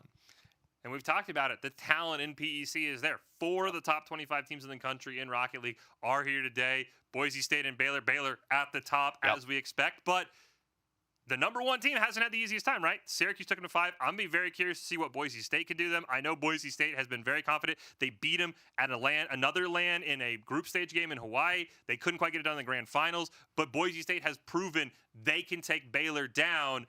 You just got to do it when it counts, right? You've got to do it in the PEC. You send Baylor to the lower bracket, and maybe it's against Syracuse all of a sudden, who we know can take Baylor to 5. Baylor maybe doesn't even make it to the grand finals, which is a crazy thing to think.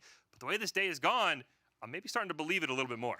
Yeah, that's sort of the thing, is you start to believe more and more as things go forward. And you take a look there in the Overwatch bracket. Syracuse did go down 3-0 for Utah, and so it's going to be a grand final Utah-Boise State game. That's going to be a rematch of what was played earlier. It was 3-1 for Boise State. So since we already have the numbers, might as well mention a little bit about it. Boise State and Utah. Boise State will start with a 1-game lead in a best of 7. So they'll need to win 3 more for themselves to win. Utah will still need the full 4 for them to take the victory. It's the 11 seed and the 15 seed in the OWCRA rankings, and it's going to be curious to see whether or not either of those teams can move up a little bit.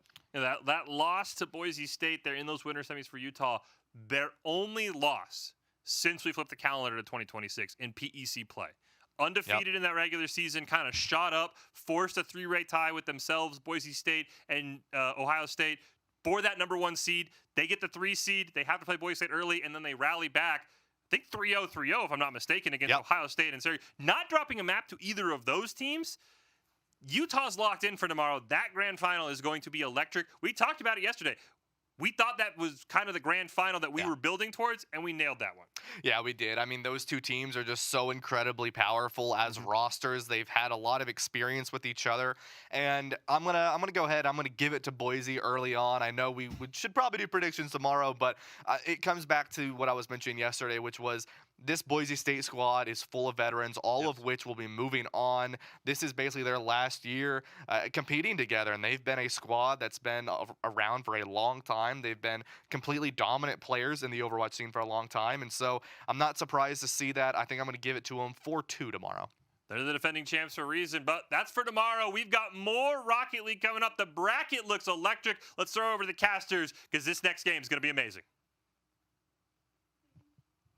One more time as I look for the camera that I don't know where it is. Try to point at it as we get into our final Rocket League match of the day.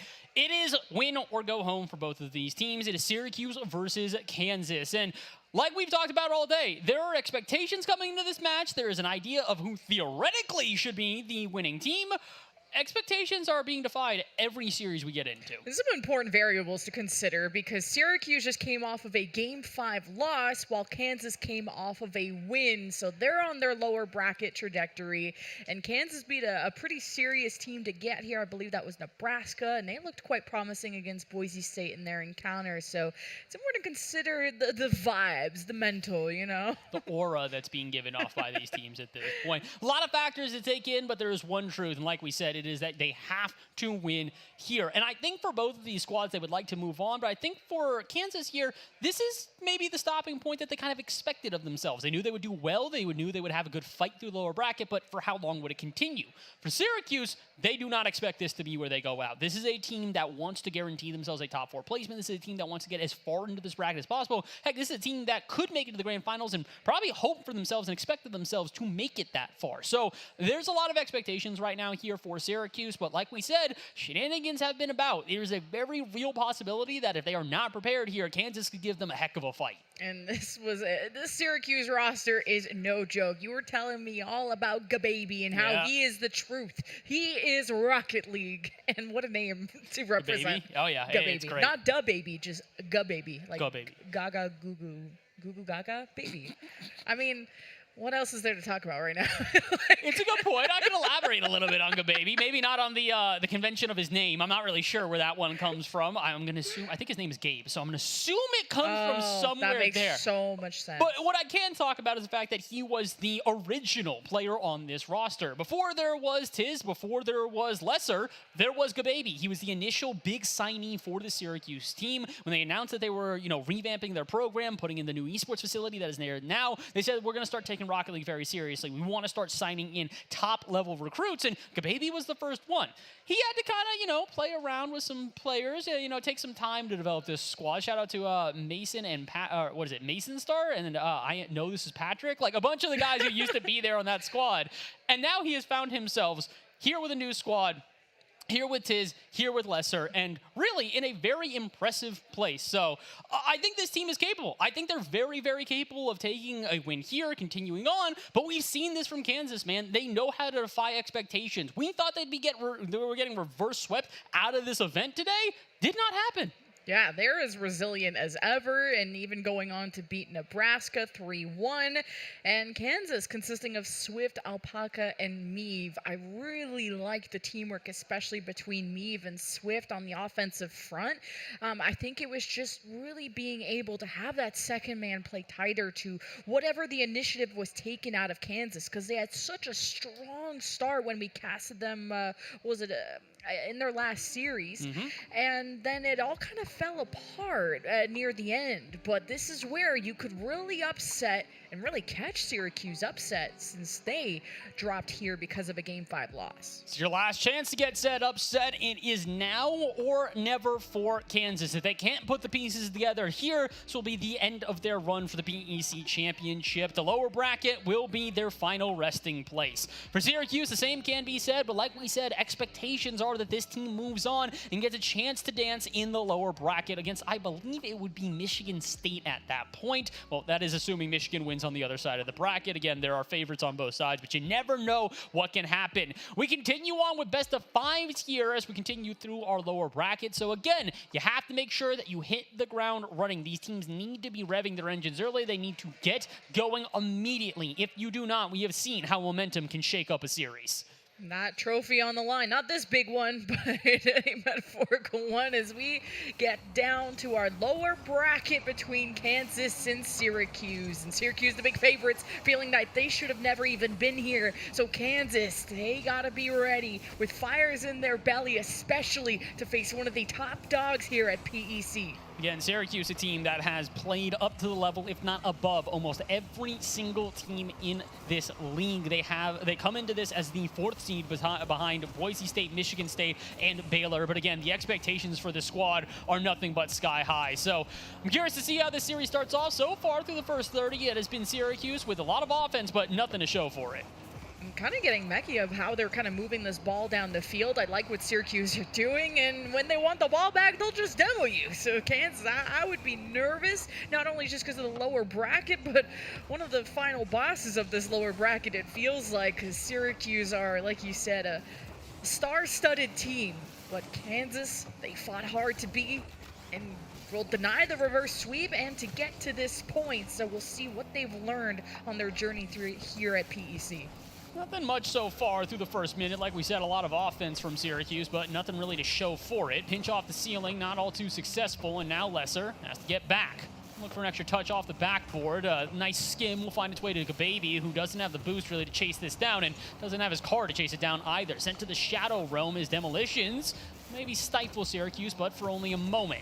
Tiz tries to get something started here from the corner, but it's an interception from Russell midair. It's going to work out. Syracuse, again, a really good start here, but just no goals so far. It feels like this is Syracuse's ball, like their names are on it. I've barely seen Kansas get more than one touch on it, and hey, it's the quality, maybe not the quantity that matter, but now there's a lot of abuse of the ceiling from Syracuse, and I worry if Kansas can keep up with this level of play, although it hasn't scored yet. Yeah, nothing working out so far as this ball continues to just kind of ricochet between the two corners on the Kansas half. Lesser tries to get it to Tiz. Tiz will take a shot on target. Another narrow angle, but still, again, denied on the line. Look, Kansas, I'm not going to state that park the bus is necessarily the most effective strategy, but it might be the only one you can play with right now. Shot after shot firing against their net, and they have no answer but to just try and hold on. I like how Swift approached that 50. Oh, that shot, too, was looking threatening there from me, almost at the bottom corner, but Swift, realizing that challenge was coming, decided to traject the ball towards the wall to have that pinch, so regardless of the 50, you're getting so much power on it, and Kansas have to pull out all the punches to get clears, and now they have to pull out kind of a lot of strats from the book to see if they can really make Syracuse nervous, but it's been a tough ball to really play around if you're Kansas. Was that one in the playbook, the double commit mid-air and, end your own offense? I'm going to guess not, and unfortunately for Kansas, that's been a lot of their plays here, where they've got some good pieces, but kind of putting them together hasn't exactly shown the same picture. Chance here now, though, as Meave will make the initial challenge. He still somehow gets beat to the ball by Lesser, and I think Lesser was honestly expecting that challenge to kind of, dwindle off halfway through it. Been an odd game one, considering that we've had all of this offense and nothing to show for it. 100 seconds left, and still Syracuse have not got a goal on the board, but neither have Kansas. And maybe you're just facing a Syracuse who are still mentally coming back from their previous series, because yes, they've had all possession, but not necessarily any shots to put in the papers, so to say. In Kansas, it only takes one to take a lead with less than 90 seconds. Kansas are on the offensive half, but man, it just goes the other way, and Kansas can't reach in time. Syracuse with the first goal. Yeah, you can kind of see this one coming. Gababy fires this downfield, and you realize Apak is the only one back. Heads up play here from Lesser, though, to recognize he just needs a 50. It doesn't need to be a shot, doesn't need to be anything complicated. Just muscle your way on in, and you will get the first goal. It took them almost 4 minutes to get there, but Syracuse, again, now a little bit of extra room to breathe. Will it end this way? Tis a lot of the aerial game has been in favor of Syracuse as Kansas build up their confidence and try to build up their challenge game as well, as Meave was a huge part of setting up Kansas to be downfield and just needs that strong second man. But Syracuse bring a one-sided physical game. They are constantly demoing Kansas the second man, so you don't have a lot of good options. And Kansas are not really a team that rely on solo plays, at least not this far. It's Gababy towards the ceiling, second touch coming in like a rocket. Meave puts it to the side. Lesser trying to take this one through the sidewall. Can't quite do so, but Tiz can at least send it back out center where Gababy can rip a shot. Lesser was trying to interfere there, but couldn't quite get the players off the ball, so Syracuse will have some extended play, but no shot to really show for it. Tiz, great 50s. Is he going to recover this into a shot? Not quite, but he does get back to the ball, and Syracuse continue. Just keep possession here. With only 15 to go, this might be the last chance for Kansas. Yeah, Syracuse just need to not overinvest in any kind of play and not have any wires get crossed. And Kansas, they're the ones that are desperate. It's time to risk it, send the house, and Swift tries to flick. He's got the defenders jumping, but Kansas are dead asleep. And game one, as this ball could land on the ground any second now, will be going in Syracuse's favor, as we are still in the blue half. Everyone's getting demoed, and Kansas need players alive to do that. And you almost got double tapped at the end of game one, man. But still, it goes Syracuse's way for game one. All right, Lesser, I see you trying to get on the board again. He got the first goal in game one, and the only goal that we have seen so far throughout this series. And again, I'm not surprised to see Syracuse come out on top here. I'm surprised to see not necessarily the offensive explosion we anticipated there. A lot of good build-up, a lot of good play, but maybe it is kind of a reaction to the last series where if they do full send, they don't want to get counterattacked on. Where they do put every card on the table and hope that it works out. No, let's play a little more reserved. Let's try and, keep an ace up our sleeve. Just do a couple of things here or there to play carefully. And I do think that's a good idea for Syracuse. They are obviously the favorites coming into this, but you never want to be overconfident in a series like this, especially when you could be eliminated from the tournament if you lose. And I just think facing Syracuse is like a whole different opponent that you've faced so far compared to your Nebraskas or whoever else, your Utahs. So I think facing such a mechanical team is going to ask so much of Kansas in terms of the energy, the resources that you have to expend to really match fire with fire. And to have a more defensive game one, I don't mind it as you start to kind of evaluate the style or what is working for Syracuse, who are they feeding the ball to, how are they trying to get these goals, and then once you get that read, you come up with a solution. And I mean, that's what sounds easy to me anyway, but game two is going to be a whole different ball game once we get into that. And Syracuse only got the one and feels like they're not even close to their peak, so watch when Syracuse get going. I think Syracuse has got a lot more in store for us at this point. I mean, hey, we've seen a lot of teams start to ramp up as time went on. We saw that with Ohio State in the last match as well, where game one was close. Game two was anything but that, and they just continue to accelerate. So the question is whether or not Syracuse can do exactly that. Can they take advantage of the little bit of momentum they found in game one? And maybe a couple other teams doing the same thing. Again, this land floor continues to just have shouts and screams and hurrahs all across it. This is not the only game going on right now. Yeah, we are going to feature all of the grand finals from Overwatch, Valorant, Smash, Rocket League, from all of the schools that are remaining tomorrow on Championship Sunday. And, the desk will talk to you about the schedule down the road, and they have been amazing at recapping and getting all of our schools talked about. So let's get back into game two now between Syracuse and Kansas. Game one only by 1 goal, so this could be closer than we think. Not if Lesser just starts stunting like that. Mid-air reset is denied. Follow-up from Tiz, again, denied as well. But immediately off the kickoff, it is Syracuse ready to score. Challenge there from Tiz, though. Probably the first unsuccessful one we've seen from Syracuse. And this off the sidewall, I don't think is going to turn into much either. All right, a little bit of miscommunication as both Tiz and Gababy died for the same ball, but at least it didn't necessarily turn into a counterattack. Yeah.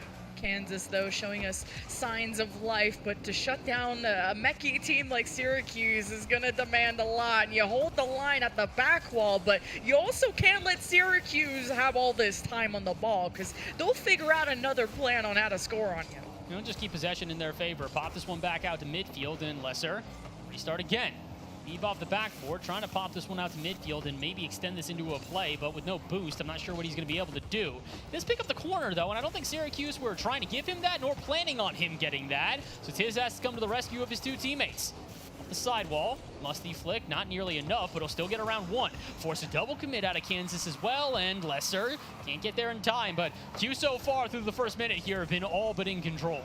At least Kansas are constantly putting up saves. It's going to take a lot of Syracuse to puncture through this wall from the midfield shots to now an attempted double, too high on it or too low on it. Pops right up, and Kansas forming a counterattack, but they run head first into Tiz, and Syracuse are back on the ball. I like that Tiz full-on called the bluff on that one, too. He's like, you're not turning this into an aerial. You're not going to turn this into a flick. I know you're going to fake it out, so I'm just driving straight at you and removing you. Well played from Syracuse, but again, very similar to game one. They're just taking this one very clinically, a step at a time. To be fair, this is kind of what you expect from a squad that has two coaches on the roster. They've got a Rocket League coach in Kazi, and then you've got a mental coach in Flow State. So this is a team that like is going to have a game plan coming in here, and no matter how you try to shake them off of that, they're going to stick to said game plan. And this is where you can try to throw those game plans for a loop. Sometimes these scrappier teams can really throw a nail into the gears of a machine like Syracuse, but right now the Mechs could be just with Syracuse just keep relying on how they're able to maintain control of the ball in the air and the timing that Kansas has to choose on when they go for the 50, but also that hesitation has given Syracuse a lot of time in the air, which makes me worry. Oh, that's just open? Okay, wasn't expecting that. I see the dive from two of the players out of Kansas, but you expect the third man back. He gets beat out of midfield, and that's a freebie for Tiz. It be like that sometimes. You don't think, but it do. Kansas, I mean, they were trying to roll around the net to recover faster, and this is why mechs are important, not just for scoring, but how you move around the field. In Syracuse, the rotations are as clean as ever, but here comes Alpaca, reset, no boost, and just drops it to the side so Kansas can keep fighting for possession, and that's just open again. Okay, so this is why Syracuse have not broken or bent or even just changed at all. They know the game plan is effective, and if they keep playing with this clinical style of play, eventually you're going to start to see Kansas buckle under the pressure. You see a little bit of trolling in the top left corner. I like that. Nice shot. Thanks. What a save. All right, I see you, Lesser. Oh my God. Let's lock it. Let's lock it. All right, third goal. They locked in? That is in fact a lock-in. That is locked in, and you are getting locked out of this game if you are Kansas. Second half underway soon, and you're down 3 goals. Syracuse are beating you to death. Yeah, this is not great. This is turned into a pummeling very quickly, and I guess after game one, we expected Syracuse to kind of play obviously pretty aggressive, but to be able to just stay a little reserved. Take the goals when they need them. If you keep giving them freebies, however, I don't think that Cuse is gonna say no. They're also gonna try stuff like that. Pretty jump off the ceiling from a musty flick. I appreciate the attempt, although it doesn't succeed. It was a great time to make a montage for the school as me with a kind of a delayed reset. I like that move. Syracuse, though, they are keeping a watchful eye on some of these solo plays from Kansas. Alpaca tries to go for bumps. Gababy will dodge. Meave keeps possession as Lesser adjusts on the back wall, and he's got a good read on it. Anybody here for the challenge against Alpaca? Not quite yet. They're going to give him some space to work with, and Tiz is barely going to flinch as it eventually does fall to him.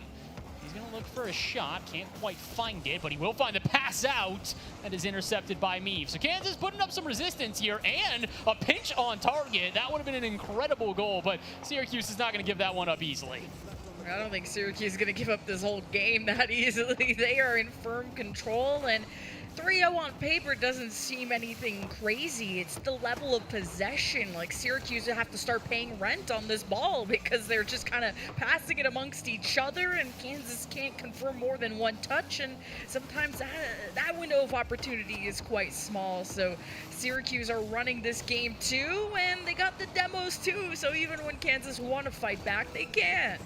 Kansas is trying their darndest right now, and I appreciate them for it, but unfortunately, it's been really difficult for them to develop any plays, especially past midfield here, where it kind of feels like Syracuse. They're willing to go back into their own half, but they only stay there momentarily. And once they do get back into offense, they're doing a great job of keeping possession, keeping control, and just exerting their pressure where necessary. This game is going to end with potentially a shutout victory for Syracuse, same as the first, just a little bit more overwhelming this time, as Kansas will try one last shot. This one goes off the back backboard, and Lesser gonna try to spike it down. The demo from Tiz will also help. Alpaca will keep this up, but again, the results stay the same no matter if there is a goal for the road or not. Kansas, no victory here in game 2. They will need to reverse sweep against Q's to stay alive here at PEC. And we're seeing if Syracuse are going to get the perfect sweep without giving a single goal. That is a record in itself, and applause across as Syracuse are looking dominant. And really what I was looking at is how they were going to take that Game 5 loss and carry it through the rest of the games, because there's not too much of a break between these matches.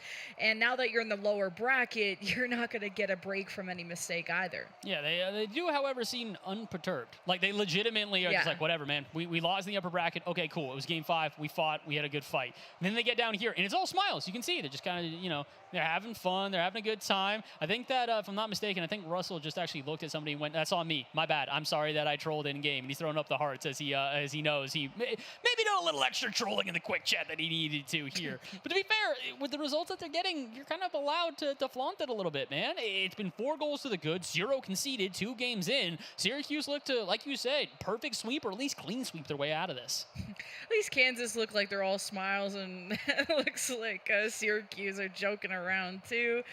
And it's always a good time to get some nice photos on the stage too while you're at it. So I'm glad everyone's getting that LAN experience under the belt, and for some of these players it could be their first time. For a lot of these players it's just extending that resume, hoping to impress some scouts maybe that are hunting for RLCS players and more talent as we go into game 3 between Syracuse and Kansas. Can Syracuse pull off the perfect sweep?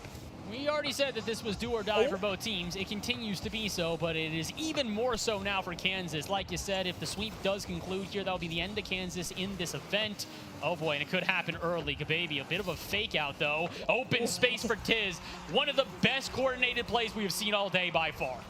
And you like a shot placed nice and high like that, so if the defender is just a little too late on a save, that it's still gonna pop up into the net like that. There were still 2 defenders in Syracuse's way, and still the power on that shot creeps through. So Syracuse start out ahead as per usual. Clock in, clock out. This ball is floating in front of the net though, real scary. And Kansas are bringing some demos to the table too, and that'll be a factor that could make things difficult for Syracuse. Well, it could. It should. Will it? Time will tell. So far, this has been just kind of business as usual for Syracuse. They seem very, very casual through most of the attempts that they are making. The saves seem very easy for them. The offense seems very easy for them. It just kind of feels like they, one hand on the wheel. They're steering very casually, a Sunday drive. Kansas got to show us something special. I think physicality is a great way they could do so. I've seen some really good mechanics out of Kansas as well, last-second resets and such. Unfortunately, it's just not been enough. I like the idea there through an aerial bump to lead the way, but again, still not enough. Kansas finding more chances here in our 3rd game, but just not converting on them. Okay, I like that Kansas are starting to come up with some creative ways to score on Syracuse, but unless you have the perfect touches, Syracuse will have time to step up to the plate and swing at you. Now Kansas, their defense is getting tested. I see someone downfield from Kansas also stealing boost, but maybe you needed more people in the net. Lesser places it down low on the right. You got smiles for the photos right after the goal. I'm dead. But Syracuse ahead by 2. That's a great shot from Lesser. It's not a surprising one to see. It's nice that Gababy finally does get an assist. He didn't get an assist for the first play, but I'll chalk one up just again for the fake out that opens up the net there. But again, Syracuse, it's business as usual for them right now. It took them a while to score these goals, but they seem very comfortable in this game. And although there are moments for Kansas, they don't seem to be able to string them together to the same lethal effect that we've seen out of Syracuse. Syracuse fall back after a nice 50 from Kansas to kind of set them back to square one. Gababy's just gonna be parked waiting for boost, I guess. And I like to see Syracuse play with their food. Sometimes you gotta have fun a little bit, and Kansas, they're trying their best too. Couple of wall dashes from Lesser could almost open up some space, but you can see Syracuse, they don't want to overexert. They know they can just waste time at this point. If they want to get into offense, they'll have their opportunities, but trying to force offenses or force these touches out forward are just not going to be to their benefit by any stretch of the imagination. So they'll let Meave do something like this. Lesser's got a full tank of boost, so does Baby. They're prepared for the follow-up there. They're prepared for Swift on this touch. Swift isn't prepared for this touch. He tries to get a touch out center. It does not work out. Instead, it is another retreat now for Kansas. We're only down by 2, and in the second half, Kansas, this is where mental resilience is important. You still gotta believe you can win, or at least get a game 4 forced. But Kansas will force the ball away. Lesser was trying to catch, and Meave intercepts, so it's a little chaotic in the midfield. Alpaca gets a beat, and Lesser has the save, and he follows through. No, Meave with another beat. If Kansas can keep this up, you may catch Syracuse off guard. They tried to, and then Tiz just jumped off the ceiling to make the save, apparently. All right, Kansas, try all you like. Apparently, Syracuse will not break. With only 100 seconds to go, you're not going to get many more chances like that. Tiz, an attempted pinch off the backboard, doesn't work out. The 50, though, does bounce out to the corner where Baby can keep this play going. Off the backboard, though, Swift trying to see if he can carry this to midfield, alleviate some of that pressure. And, oh, he was hoping for the bump against Lesser, but Lesser doesn't even flinch. What's with Tiz trying to find the hardest angle to score on? Like, I don't know. Geometry major, perhaps? I don't even think that's a thing, but they were going to invent it. Syracuse on offense again, 2-on-1. Alpaca joins the equation, and Kansas still keep it only a 2-goal game. But Gababy, he just tosses it, and now they retreat for boost and see what Kansas can cook up. Just kind of threw that one out center and went, here, if anybody wants to make an attempt at it, it is yours for the taking. And honestly, that went to either team, which is why Kansas now gets some space to work with. Not a ton of boost, though, and the pass out center is not quite going to ricochet back into their own net. And at this point, I think we're all but delaying the inevitable. With 0 goals scored through 14 minutes of play, it would be impressive for Kansas to score more than just that, but 2 in order to see an overtime. 30 seconds left, and Syracuse might just be taking a victory lap. At this point, hold on, finally! The dam breaks. It's a goal for Kansas. I'm slapping the table. What a save, immediately spammed by Kansas, and this is Rocket League. Oh my God. I love the banter between all the schools, and this is why I love collegiate lands. There's so much yapping, but 25 seconds, enough yapping, and back to work. Syracuse keep the lead in 2. It didn't even take him a second, man. Tiz gets the perfect pinch off a kickoff, realizes Swift's not getting back to this in time, and he gets himself another goal, averaging over a goal per game right now in this series, and probably closing out this series as well. It wasn't a perfect sweep, but it is still likely a sweep. And in a second, this will move Syracuse on to face the winner of Michigan State and Ohio State. And that's going to be another brawl in Kansas. I mean, the offense is there. And now the defense is as well, as Meave tries to come off the back wall, gets called off by Alpaca. The seconds go by, and that is the end of Kansas in this tournament, in this lower bracket. A big congratulations to Syracuse. Syracuse, they get the win. They don't get the perfect sweep, but they do get a sweep, and they repeat their previous performance against this Kansas team from earlier in the year. Again, it was a 3-0 in favor of Syracuse the first time these two teams met. I don't know if it was this heavily in favor of Syracuse, but I would say at no point during that series did I ever really believe that Kansas was going to be able to make that comeback. It just kind of felt like Syracuse were super comfortable at all points there, and although there were moments of weakness for them, they did a great job recovering on defense, finding good midfield pressure, and Kansas had their moments for sure, but Syracuse, that series was their moment. And as I refresh my bracket, we have Syracuse versus Michigan State in the lower round 4. Baylor will be awaiting their challenger in the grand final after sweeping Boise State, which Baylor are looking like the ones to win it all. I mean, this is not surprising. This is a Baylor team that has been powering somewhere within the top 5, if not 10, in the entirety of Collegiate Rocket League at multiple points. They're a very, very strong squad. I think the questions have arisen more lately due to some inconsistency of the team, but there's one thing that they do well. It's play on LAN. They've already won a LAN this year. It wouldn't be surprising to see them win another, but again, the tests in front of them are still going to be tough. You've obviously got Syracuse, you've got Michigan State, and you still have a chance for Boise to study those tapes and come back with an even more powerful response. So I have belief that they can get this done. That being said, not really surprised to know that Baylor is the first team blocked into the finals. As we take a look at our replays, we're also going to get Smash set up on the big stage, and one of the, I think the winners final? We'll see. Something Super Smash Bros. Related is getting set up on the stage very soon, and Syracuse are looking like they could make that lower bracket run when it comes to Rocket League at least, and someone has to dethrone Baylor, because sweeping Boise State, that is a statement, because we know just how talented that team can be. Absolutely. Again, it's a very, very talented pool of Rocket League teams, but we are down to our final four.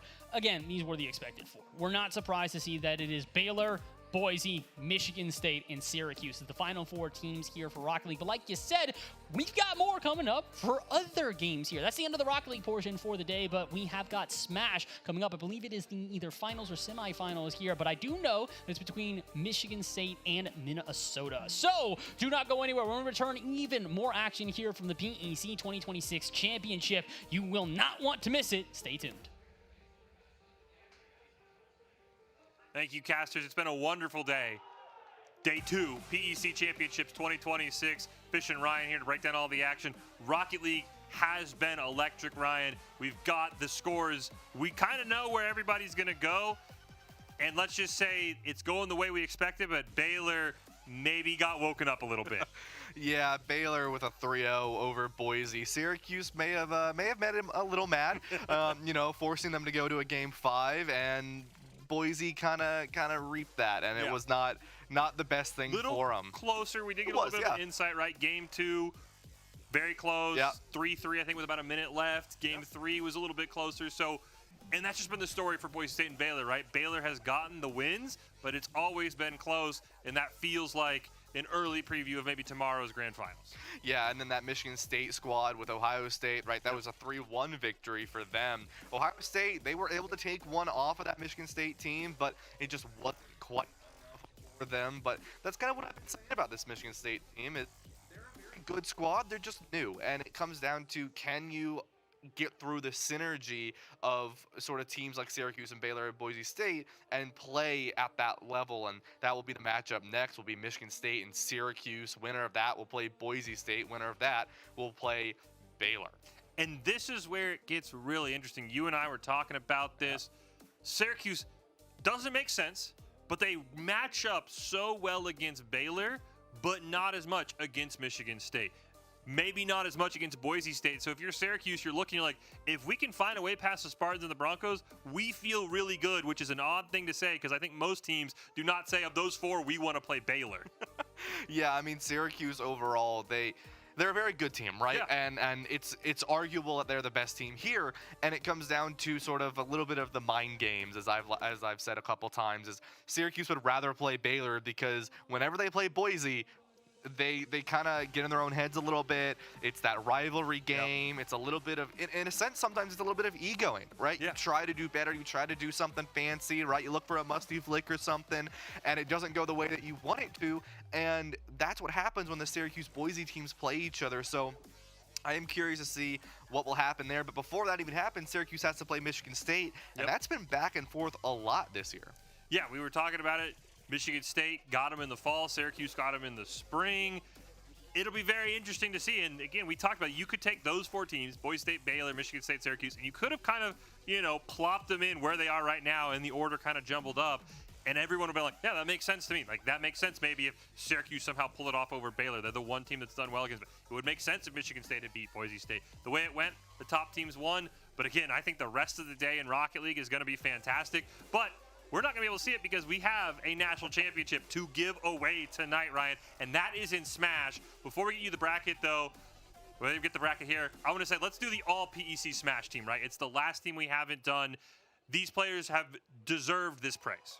Yeah, I mean, these players have been players to look out for, and you see 4 of them will be players in the grand finals. 2 players from Michigan State, 2 players from Minnesota. That will be your grand finals, will be between those 2 teams. Syrup also there for Syracuse, a very good player. We've been talking about him throughout it all this weekend already. Unfortunately, not quite enough for Syracuse to win over Minnesota. It was a 2-0 victory for them, so very, very good job from Minnesota. Wasn't quite enough for Syracuse, but these players all 5 of them are incredibly good. They're players that if this was the 4v4 crew set battle, they're the ones that could take 12 stocks. Yeah, we also have the second team as well. You can't forget about them, and it's going to be more names we're going to see tonight.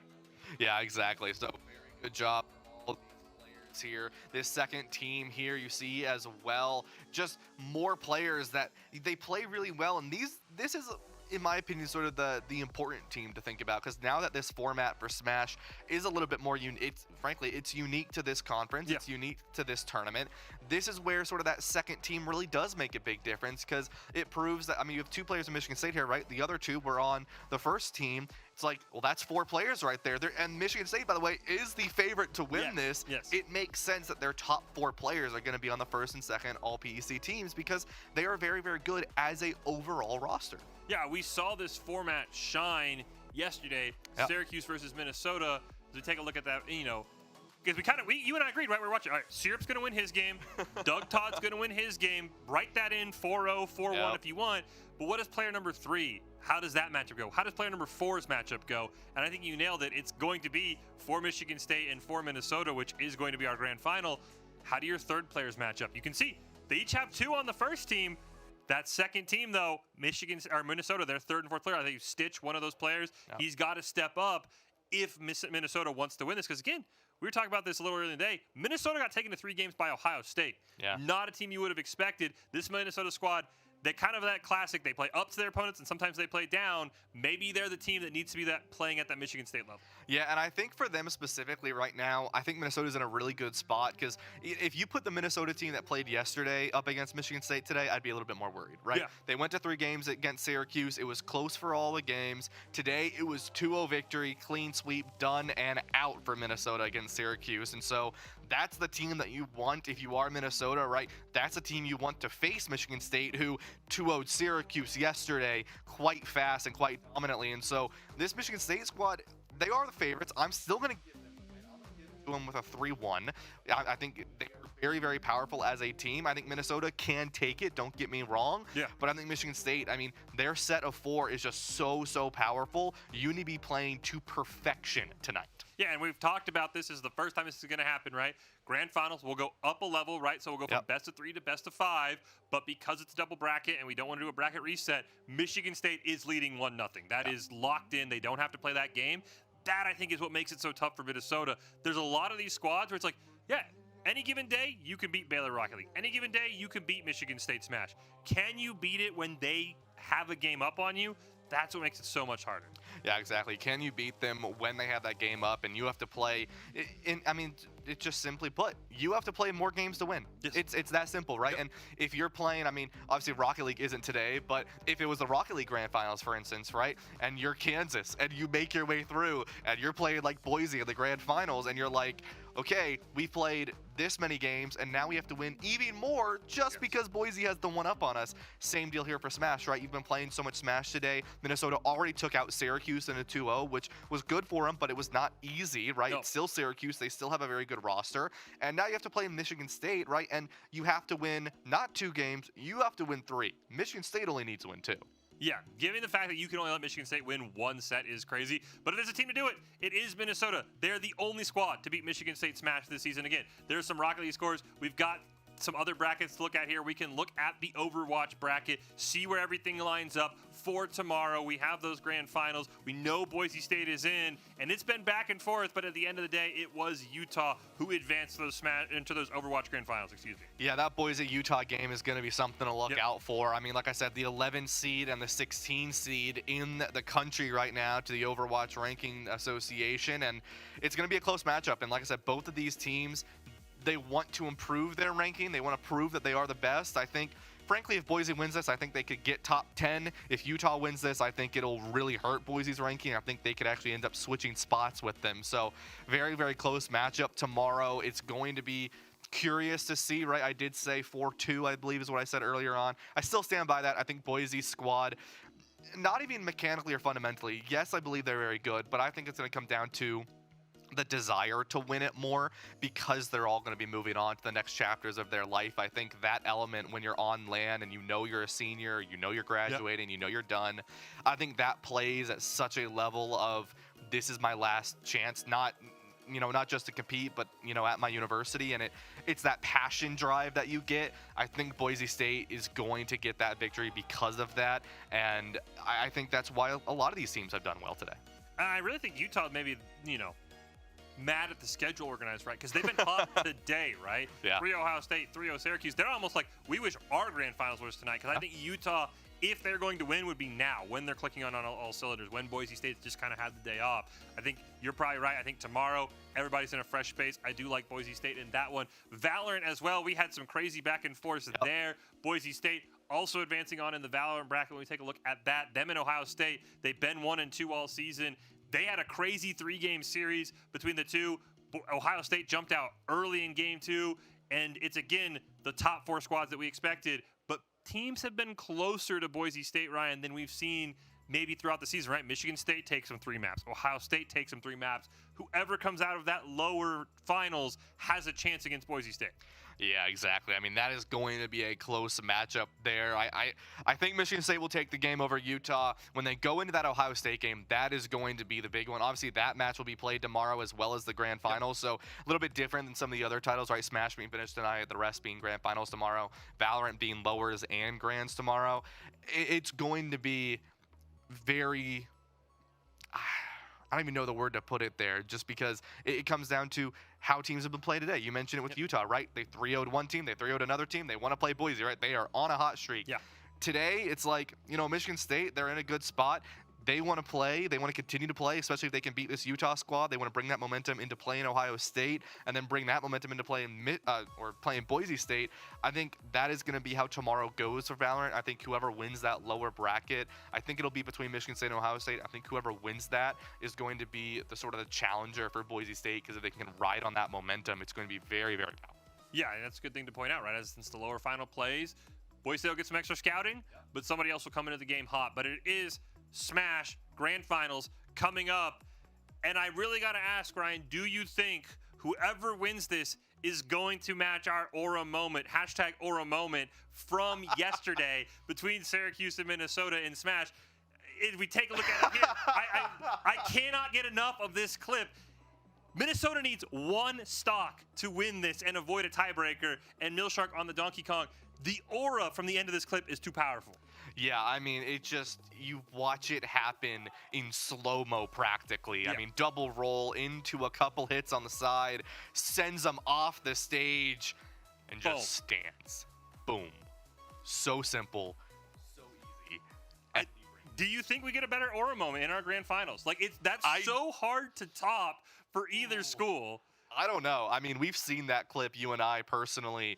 I think that was the 5th time today. I get chills every time, by the way. I want to admit, I get chills every time I watch that, because it was just so good to see in real time. Like, that is what LANs are made for. I think what made that even better was when he stood up, it was the stand, the pause, then the scream. Yes. It wasn't a jump up and scream like you see a lot of teams do when they win the grand finals, which is awesome, by the way.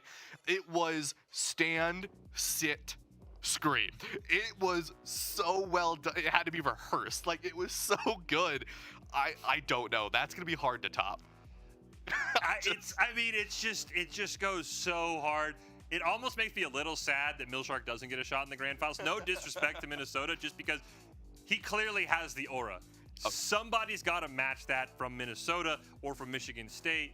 I don't care if you're the favorites of Michigan State. Like, you got to be able to hit that at least once, because it's going to be so good. I think if you're Minnesota, I think that's the team we'll get it from if we get it.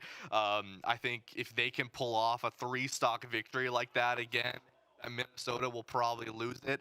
But I mean, it just that, like you said, it's what LANs are made for, right? We talk about sort of the competitive element of bringing in, how good a team is when they're on LAN, they're on stage. You take a look at Boise, how Michigan State competes when they're on Yeah. LAN.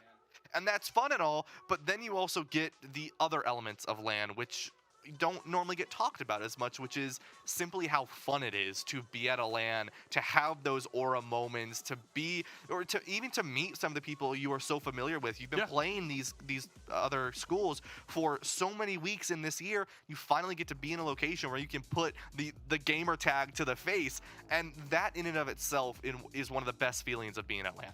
Well, speaking of being at LAN and the aura moments, you've got something behind you. We've been talking about it all day.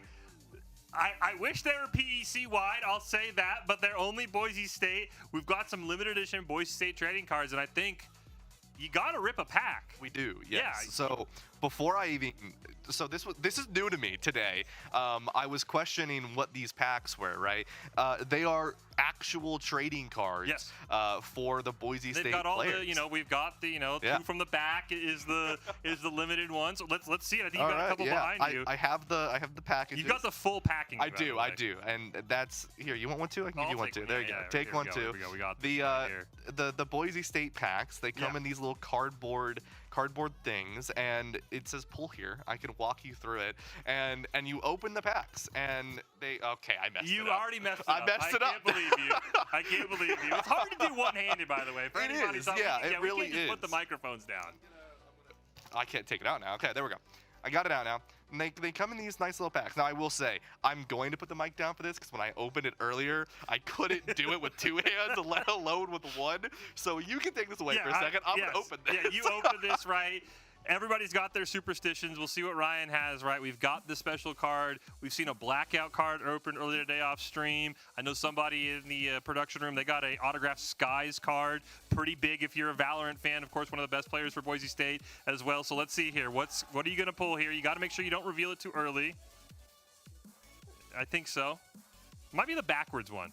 That's for rumors that it might be the backwards one as well. Okay. Well, I'm guessing. I've only opened one of these so far. So first off, they are literally the players, right? Yep. So on the cards, they are the players. I got a Coach K one earlier. Rookie Coach K. A rookie Coach K card earlier, and some of them are fancily designed, and on the back of the cards, it actually tells you who it is, their gamer tag, their year. It's Love actually it. it's really cool. It's like an actual trading card. It's super cool. I'm gonna see if I can sell them. But Go down. That's the best part about LAN. All the players are here, right? Like, hey, can you sign this? And then eBay. Yeah. Oh no, I'm getting Lyric to sign one. I pulled a Lyric card earlier, and Huge. I'm good friends with him. I'm gonna make him sign it now, and Perfect. I'm gonna make You're fun like of how he looks. making your own sign card. There's probably a Lyric sign card, and you're circumventing the rules. Yeah, exactly. And I mean, I'm trying to see where the fancy card is here. I think What'd this, you get? I think this is it. Is it? I don't know. I'm I'm lost. I'm not- lost. yeah. I'm lost. I'm not gonna lie. All right, so I'm just gonna slowly put them on the table here. This has got to be. No, that's the QR code. It's the blackout card. Nope. No, do I have two blackouts? Oh, no, I don't. I'm lost. I'm not gonna lie to you, Fish. It's Is a this hollow. It's a hollow. Oh wait, is this it? Oh, it's upside down. That's why. Okay. What'd you So, get? I got the hollow of one of Boise State's players here, and I can tell you who it is. It's Cade Hall. I hope I said that right. Woozy. That Fits tracks. for Rocket League that Day. tracks. That fits for Rocket League Day. That's perfect, right? Woozy, who's currently a junior from Arlington, Texas. There you go. There you go, the hollow Woozy card. And then you get the rest of them. Like I said, there's a lot of these, and I dropped one. I feel bad for the player I dropped. Here we go. Let me grab that one. Oh, that was Hex. I feel bad. I feel really bad. I like all the Overwatch guys. So yeah, there you go. You got some trading cards here, and I don't remember who's has them. I know they were giving them away. I don't remember who has them though. You find someone with Boise Yeah, State find logo someone. and you just kind of mention like where's the Where the cards trading at? cards, Yeah, where yeah. the cards at? You got a pack. I'm- That's kind of the big yeah. one, right? You got a pack. We Yeah. got some packs back here if somebody needs it, but we do have a Valorant update. I don't know what game that is, but you can see Lotus is 4-4. It is game 1 between Michigan State and Utah. So you thought Michigan State was going to take it? Again, this is a Utah squad that for some reason we just keep talking about them. It's like, yeah, we know Ohio State's really good. We know Boise State's really good. Michigan State's your defending champs. We keep sleeping on the Utes. And early on Lotus, it's back and forth. Yeah, and I do want to mention that I know like we have Smash later today, but Yep. we haven't talked about as much of the new maps, right? I mean, they're not new, but they're new in terms of the competition. Luckily, we haven't seen any mix yet, right? And I was Mix is a newer character. There's a little bit of that learning curve, so I'm not surprised to not see them played. But the new maps are in play, right? So Lotus is in, Sunset is in, right? And these maps, I believe Pearl as well is in. And these maps are not normally played, right? And now that they're back in this competitive pool, there is that element of surprise that some of these teams are getting, right? Earlier when I was actually watching the wrong stream. I was watching a Boise stream from last spring, but Sunset was in. And that is one of those maps that if you can capitalize on it before the other teams are used to it or scrimming on it, that can give you those early wins. Lotus has been sort of that main map that a lot of teams are picking over having like Bind go first, especially if you're playing Syracuse. But they'll play Lotus and they will take that victory early on, because if you have more experience than your opponent, you can take it and take the advantage like we were mentioning earlier. Yeah, of course.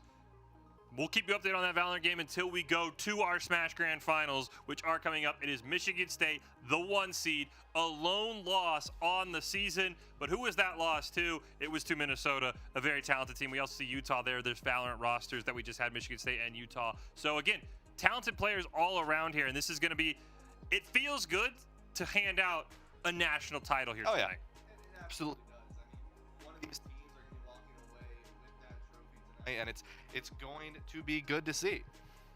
So yeah, cannot wait to see what it's going to be here. Again, we've got Smash Grand Finals coming up momentarily here.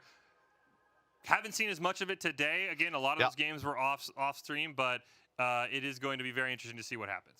Yeah, it is. And I think, one thing I do want to mention about quickly going back to that Valorant game is Michigan State and Utah, right? Utah's on that hot streak already, right? They did just get that victory. They're in a good spot. They 2-0'd Syracuse, and now they get to walk into this Michigan State team. And we talk about this momentum. We talk about how you are on lands. And if you can just keep riding that wave, that's where you really get to take those victories and really move forward with your advantages. Because then sometimes it's not even a matter of can you win your gunfights, or can you win your stock, or can you win the point. It's a matter of, okay, I've played 6 games in a row. I've won all 6 of those games, and I'm going to continue to ride on that momentum. Yep. Well, as the players are playing a lot, you know what's good for them? A break. We're going to take one of those. It's day 2 of the PEC Championships here in Las Vegas. We'll be right back with the Smash Grand Finals around the corner.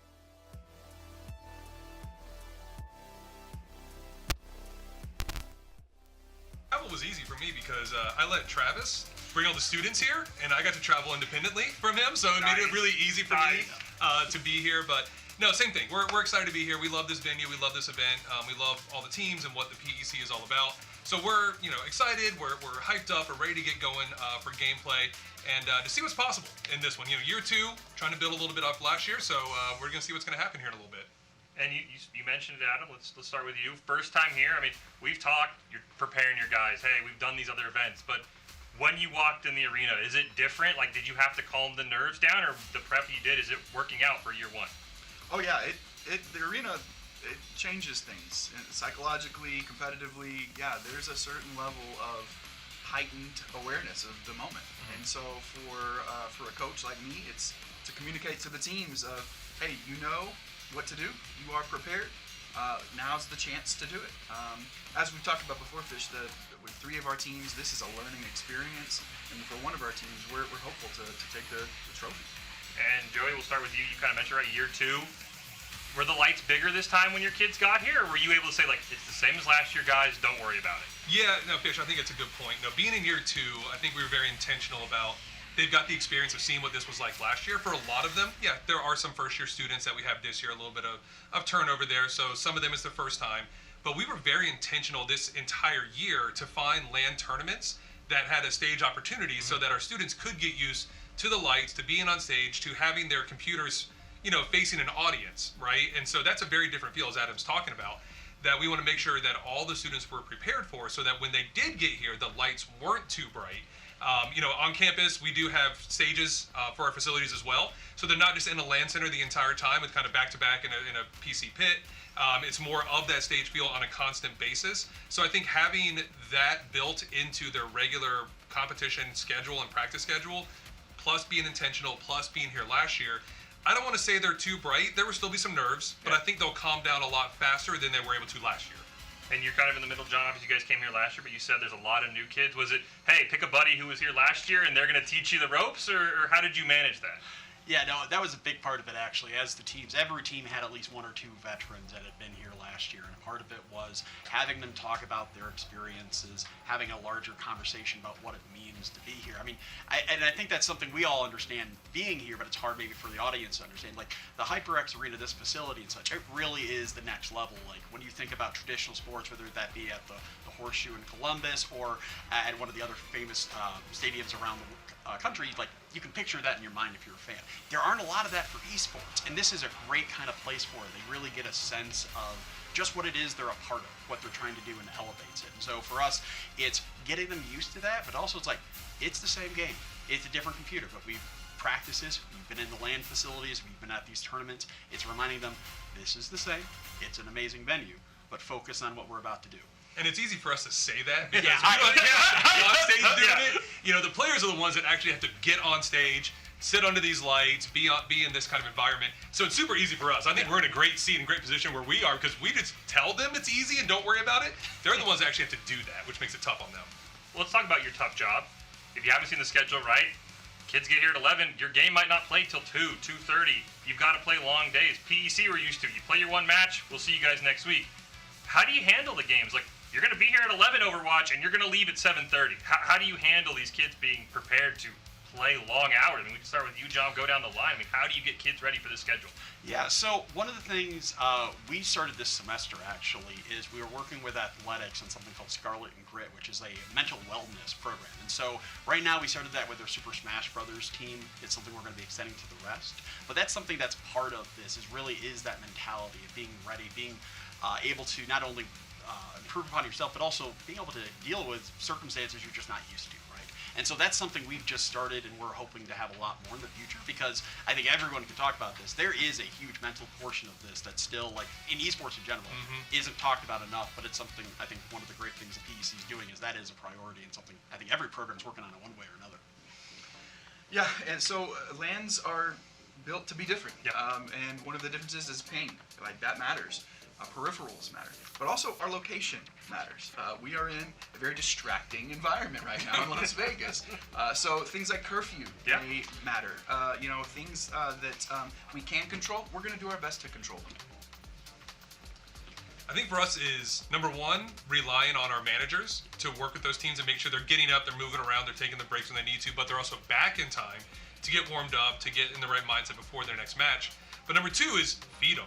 Make sure they're getting fed, because that's the number one thing we hear from them is, I'm hungry, I gotta eat, when am I gonna eat? My match is coming up and I haven't eaten anything yet. So making sure they're on that rotation to make sure they got some sustenance in them, which is always nice so they're not playing on an empty stomach.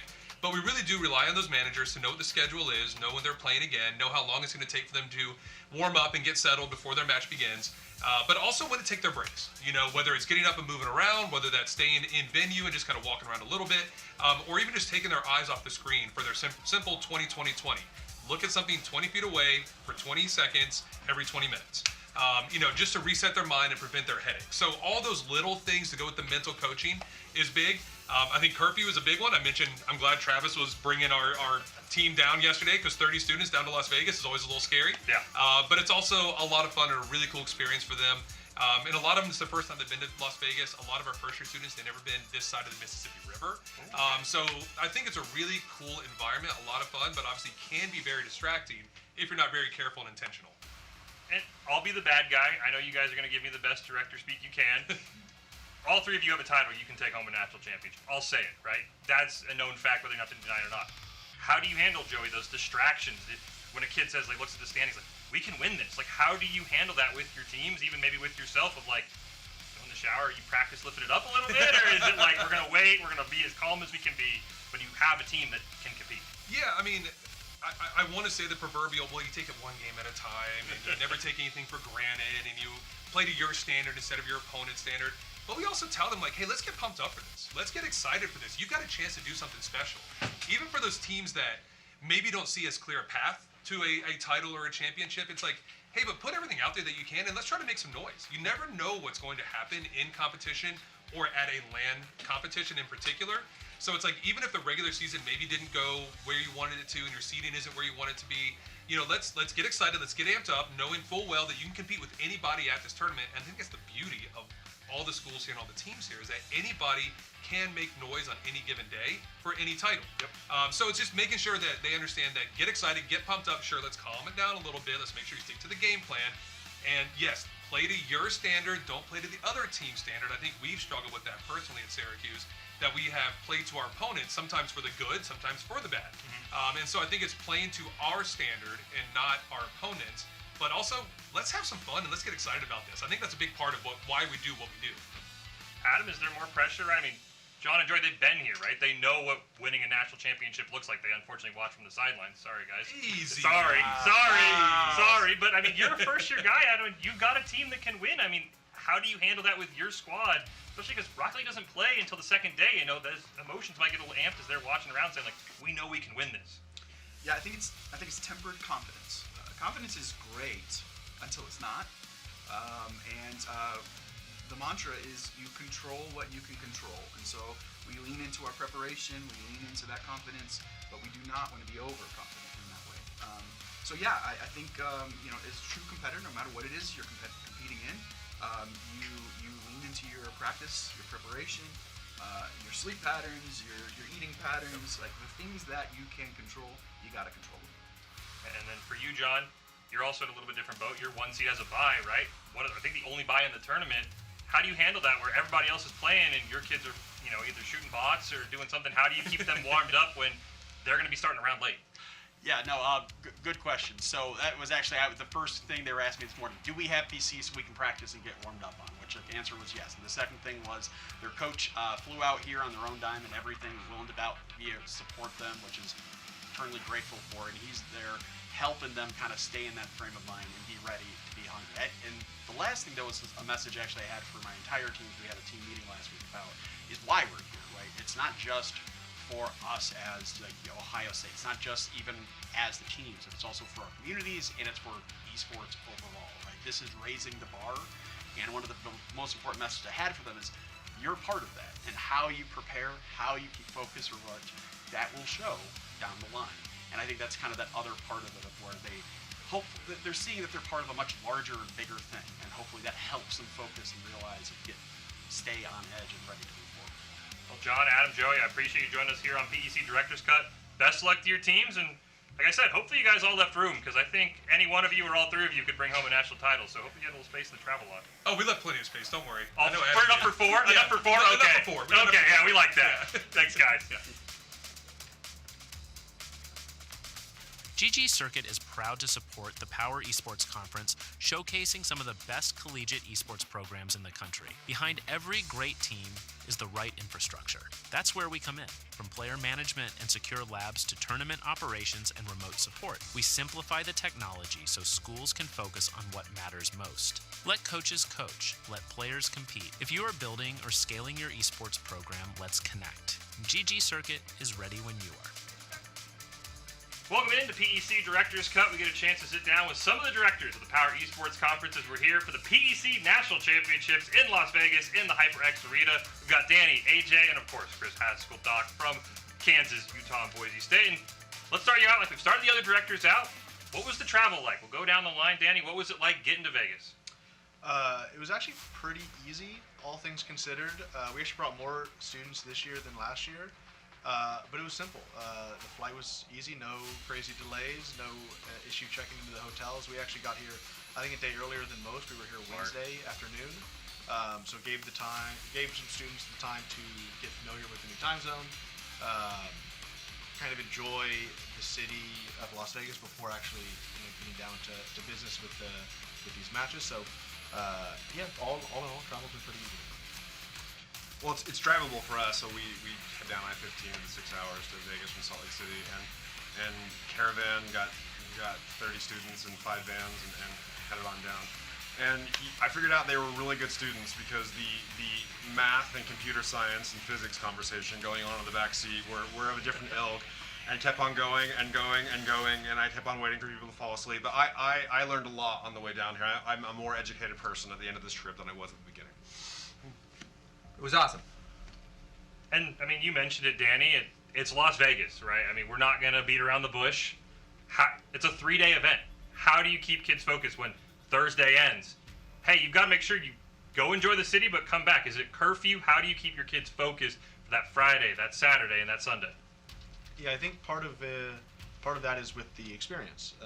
You know, this is our second year coming here, and a lot of our students, this is their second year here, so they sort of understand the demand of the event. They understand the long hours of the competition, and they also understand what they can do within the city, right? Like they know they've had some late nights last year and this year so far, but when it comes to the nights leading up to competition, a little bit more strict on when they're going to bed and what they're doing the night before. So actually having that experience from last year helps them kind of understand kind of where they draw that line for what they can do, the fun parts of Vegas, and then actually why they're here.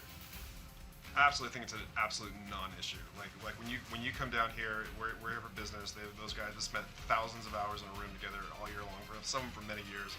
And this is a unique opportunity, unlike anything they could ever have. So I think focus is the last of their problems. They come down here, they see those Boise State logos, they see those Nebraska logos, they see those Ohio State logos, they see those Kansas logos.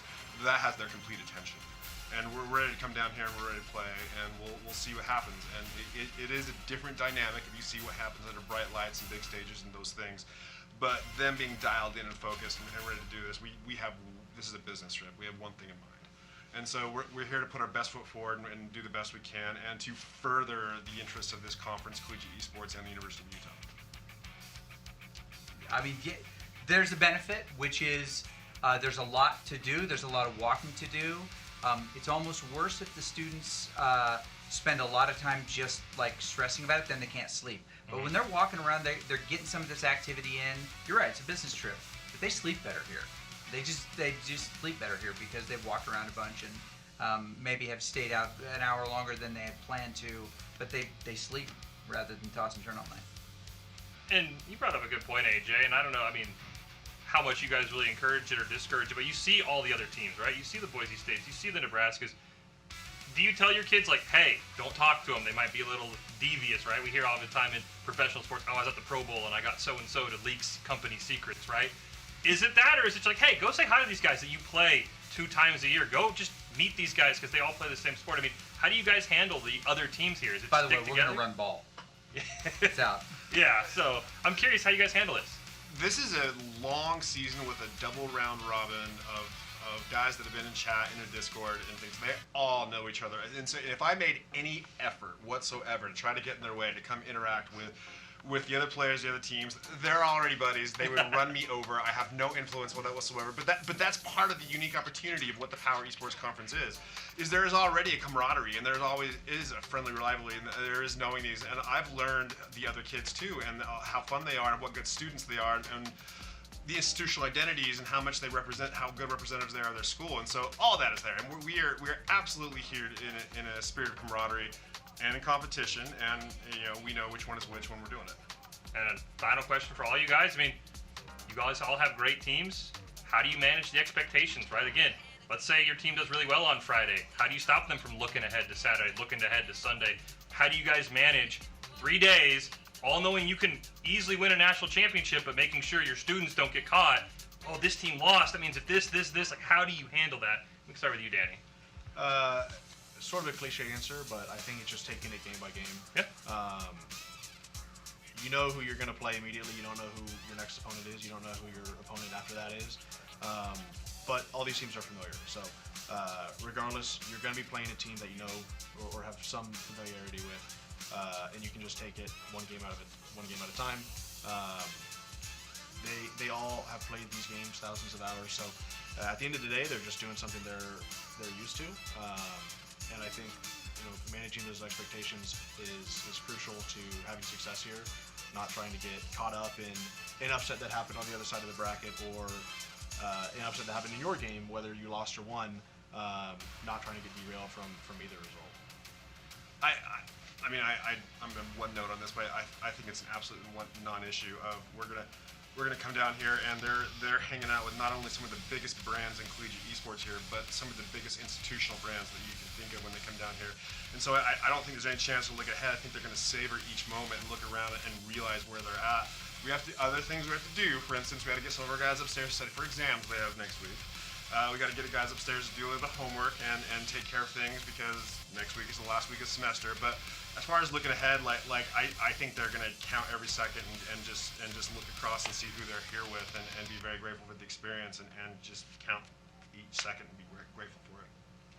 And I'll say this, and I mean you've heard it from me probably too many times at this point, Fish. But for us, this is an opportunity to test the culture we installed in August.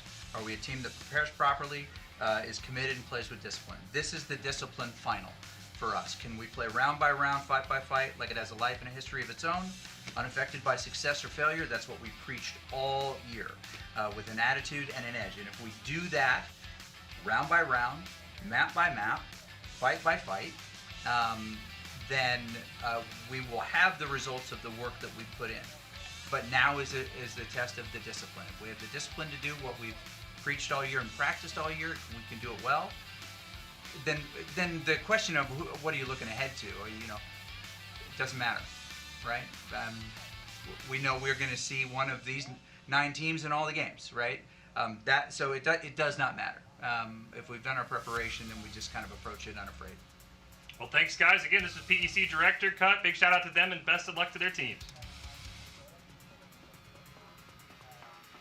Welcome into PEC Director's Cut. We get a chance to sit down with the directors of the Power Esports Conference as their teams are battling it out here in Las Vegas, the HyperX Arena, for the PEC National Championships. We've been joined by Ryan, Bilsky, and Doug, Nebraska, Michigan State, and Minnesota. And let's just start with you, Ryan, and we'll go down the line. Travel. How was it like? How was traveling to the event? What was it like for you guys? Well, this year, way better than last year. Last year, we had a 6-hour delay and then another delay, and then we got in like 2 a.m. Today, yesterday, we got in at 8 and things are feeling good. We're still figuring out our arrival here, but for the most part, we're settled in. Travel's been very smooth for us. We didn't have any delays or anything like that, and got in early enough to have enough time for the students to explore and enjoy Las Vegas a little bit, see the different hotels and such. So yeah, it's been pretty simple, pretty smooth so far for travel. We got here today as well. Travel was smooth for us, and we're just super pumped to be here in Vegas. No issues with the Uber. I'm a little worried that we woke up this morning 4 a.m. Hey, are we going to be here? And we're here. We're ready to get the show on the road. And Doug, we'll start with you, right? You're the lone one here it's your first time here, right? I mean, so we've talked to all the other directors here their first time here in Utah and Baylor. It's like, look, we tried to do other LAN events. We tried. This one just hits different, right? So when you walked in here, how did you make sure your kids are like, walk in, like be prepared, even though we've never done this before? I think the city does that itself. You pull up in the plane and you're like, wow. And then you get into the Luxor and you see the HyperX banner outside and you come in and all the lights and everything. It's just kind of a shock to the system. It's like, all right, now it's for real. It's serious. It's time to step up. And so there was no pep talk from me. I kind of just let the city do all the talking for me. And Bilsky, obviously, right? Any lessons you learned from last year? I mean, you guys had 2 national championships, so obviously that helps to kind of lean back on. But any lessons you took from last year that you applied this year, or was it the same as usual? Yeah, I think it's easy to get distracted in a city like Las Vegas, right? Like, you can lose sight of what you're here for. We always tell the students, this is a business trip, right? Like, we're here to take care of business. And this is something where, we do rely on the different coaches to make sure that they have, appropriate preparation and make sure that they're doing what they think is best for their team because they know their team's the best. But, yeah, we highlight that this is a serious event, that we're here to compete. And, yeah, for us, it's just making sure that we're keeping the eye of the prize here. And for you, Ryan, I mean, you mentioned last year you had travel issues, so this year it's almost like a brand new thing. Was it harder now that you guys weren't like panicking because everybody's here and you're almost like, what do we do with all this time? Well, no, not really. I think we appreciate the time as much as I would like to think of it that way. No, we're making good use of the time, and I think a big part of how we're trying to get our Nebraskan kids to focus in on this is just to highlight how many eyeballs are going to be on them. Like, this is not a small event. This is not the minor leagues anymore. So everyone needs to lock in, and everyone needs to be doing their best. And you mentioned it's not the minor leagues, right? In the regular season for the PEC, as you guys and your teams are used to, you play one game. We'll see you guys next week. That's not the case anymore, right? You look at the schedule for today, tomorrow. You're playing 8 hours. You got to be here locked in for 8 hours. How do you guys juggle making sure your kids are used to that 8 hours of locked-in gameplay, either just making sure their setups are good or getting ready for a match? I mean, we'll start with you, Ryan. How do you guys handle that? Well, we've been doing something we've been calling the finals friendlies, where we just get some of our RC players, we mix them up, and we play nonstop for as long as we can. And it's been one of the ways that we've been trying to get everyone's stamina up. And another big part of it is just ensuring that we don't have kids that are just running out and spending the night out in Vegas, forgetting that the next day they're here to compete. So just keeping everyone's mind focused is really kind of the best way that I think we've done it so far. Yeah, so for us, this is the culmination of our year. And so preparation and being comfortable in a LAN and all the things that come with the LAN, from the length of the LAN to the setups and all of that, that starts at the beginning of the year for us, and making sure we get our students as many different LAN opportunities as possible so they can become comfortable with being uncomfortable. That's the goal. And so, yeah, this is the prep has started. We try to give them as many experiences as we can so that when we're here, we can, perform to our best. But there's always something that comes up. That's just a given. You have to be prepared for it and just handle it and adjust the best way possible. Yeah, for Minnesota, we didn't really have a boot camp or anything like that. It's more focused on the overall well-being, wellness, right, of our students. So sleep was mentioned, nutrition.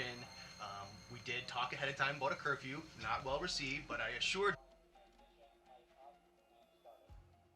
Ladies and gentlemen, it is time to crown a national championship. The PEC Grand Finals for Super Smash Bros. Are here. Please join me in welcoming both teams to the stage. We start from the lower bracket, Minnesota, Grizzhawk, Stitch, Doug Todd, and CNAM. A big round of applause to the Gophers.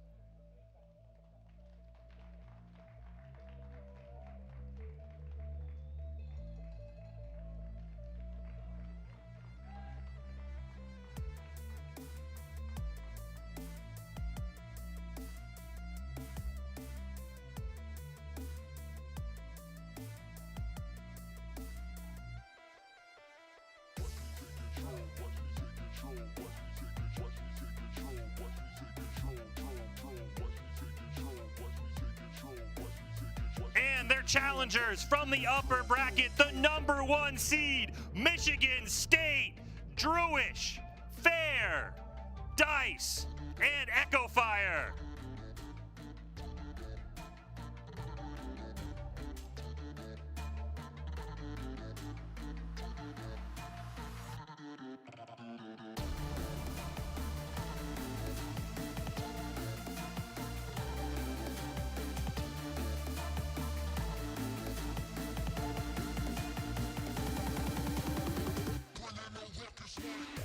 Oh, man, dude, we are here for Grand Final. It's been a grueling couple of days here out in Vegas for the Power Esports Conference, but we are finally here.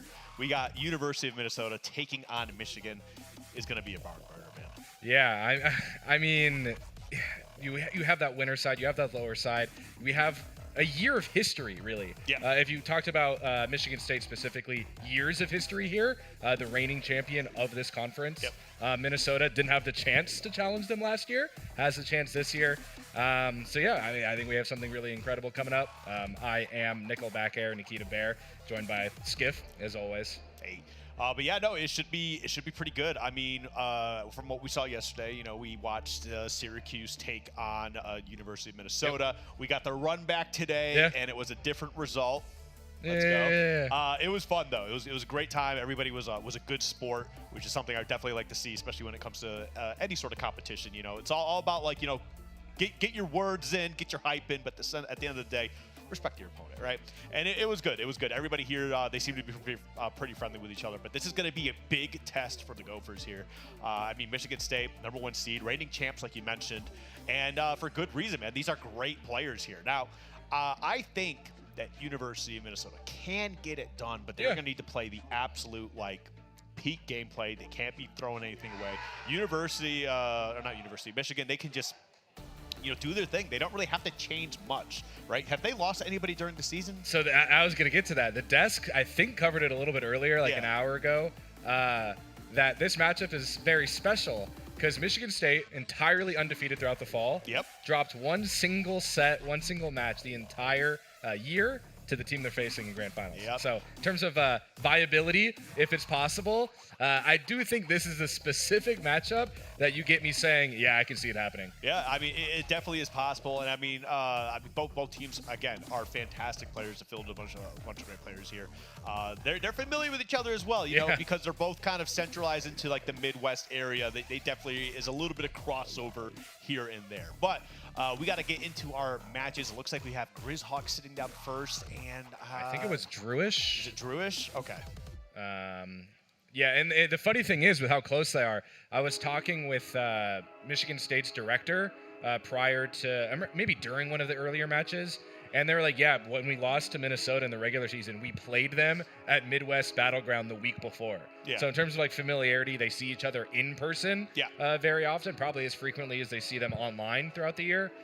We do see the thumbs up coming out, so I think we will just be getting into it. You love to see like the new meta with the headphone gear too, where you have the AirPods and then the over-ears. Yeah.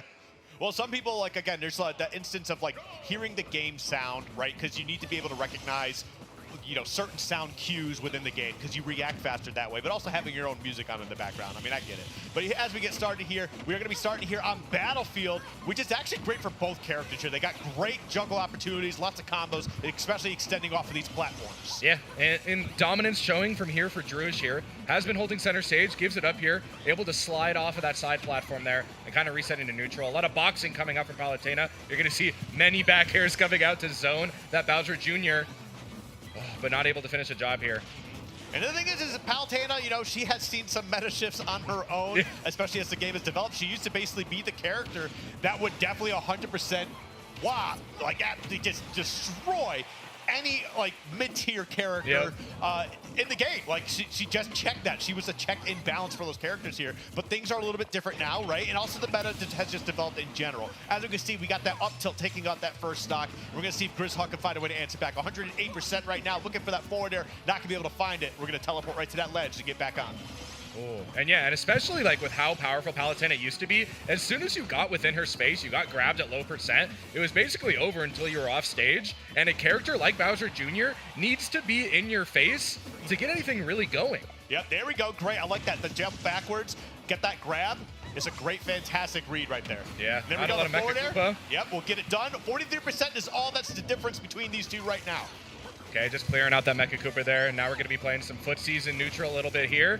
Oh, okay, whiffs. You're going to see those rapid jabs come out every single time from the side of Bowser Jr. Potent as, getting a lot of percent, but will confirm into a lot of early kills for this character. Yeah, especially if you get to that 80% range at that ledge, if he's able to catch you there, there's a chance you just lose the stock depending on who you are. But right now, I mean, we do see some good, like you mentioned, boxing options coming out. Bowser Jr. able to get some decent damage here. Yep, going to be punished on that. Retreating to the platform, that Palutena up air is going to get some damage in. Yeah, and you got to be able to tech those if you're playing against Bowser Jr., because you will just get continued to thrown into another string.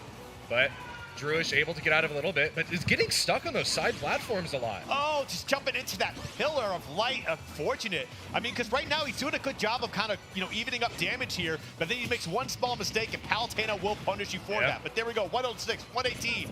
Yep, got to hold that shield. That explosive flame could have been devastating. Oh, and the first real-time Grizzhawk had to truly edge guard and keep Drewish on the down foot. Oh, was not able to finish. I don't know if that was a shield poke if he just dropped it, but man, the fact they didn't take the stock is a little surprising. But obviously, great DI here from Drewish. We are going to be able to see that stock, and now once losing the first stock here, going to be able to take the second one first. 148, living on that. I mean, it is Bowser Jr. Yeah. Does get a little beefy sometimes. I was scared with the DI option was going to be there. Maybe a little bit accidental, but still was able to survive. You're not going to live through that one, and we're dead even on the first 1v1 duel of Grand Finals. Yeah, this is definitely looking a little bit terrifying for both sides, actually. The down tilt, though, All right, what's the play here? Yep, look for that hot back, trying to see if they can catch a roll in.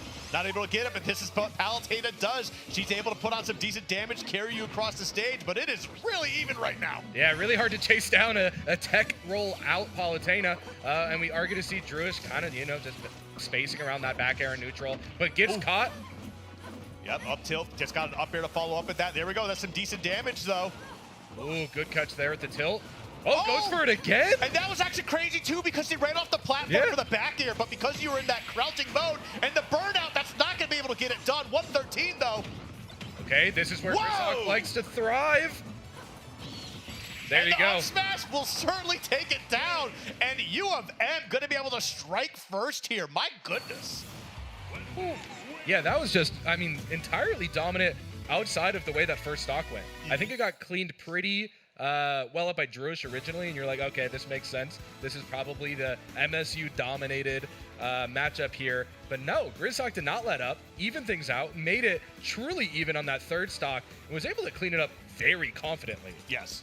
Yeah, no, and that's kind of like what a very big part of this game, especially with this format is, right? You have to adapt quickly. There's no saving things in your back pocket for later.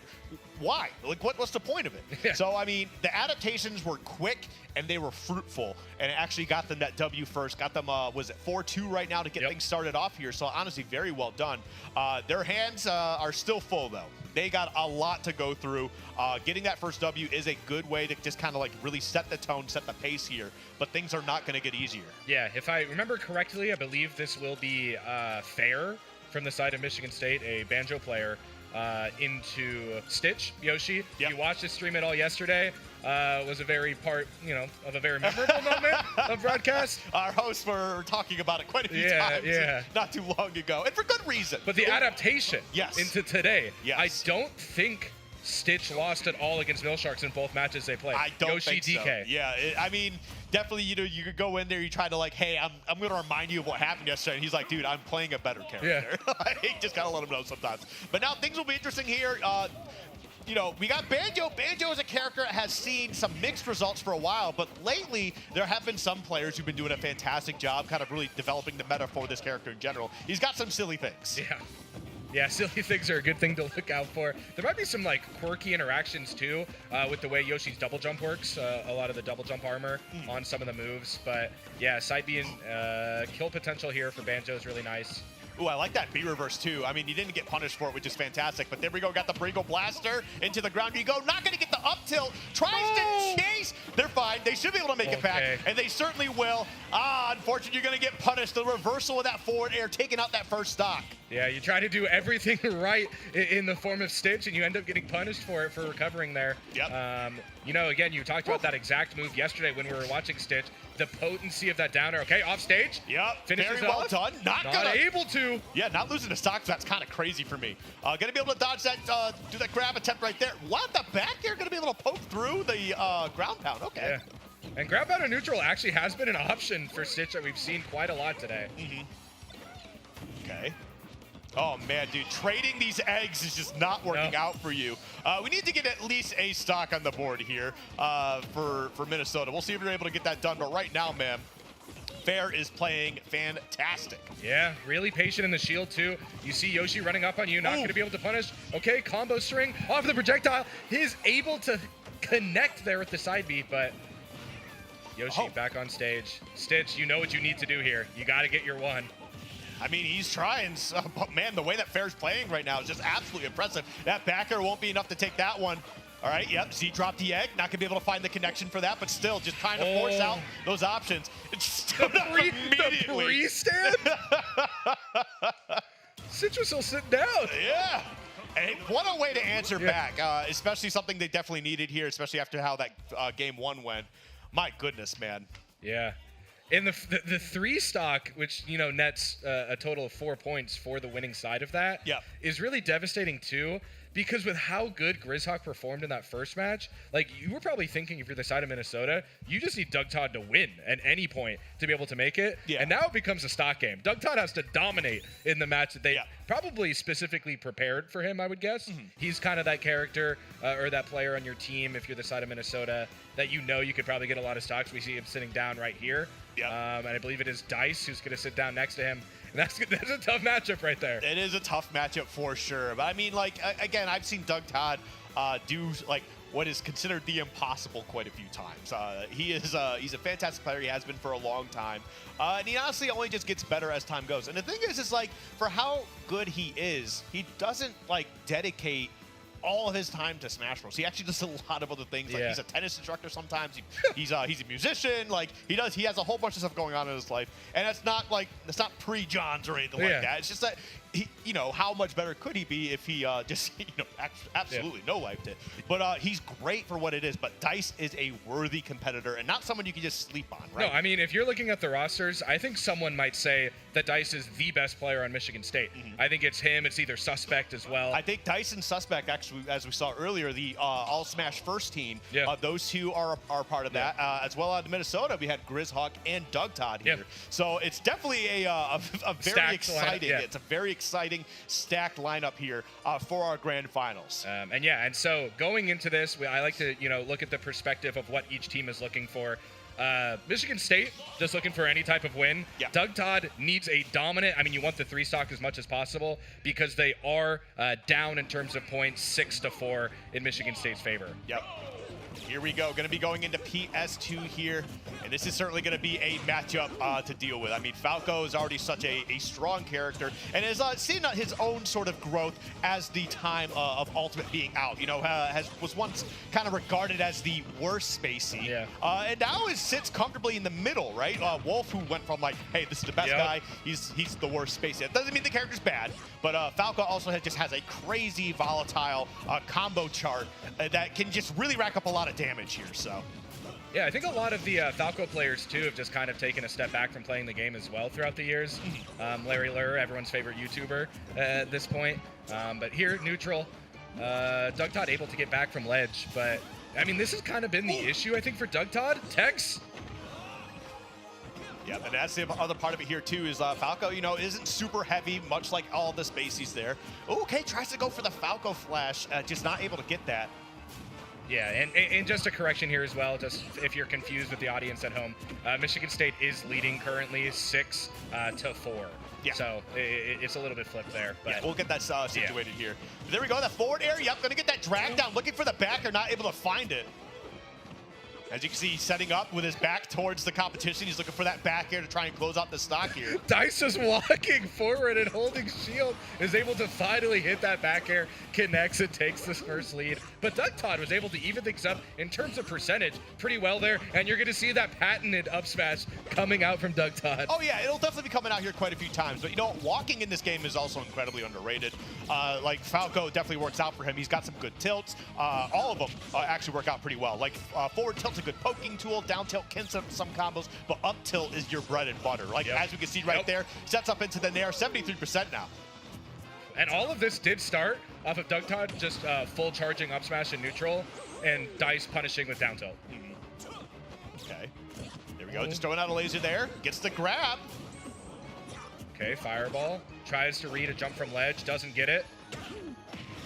Okay, a little bit of an awkward trade, gonna get the nair. Oh, unfortunately, no punish on that side B. Yeah, and Dice is a 2-stage recoverer. Oh, has the DI though. Yep, gonna be able to survive here just a little bit longer. Was that instant ledge get up grab? Was he expecting Dice to roll late or something? I'm not quite sure. I mean, he has thrown out these side Bs quite a few times, so maybe he was just expecting some, because that can set up into a back air situation. Okay, Dice looking to finish here. Oh, just whiffing aerials next to each other, but that one will connect. Yep. Takes that stock lead, and a clean one at that. Yeah, and I mean, it's still doable just with the way that Mario works as a character in general. Up air being that tool that really sets up for, potential up special if you get up high enough, or just a forward air off to the side of the stage. As you see right there, the up air and that platform extension is going to come through. Oh, he's going to be able to get the air dodge out. Tried to catch him with the forward air, not able to find it. Super unfortunate. Yeah, with how he playing earlier, I thought he was just going to go for the up B there, even though it doesn't kill. Just get the, confirm percent. But went for the final up air, wasn't able to connect here. And now Dice just goes in for the raw dash grab. Why not? Yeah, and the short hop actually was able to keep him just out of that too. And I like that drag down onto the platform. Oh, the side beat right to my loving arms. Oh, tried to get the cape to actually reverse it, just did it a little too late. Coming in with the down there. Okay, we just throw that out. Doesn't connect. Okay, a little bit of a bait there. Doug Todd isn't able to confirm. Goes down. Oh, just got far enough so we're not going to get caught up into that up tilt. The down air will find a way to get that stock out of here. However, 108, no, 109, will that do it? Okay, you have no more chances here. You have to do the Mario thing. You have to get your up airs going. And that's going to be a huge start. Okay, you go up to the up throw into the down air. You got to keep them juggled. Oh, it just bounces too high. Too high percent for Dice to connect off of it. Okay, there you go. Punish. Oh, God, these guys are just throwing out some moves here. Okay, no fireballs coming out. Yeah. And I like that. Just throw out the laser here, see if you can disrupt something going on. And again, at worst case scenario, you just rack up a little bit of damage. Okay. Oh, this is big. This is big. That could, no, doesn't go for it. But, oh, no, again, he's just dropping the combo. Maybe he's just a little too nervous. Oh, had two perfect opportunities there. What are you going to do? Dice just facing backwards. Is now approaching with down tilt. Does it once, misses, does it again, connects. And just that'll do it. Reads the roll. Goodness, but what a great turnaround from Doug Todd. Just, too little, too late. But the thing is like, again, Dice was just slowly building up that damage. I mean, granted, you were in a little bit of danger. There's a couple times Doug Todd didn't let, what could have been a combo finisher, potential game ender rip. And maybe he felt like, hey, something's just a little bit off. I'll get punished if I go for this and miss. So, I have to find out to talk to him to see how he feels about that. But Dice, look comfortable, look calm and composed. Just, hey, look, I'll get the big damage racked up. So when we do get into that last stock scenario, potential last hit, my last hit's going to be a lot more potent, going to be able to take the stock a lot easier than he will. Yeah. And I think the really good thing to note, too, from the side of Michigan State is Doug Todd, thrives on that mistech knockdown situation. Oh, yeah. And I think Dice connected or teched every single time he was trying to tech chase him or try to get the finish with a grab or an up tilt or an up smash. So really good on him. I think if you're looking forward to game number 2, Doug Todd's probably got to keep without. You got to punish the side Bs on stage. Oh yeah, I mean, you got it once. But it's weird because I don't usually see Falcos press that button. I know as much as Dice does. So I think if you're not familiar fighting Dice in his style, that is definitely something that's a bit of an adaptation you have to try and figure out. Like something hey, what can I lab to get the maximum punish, maximum damage out of this? So maybe that's something he's gonna be working on the side or just kind of discussing or whatever. Everybody on both teams here, they're smart players. They know what they're doing. They have great advice for each other. But again, we'll see what the adaptation is going to be going forward. But as we get into our final match here, what is the situation? We're just looking right now. It's 10 to what? Doing the math, it is now 10-6. Ooh, so we need a clean we need the three stock. Yeah. Oh boy, that is a tall task. Yeah, and going back, I think we're going to keep mentioning it. It's the only blemish on Michigan State's record. In that Minnesota match, in one of the rounds, Echo Fire was actually the only member of Michigan State to win. So has experience beating this Minnesota roster. Yeah. I believe Echo Fire might have 2-stocked or 3-stocked Doug Todd in that matchup. Okay. But yeah, so Echo Fire, very, good Nest main. And probably will be playing into CNAM, right? Yeah, playing into CNAM here. So it is going to be the Ness into the Sora. Yep. Now, Ness historically does have some issues for sortie characters. Characters are large hitboxes, disjoints in particular. And it's because Ness himself is a moving hitbox, but everything's very stubby. Right? So it's going to be a bit difficult, but again, Ness has a plethora of projectiles, and if Senum's not careful, he's able to heal all of that damage with the magnet there. So he does have to, be wary about what he's throwing out here. Yeah, and I think CNM is one of the Soras who lets it rip quite a lot with their resources, so... As you should. I mean, it's a varying projectile. You go from the Fireball into the Thundaga, which is a crazy projectile as it is, and then you got Blizzaga afterwards that kind of puts you in the Ice Cube there. Oh, a big upstart to get things started. Oh. Okay. Yeah, just roll away. Why not? If you're Echo Fire, take your time, buddy. I mean, I get that. I don't mind that. He got on the stage pretty much. Just reset the neutral, and let's just go back to the stage here. Let's just let's play this out like we're supposed to play some Smash Bros. Huh?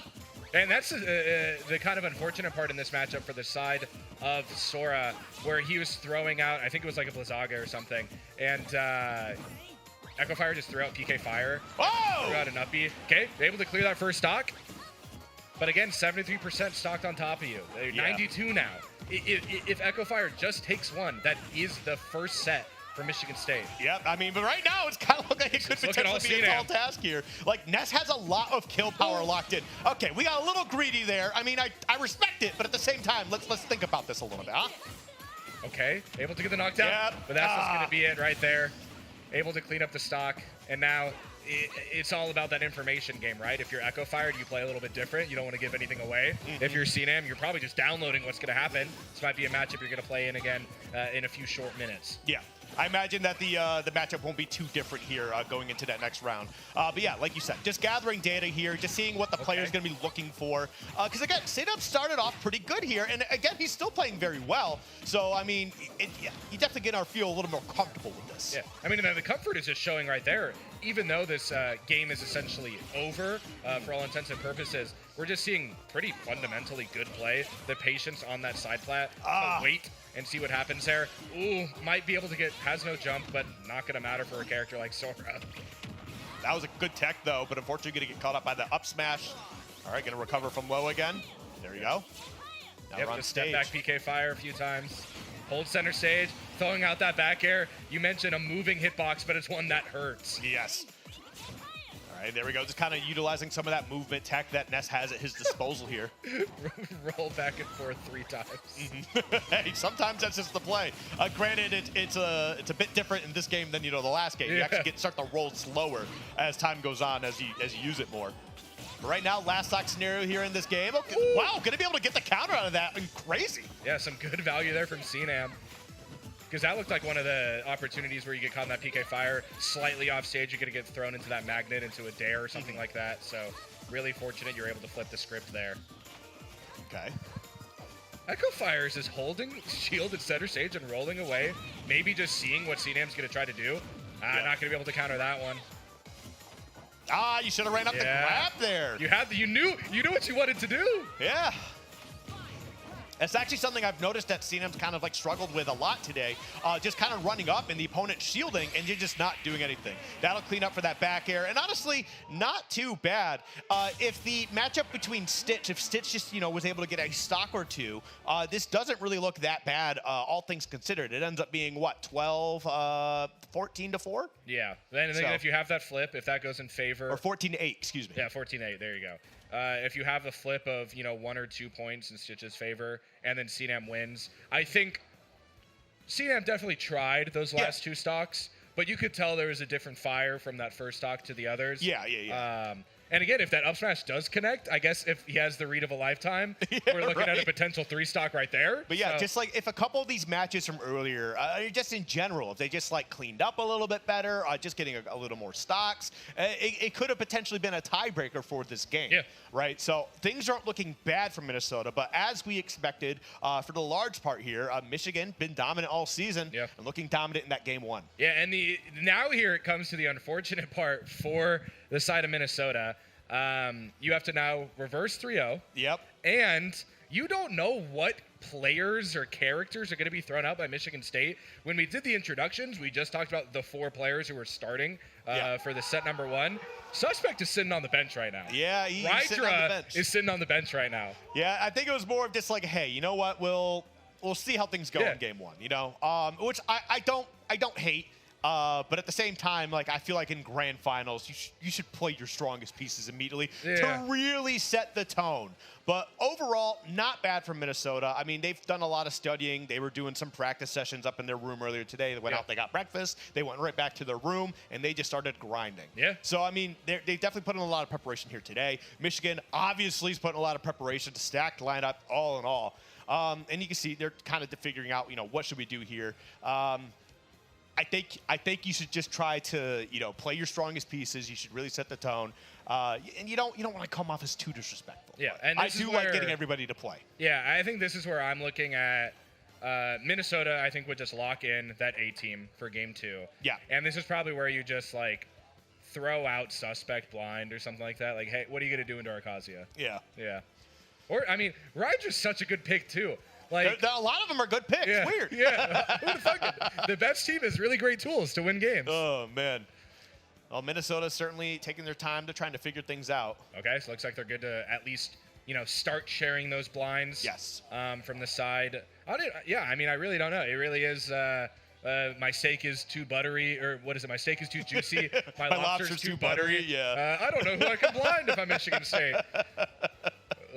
Oh man, I mean, hey, we'll see how things go on. They are certainly in a privileged position because they're up 2-0, had the game lead coming into this, as they should get, being on the winner side the entire way through. But like again, it's not over until it's over, right? You never want to be able to give your opponents. I've always said this plenty of times, so I've seen it way too many times.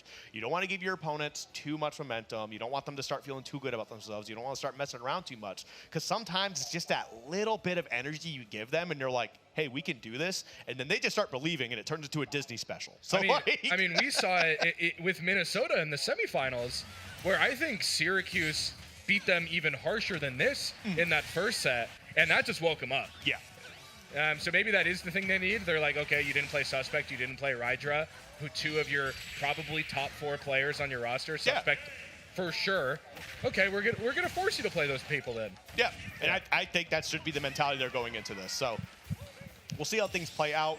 It looks like they're still figuring things out here, at least on the side of Michigan. I believe Minnesota's good to go. They're ready to rock. Yeah, I see Coach Javi writing some stuff down. So they might just be doing like the final picks. Yes. I also do want to say Echo Fire and Fair are great players. Yeah. We're talking about Oh yeah, no, we're not trying to be disrespectful for anybody on their team. They're better players. Yeah. Some of their better players weren't playing. That's just facts. Yeah. That's just facts. Yeah, I think many teams in the PEC would love to have Echo Fire or Fair on their rosters. And honestly, Fair gave the strongest showing so far. What is it? Yeah, just a straight 3 straight 3 stock. The only game in set 1 that didn't go to final stock. Yeah. So, or in some cases, final hit as well in that Echo Fire CNAM match. Trying to think if I see anyone picking up controllers. Looks like Fair was walking up, so Fair might be starting. The back and forth is always so funny. You walk forward to the other coach, you show them your piece of paper, and then you walk right back and you scribble some more stuff on, you run right back. Yeah, we'll definitely see how things kind of figure out here. Was Suspect playing box? I don't think so. Because I saw, because I was walking out earlier. He's talking to us right now. There's a big no. Okay, cool. All I'm saying is I saw a box out there earlier, and I saw Kazi on the windscreen, so I got a little concerned. Okay, it's not you. Okay, it's just the reputation that box Kazias have. I think was there a box Kazuya here? I know there was someone. I think on Ohio a box. State has 2 box players. I'm trying to think. There are actually a lot of 2D fighters mains in the PEC. I think there's one team that has 2 Terrys and a Kazuya. I mean, they're strong characters. Yeah. Granted, you don't want to build your roster too strong in that sense because you just kind of leaving a total opening. The matchup spread, the matchup spread gets a little silly right now. I mean, Kazuya is a strong character in general as it is. He's got so much going on, man. I think the funniest thing, too, is we looked at, the season-long stats for some of the character probability picks, and I think Mario had a higher percentage of representation than Steve and Snake and Sonic. I mean, Mario is a popular character. Yeah. He's probably the most famous video game character in the world. Yeah, it's like him, Pikachu, and Kirby or something. Yeah, well, maybe not Kirby. Kirby's definitely up there, but I don't know if they'd be the 1, 2, 3, you know? But Mario being popular is not surprising to me at all. He's a great, solid character, great, easier combos to figure out and learn from. And then any answers you need, you can generally figure out by, just playing a game differently as Mario. You don't really need a backup character. Now, it's not to say he has answers to every matchup, because he clearly doesn't. Well, I think there was a lot of I don't know if you saw this one, the conversation, I think in Tri-State or New Jersey, about rating characters based on how much they make you change how you play, or and I think Yeast was talking about how Me Brawler is a character that plays differently in every matchup, and then everyone was like, we don't know what you're talking about, brother. Knowing Yeast, there's a chance he said that just for the engagement. Yeah, I would definitely agree, because I think he was arguing with Pharaoh over Yoshi, probably. Where it's Yoshi plays so differently, and I think Yeast was like, bro, Me Brawler's way harder. But the point I was trying to get at is I think Mario's kind of one of those characters who generally does stick to that same game plan. Oh, regardless of what character. You have back air. Back air's strong. Up air's you have strong. Up tilt. Yeah, I mean, up tilt's not as great as it used to be. Yeah. Like Smash 4 is like you could just down throw it up tilt, up tilt, up tilt, up 3 times. And then you just, you know, if you're on platforms, up air, up B. There you go. Yay. We did it. But like, that's neither here nor there. We're going to be getting into our next game here. It is going to be GrizzHawk starting here for Minnesota. And I think that is fair. That is fair. So is that just that's not the run back because it was GrizzHawk and Druish to start. All right, well, we'll see how this plays out. Interesting stage pick. Both these characters could do an incredible job of actually covering so much space. The Wonder Wing for Banjo can cover one side of the stage to the other. If you know he really wants to chase him down. But the forward air, my goodness, a meaty hook. Okay, great reads from Fair here so far. Playing around that shield is able to finally get something, but GrizzHawk kind of able to roll back and at least reset a little bit here. Oh, what a parry. Oh, is able to get the grab after that interaction. Yeah, but get off me. Those eggs are going to keep you away and in position for Fair to finish you off. And there you go. Landing right into that Wonder Wing, too. I mean, you didn't lose the stock, thank goodness, but it is not looking good for you. Yep, trying to go for the up tilt. Yeah, great mash. My goodness. Oh, whiffs grab. What are you going to do? You got to keep letting it rip. No, let's go. But again, the mash. They gotta walk forward a little bit, but the up smash will get it done, and that's only 32% taken so far. Fair is in a fantastic position here. Yeah, and this is the exact same performance you want to see for the side of Fair. Had that only dominant performance in that set one. If you're able to start off the entire set on a performance similar to that, connects with the Fair there, you know, kind of fitting in the name convention there. Yeah, we're overlapping a percentage here now. Fair's looking super dominant at the moment. Oh, tried to go for that forward smash. I mean, it was a nice little lead there. Yeah. It did look good, but unfortunately, you did get disrupted during that. But man, the pressure right now. All right, let's slow it down here a little bit. Yeah, now you're running out of resources. You only got one more of those, buddy. I mean, he's on his first stock. Use it. He's on his first stock. He's fine. I think he only wants to have one stock. You know what I mean? Yeah, maybe. But there we go. Back air. Not going to get it done. But 154, especially on Smashville, it just kind of goes to show how weighty Bowser Jr. can be. Yeah. Especially that move that catches you so early. Fair will be able to finish it off there. But yeah, you really do get caught at a back air at the edge of the stage, and you get bad DI, you're dying way earlier than that. Dude, Fair is just playing fantastic in this Grands right now. Potentially looking at 2-3 stocks here for Michigan. We'll see, you know, if GrizzHawk can get a stock out of here. But man, it is looking a little bit rough now. Just running away with it, literally just throwing eggs all over the place. Okay, you back to center stage.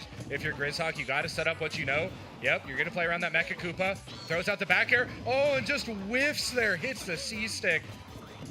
I like that, just kind of Z-dropping on that platform too, so if he does decide to head to that position, you know, just a chance he takes damage, but then you retreat underneath the platform, keep yourself a little safe from any sort of approach from the top, but also you just cover so many different spaces there. That was very well done. Yeah, another whiffed F-smash from Fair there, but was in a safe enough position that he did not get punished for it. Okay, catches GrizzHawk's approach. Opportunity here to take at least one stock.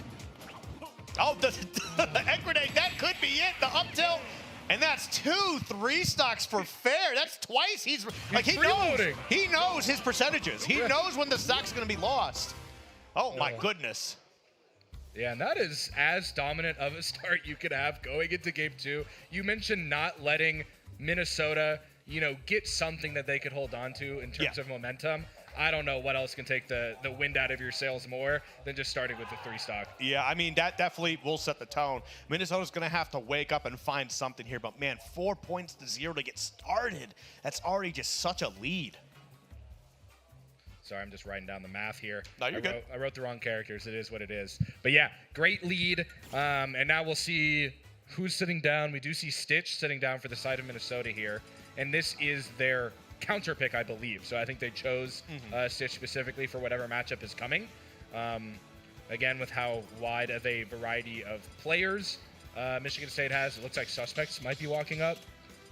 So yeah, it will be Stitch, Yoshi into Suspect. I would guess on Kazuya. I don't see a world where he doesn't. That's play Kazuya, it's going to be a little bit of a tough matchup here, but you know what? It'll be interesting to see how Stitch, because like again, Minnesota has a couple of you know, Kazuya players as well. Maestro, strong player.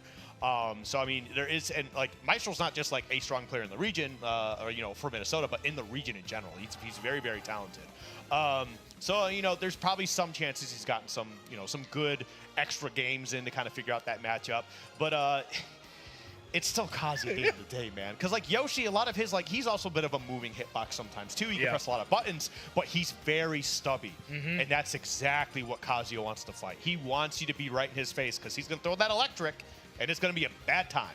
Yeah, I think we were talking about it with the Palutena Bowser Jr. matchup, where you got to get in their face in terms of Palutena. That's really detrimental. Getting in the face of Kazuya, I mean, sometimes some matchups seem downright impossible. Yeah, to sometimes. that character. Sometimes.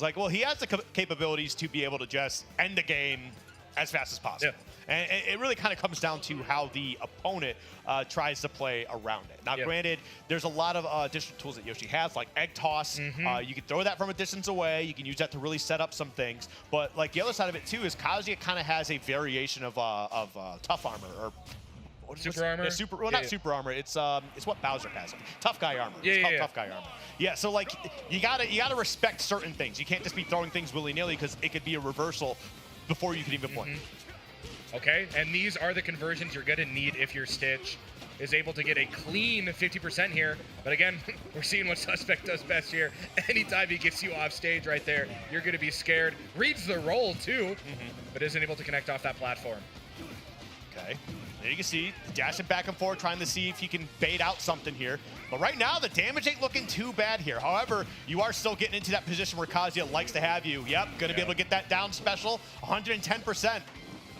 Oh, okay. Yeah, you just can't be misteching there. But again, on the vice versa side for there, Stitch is going to need to capitalize when Suspect is missing their tech. Yeah, that's going to finish it up every single time there. Again, against Kazuya, you got to capitalize on the opportunities that they are giving you.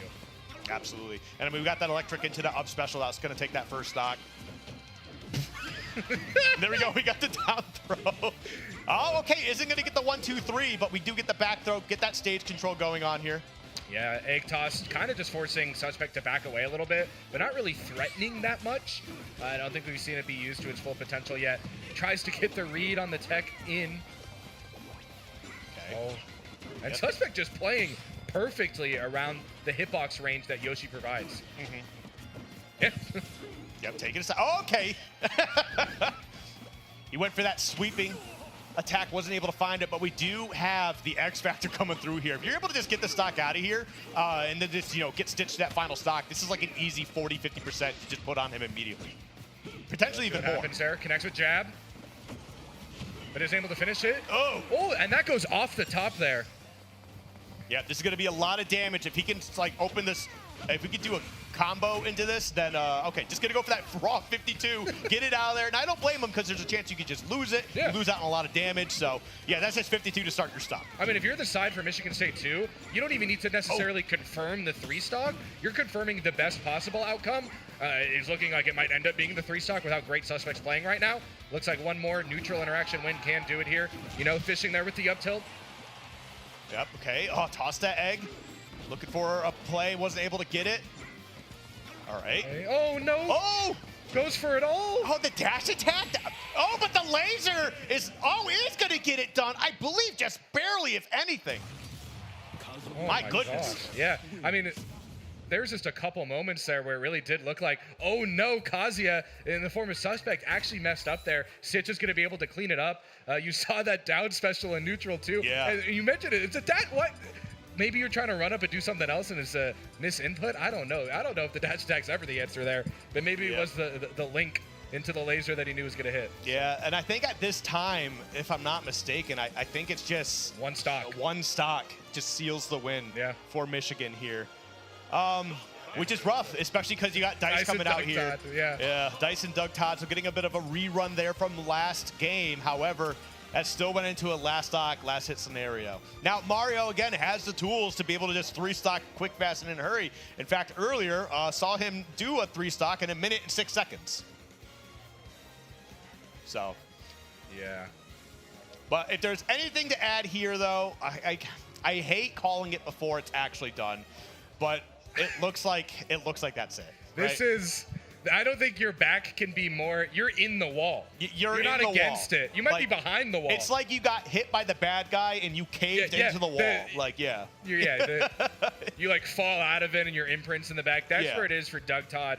And then that means the entire pressure of grand finals is on the back of CNAM after this. Yep. I mean, so Doug Todd needs to do his thing, needs to 3-stock, and the job's not done there. Yeah, he can get it done. I mean, we'll see if it happens. It certainly is going to be tough. Dice is such a patient player. Yeah.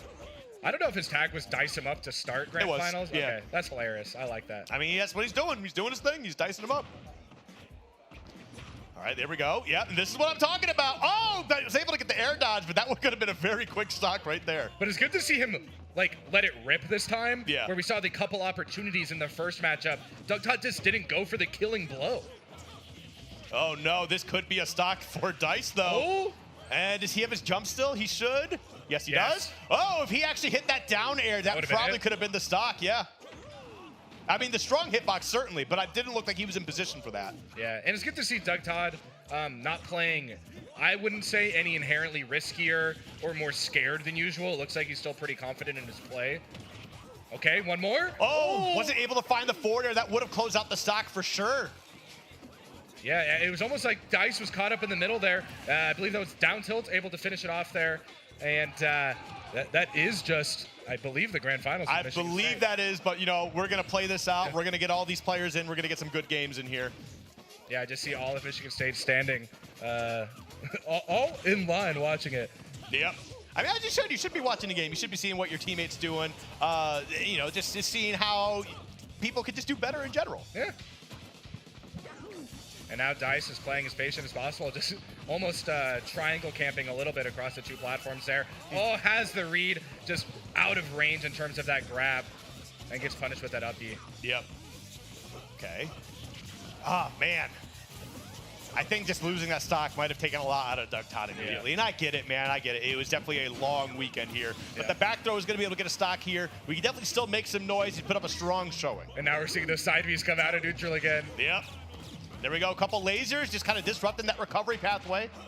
Ooh. Okay, the read there, drop down. Ah, isn't able to finish it there, though. Ooh, yep, tried to go for it. Up throw, up air. Tried to find that backer, not able to find it. Dice has just been fantastic at getting out of combos there, again, with a lot of those early air dodges, but Doug Todd has started to adapt here. Oh, looks like he had the grab there. Punishes the side B on stage again. Might be able to actually finish things out here. Yeah, wow.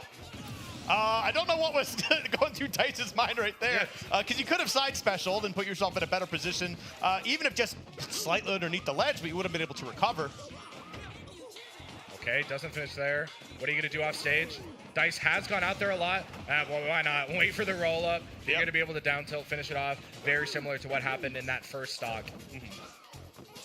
Okay, there we go. Back here. I tried to find that forward tilt. I'm not able to find it. Oh, okay. Oh, okay. He was expecting that flash to come out. Wasn't able to get it, though. And there we go. Up, one up air. Here we go. Picked it right back up. But again, man, Dice is DIing phenomenally out of these combos. And knows exactly when is the right moment to hit that air dodge. That's the second time in a row he's able to get out of that final back air on that string. There we go. Landing with the forward air. Up tilt. Oh, great. Get out of there, Tool. Just mash that option, man. Sometimes it's what you got to do. Oh, doesn't get to ledge. Isn't going to get two-frame, though. Makes himself vulnerable. That should be able to finish, and it does so off the top. Doug Todd does win. You see the little pop up from Doug Todd. Hey, man, sometimes it's the little victories, okay? It's the small things. 4-2 win there. And now, I think we did mention it basically has to be CNAM here. Yeah. Oh, man. You know, it definitely, it's a little bit of a bummer to see things end in such a, a dominant fashion, fantastic. But seeing it end so early, being called so early, and we still got some games to play, you know, it's a little bit rough, but like, you know, that's just the format sometimes, and that's just how the game is played sometimes. I think it's funny. I think that's Morvo from the Rocket League team standing on stage with the Smash team right now. Oh, maybe. You gotta support your teammates. Hey, absolutely support your teammates. That's what it's all about, camaraderie in general. All right, well, we got CNAM sitting down. We're just waiting to see who we're going to be getting next. There we are. Well, I don't know if there is a finals MVP, but if there is, it's fair, 100%. 2 3 stocks to just absolutely, really set the tone for your team, really get the strong points you need. If there was a finals MVP, I would give it to Fair. Definitely showed up today. I mean, literally, what are you going to do? Infinity stock winning percentage. Exactly. Rental percentage. 100%. Yeah. So good stuff to them, to Michigan. We're going to be ready to play our final game.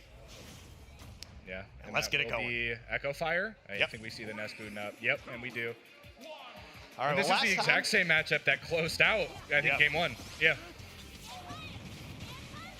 Ooh, just letting it rip. Yeah, I mean, why not? If you got the sword mage off stage, start throwing out those PK fires, PK thunders, all of them.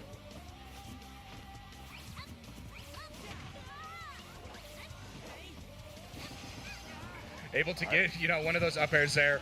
Ness so good at continuing off of so many of his own aerials. Sometimes it's fair into fair into fair, which, probably isn't the coolest of combos there. But it really does all, as you see it there. It extends into a combo, it stuffs out, and it is a kill option at high percent. It certainly is. There we go, landing up air. All right, got that shield out. Tried to combat with the Nair himself, just not able to get through that. The patience there. Just going to dash through all the way. Okay. Okay. What's the option here? PK Fire, not going to be able to find anything, but that forward air will certainly get a little bit of damage. Yeah, and at some point, I really do want to see Echo Fire kind of go in for the read on CNAM's roll back. You've seen every time he rolls away. So now this time, quit waiting for it. I think you want to go in. Is able to clip with the PK Fire, though. Contest with the back air. But again, we're resetting back to where we just were. Sora so good at getting back from basically anywhere that is disadvantageous. It's throwing out the taunt mid-combo, I guess. Tried to put the down air. Okay, he definitely wanted to fall past the platform, I think. But landing on that's a little bit of a tough play. No, the air dodge. He should be able to cover, to get back. Yeah. And no rinse and repeat, just waits there? I guess he probably thought that he wasn't going to make it, and he just doesn't know that Sora recovers from anywhere in the game. Yeah. So, like... Oh, you got to dash a little bit if you want that grab, buddy. Oh, I guess both players are looking a little grab hungry there. Oh, I like how he set up the center stage. Yeah, he had to go center stage because he knows he's the show. Yeah. Like, I totally get it. But here we go, trying to keep this pressure up. And listen, I'm just going to say, if you don't finish this with a 3 stock, I am going to make fun of you. Oh, and there we go, man. Oh, you got a one-way ticket to hearing it from me. So, but see, now I'm going to be able to get on the board here, at least in this game. There we go, a little bit extra damage. Okay, trying to go for a combo off the magnet there, whiffs. PK Fire, fair, goes off, tries to go for the second fair, isn't going to connect. Okay, parry there, nothing really comes from it. There we go, forward air again, just tacking on some damage here.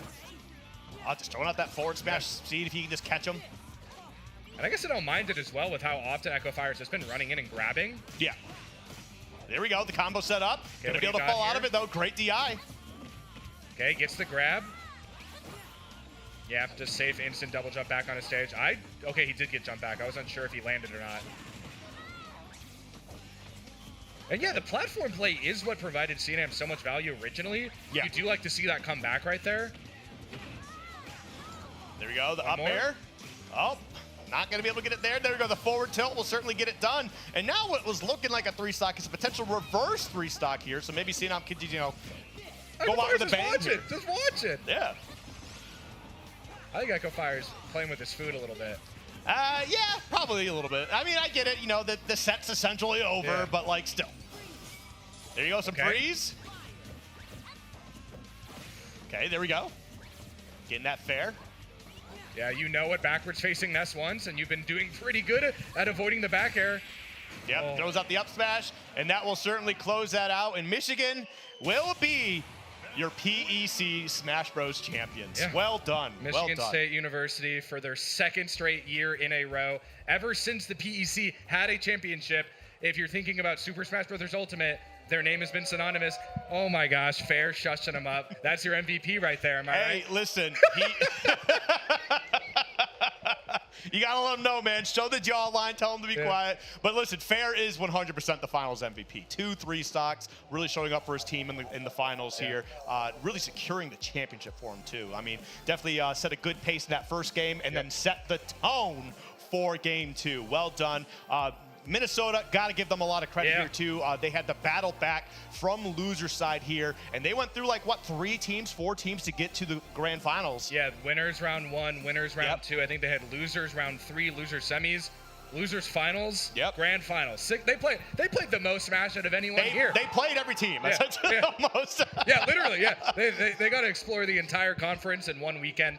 And yeah, I liked how we were talking about that when they were showing the camera angle. Doug Todd leading the team down that, handshake GG line.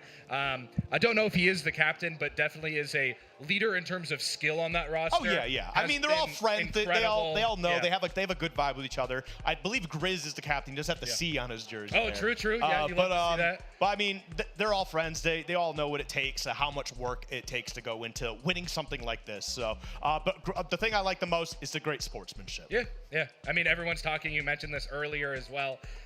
When Minnesota beat Syracuse, a couple of the players were exchanging like Discord information, so they can practice against each other's specific characters. I think it was like Sinam and Scooby because they didn't have a lot of the Sora Brawler experience. So they were talking about. And those are two, like, Brawler's not as obscure nowadays because that character is something. But Sora, as hyped as the character was, doesn't exactly play to the way a lot of people want. So getting some good matchup practice against a Sora is actually pretty crucial sometimes. Yeah. And so I see the logos. I want to go through some of the performance we talked about.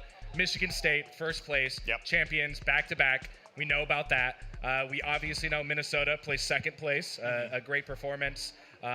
Beating Syracuse. Beating Syracuse. Also losing to Syracuse, who ended up getting third place. So actually, if you're like a bracket fan, kind of a lame outcome because that's just 1, 2, 3 in their correct place in seeds. But the upset did happen for fourth place. Ohio State did secure fourth place in the PEC.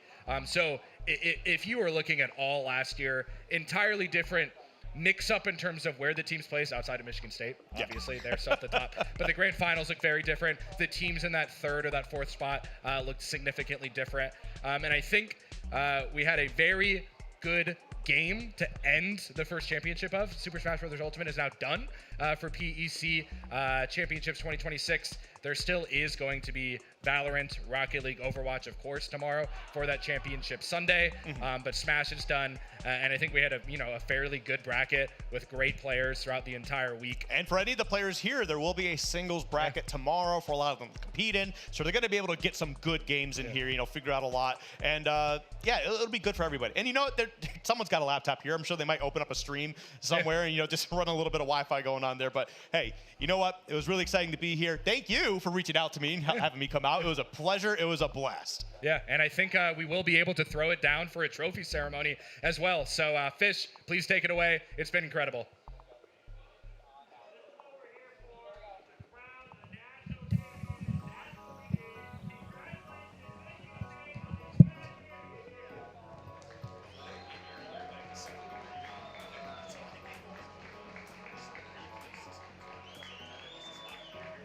You're the first champions of 2026 in the PEC. What does it feel like? Well, it feels amazing. I can't believe it. You guys were the defending champs. It's so hard to go back to back. Was there any ever pressure of we've got to do it again, or was it just the same as last year?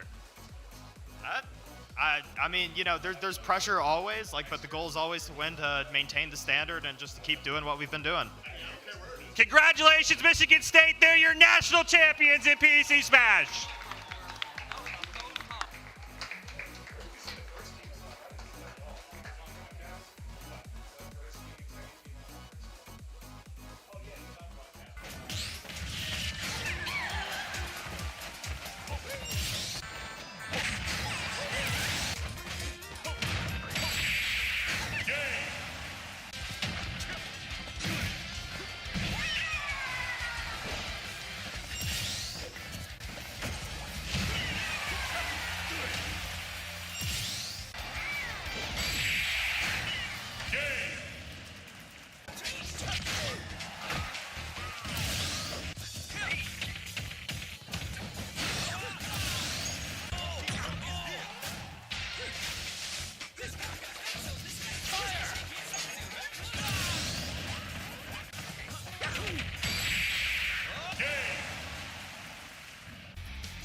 Hello, and welcome back. Fish is on his way over. He gave that trophy to the wonderful individuals, and here he is. As I say his name, he's already back. But Fish, good to see you, man. Thank you. You got to be down there with the players. How'd it feel? It felt great. The energy's just different, right? Like we've been building, we've talked about it, but to hand over that trophy to Michigan State, it's just different. A big congratulations to them. We thought it was going to happen, but you still have to deliver.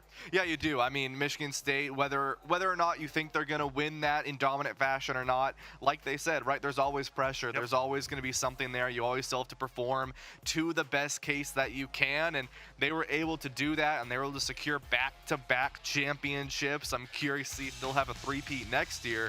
Michigan State has been an incredibly good team in Smash, and they're always fun to watch.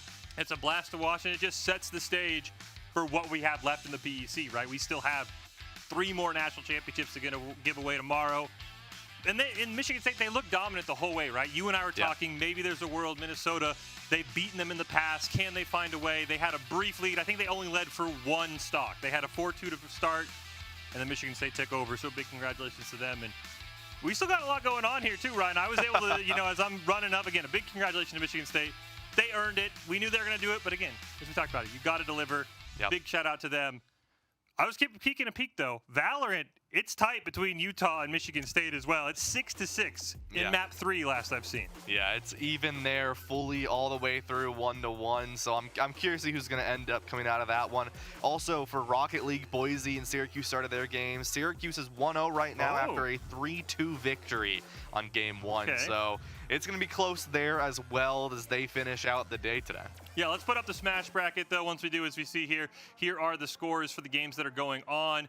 Michigan State in Smash 3-0ing Minnesota, 1-1 in Valorant, 6-6, and then, as you said, Syracuse 1-0 over Boise. We get that Smash bracket up because we've completed it, right? We came in, we started yesterday, 4 brackets to go, and this one is now complete. Here's how it looked.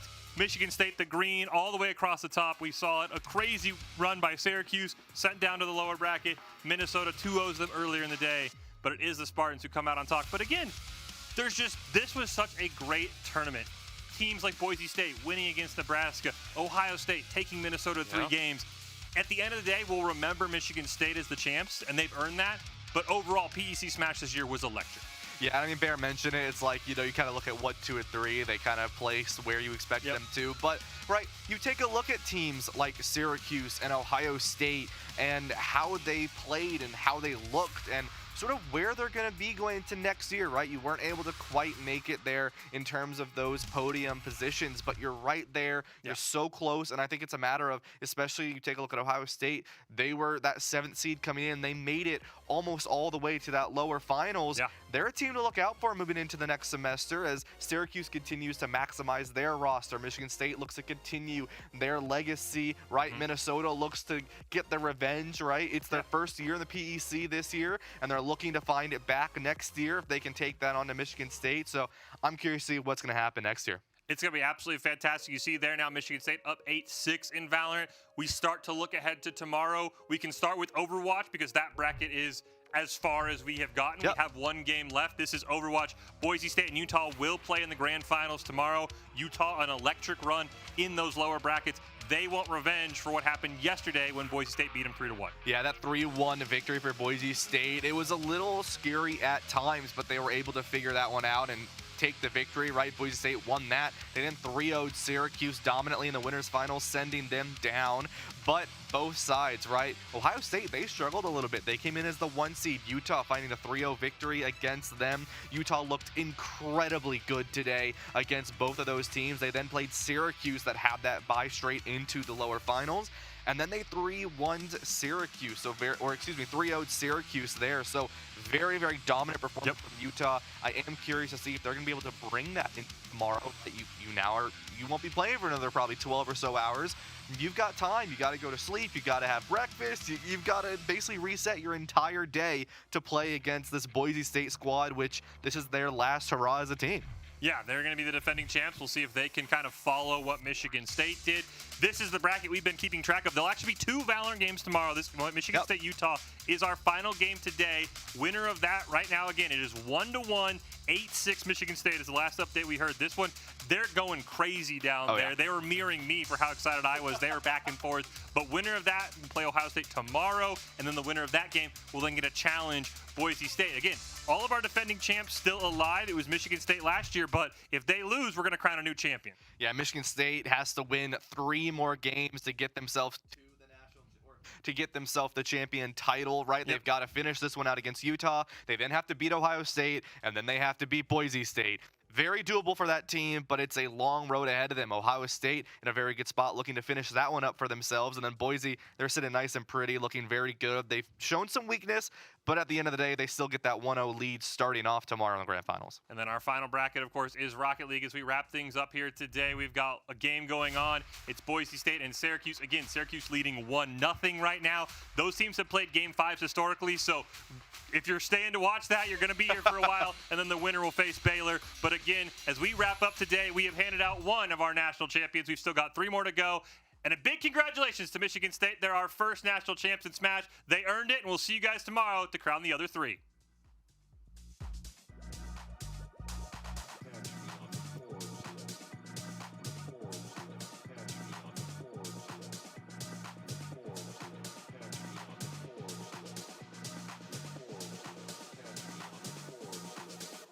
The Forbes list.